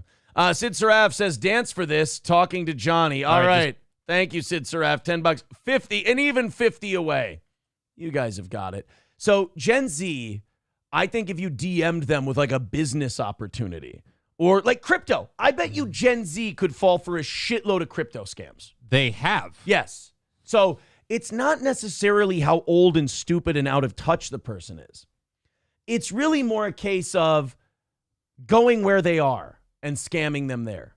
So then does that make the people who get scammed dumb, gullible victims or are they just kind of, innocent victims? Gen Z or the boomers? The Gen Z. The boomers I'm going to give dumb, gullible victims because they're boomers. I think you should always be checking shit. I think you should always be skeptical and assume, I call me old-fashioned, I think there should be a face-to-face meeting. There should be a person-to-person meeting before you sign shit and give shit and throw money at something. I believe you should be doing that face-to-face in person. That's a good way to find out it's not a scam. And say, hey, where's your office? Where can I meet you? But what if the guy said that he's got a great deal where, I sign up on this program, I give him my social security number, and then I get to, pick up a free sandwich every day because it's prepaid. It's just a good thing. You know what? Go for it. Yeah. I think, you know what? You're right. I sound like an asshole. Who doesn't fucking love roast beef? You know what? You're right. I'm wrong. The guy sounds like a straight shooter. He won't send you astray. No. Chilino with $5. That's $5 Canadian. Says, here's 50 cents, Aaron, for making me feel bad for saying LOL fail. I mean, it did hurt my feelings, but I'll grow. I'll become a better person for it. 40, that puts us $45 away and just 9 minutes left in your guys' part-time overtime that you begged me for. See, I begged them for money. We didn't get there. They begged us for time. They begged me for overtime. I gave it to them, so we're running this thing. This isn't on credit anymore. It's on faith. It's the scene from the French Revolution in History of the World. Look what we've got. Beggars. Begging from beggars. 45 away, guys. Knock out that 45, and we'll go past 10:15. So, Gen Z falls for online scams more than their boomer grandparents do. So, apparently... That's because they don't know how to operate a computer. That's true. But, you can do that thing with old people where you call them. And, I bet you old people start falling for AI scams like crazy, like AI voice scams. They already do with the cop thing, where they pretend to be their grandchild calling from jail. And they need Target gift card bail money. Oh God, I want to see the love scam ones. Those are the ones I love to rip on, where someone's like, "I've been giving this person I've never met money, but I met them online, and they said they really care about me, and I like their picture." Like, you deserve not to have your cash. $17 from Patrick. Thank you very much, Patrick. That's very helpful. And there you go, guys. $30 away. Just 30 away. You guys have got this. You can do this thing. Sound like you're breaking into Jiminy Glick there. What are we going to do without the goal? Look, it's only $30, and really, I think the rest of you have it covered. Compared to older generations, younger generations have reported higher rates of victimization in phishing. Oh, so you promise them pussy, you catfish them. Oh, yeah, dude. What you do. There's a lot of ones where they get people to send the pictures, and then they use that to, guilt trip you to send money. Identity theft, romance scams, and cyberbullying. I can see where Gen Z would be more prone to romance scams because they don't go out on dates and they don't go meet people. It's all apps and computer and internet and all that. So if you don't get how real world dating works, you're easy to be fucked with. It's strange. It seems like, if you don't interact with society and be a social person, you're kind of gullible. Right. Yeah, if you don't interact, if you think that the real world is gay, bro, and you look at, the internet is real, that's the real shit, that's where shit matters, and then you fall for a scam and you're like, well, there you go, there's your shit that matters, stupid. Screenshots or didn't happen. Oh, you are fucking retarded, aren't you? The Deloitte survey shows that Gen Z Americans were 3 times more likely to get caught up in an online scam than boomers were. 3 times. So it's not even close. It's not like, oh, Gen Z, it's not like stats you can fudge. Gen Z fell for 30 scams, but they tried it 200 times, whereas boomers got scammed 24 times, but they were only tried 50. It's like, no. 3 times. The Deloitte survey shows they were 3 times more likely to get caught up in a scam than boomers, 16% and 5% respectively. Dude, 16% that's a high success rate for a scammer. Well, I mean, what are you going to do if you lose? Right. Hang up and try the next asshole. Compared to boomers, Gen Z was also twice as likely to have a social media account hacked, 17% and 8%. All right, that one's not fair because, again, I'm saying it's because they actually have them. Right. Look, Grandma really felt ballsy when she jumped onto Facebook, but that was yesterday. Okay? Nobody wants to hack into Granny's Facebook page. They want the Instagram accounts. 14% of Gen Zers surveyed said they'd had their location information misused more than any other generation. Well, that's because you guys trust all this shit. You guys look at the rest of us who are in our 30s, 40s, and 50s, and we go, hey, turn your location off. Don't accept cookies. Don't do this. Don't do that. And you guys go, oh, fucking boomers. You guys are fucking retarded. You're dumb. Well, then isn't any surprise that more of you than any other generation get their locations compromised and you get fucked with? You deserve it. Don't click on random links from random people. What are you afraid you're going to get hurt if you go outside? What happened to all my money? Yeah, exactly. Now, Skeezy saying Aaron got scammed into unpaid overtime. You know what? That's pretty accurate. Not unpaid, half paid. Right. We're down by half. Half paid. We're only at $30 now. The audience can knock out the rest of that 30. They've got this. Mad Comic says they didn't fill them full of kitty speed pills to make them skeptical. Right. They gave them the pills so they would just listen, do what was said. Drug them, make them pliable. This has no downside, right? Nope. Yeah, we're going to be totally fine here. Hey, these younger kids don't ever question authority or react with any kind of skepticism. What's the deal? Do you think it could be the drugs we gave them? Nah, now let's sign on that reverse mortgage. We treat our kids right in this generation. There we go. I wouldn't give your kids drugs if I thought it fucked up even one growing individual. God, Tom Selleck will shill anything, won't he? I know. Holy Christ. So now the cost of falling for these scams may also be surging for young people. Social Catfish's 2023 report on online scams found that online scam victims under 20 years old lost an estimated $8.2 million in 2017. But in 2022, they lost $210 million. Ooh. Gen Z coming in like a wrecking ball of their own finances. 5 years, man. Right. They came of age. The millennials aged out, and now Gen Z came of age, and they're like 12 times. They're costing themselves 12 times the money we did when people tried to scam us. You mean the gentleman who talks like this is not actually going to take my $10, find a princess, and give me $4 million? Who would have thought that this man would be dishonest with me? I don't see what makes it. Look, does it sound a little questionable? Yeah, but I put in $500 and I made $1,000 the next day. So now I took that $1,000 plus an extra $1,000 and I put that in there, and now we're gonna make even more money. That's how you turn the scam on the scammer, by the way. When they say, "Hey, give me $50, I'll show you it works," and then they show you, they go, "Hey, you got $1,000 here. I'll give you the $1,000, and then you give it back to me, and I'll reinvest it in the thing." Just take the $1,000 and walk. Yeah, you won. You take the cash and you're like, I feel like I already won. If I play again, I risk losing. Right. Yeah, there you go. Fauci's pangolin becoming a member for 17 months says, "I think I'm really dating Jessica Alba," my bank account says. Look, she sent pictures and I heard her voice. And she said, to quote it. Yeah. No speaking English. That sounds just like her. All right, guys, we are $30 away from today's goal. I said I'd give you 15 minutes and see if you took care of the rest. You're inside of 50. So I'm going to go ahead and go till 10:30. But got to knock out that $30. Otherwise, firing up the music again. See, I thought we were going to make them beg for the next 15 minutes. Should we? And promise the other $30. I mean, it was something. I just said we started strong and now. That's true. It was $65 and they said, "Oh, no, you can do $65. We'll make it work. We'll make it work." You know what? Johnny's right. Last time, here we go. $30 away.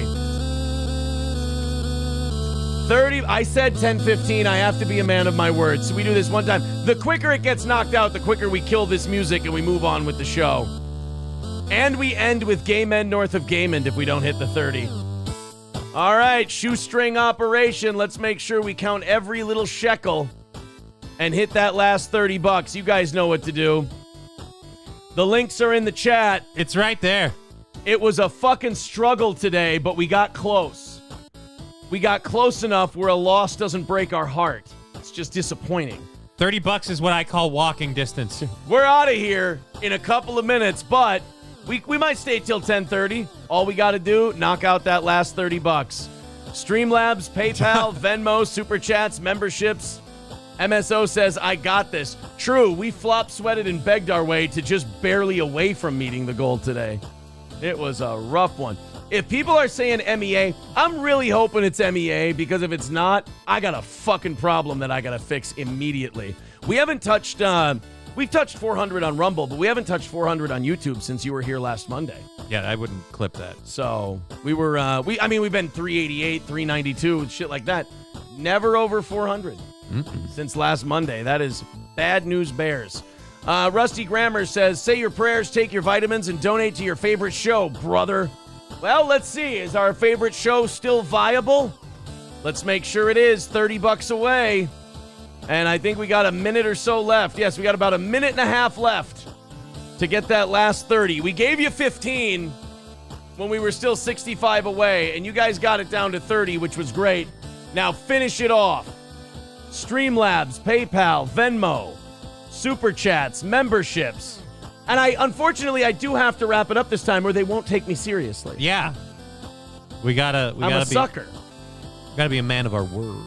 A man of my word. All right, guys, about a minute to go. Throw in a couple bucks. It's 30 left. Fill up that offering plate. Johnny, hold up your sign. There you go. Your pathetic, disgusting, gross, fucking e-begging piece of shit show. Although no e-begging for the first 3 hours. Yeah, we did pretty good this time. This is definitely one of those shows that makes me go, "See, guys, I told you. I told you. I told you." That's what today makes me do, is I told you. A fucking a toe-to-so. All right, guys, about 40 seconds here. Here's what I'm going to do. I'm going to hang back with this offering plate.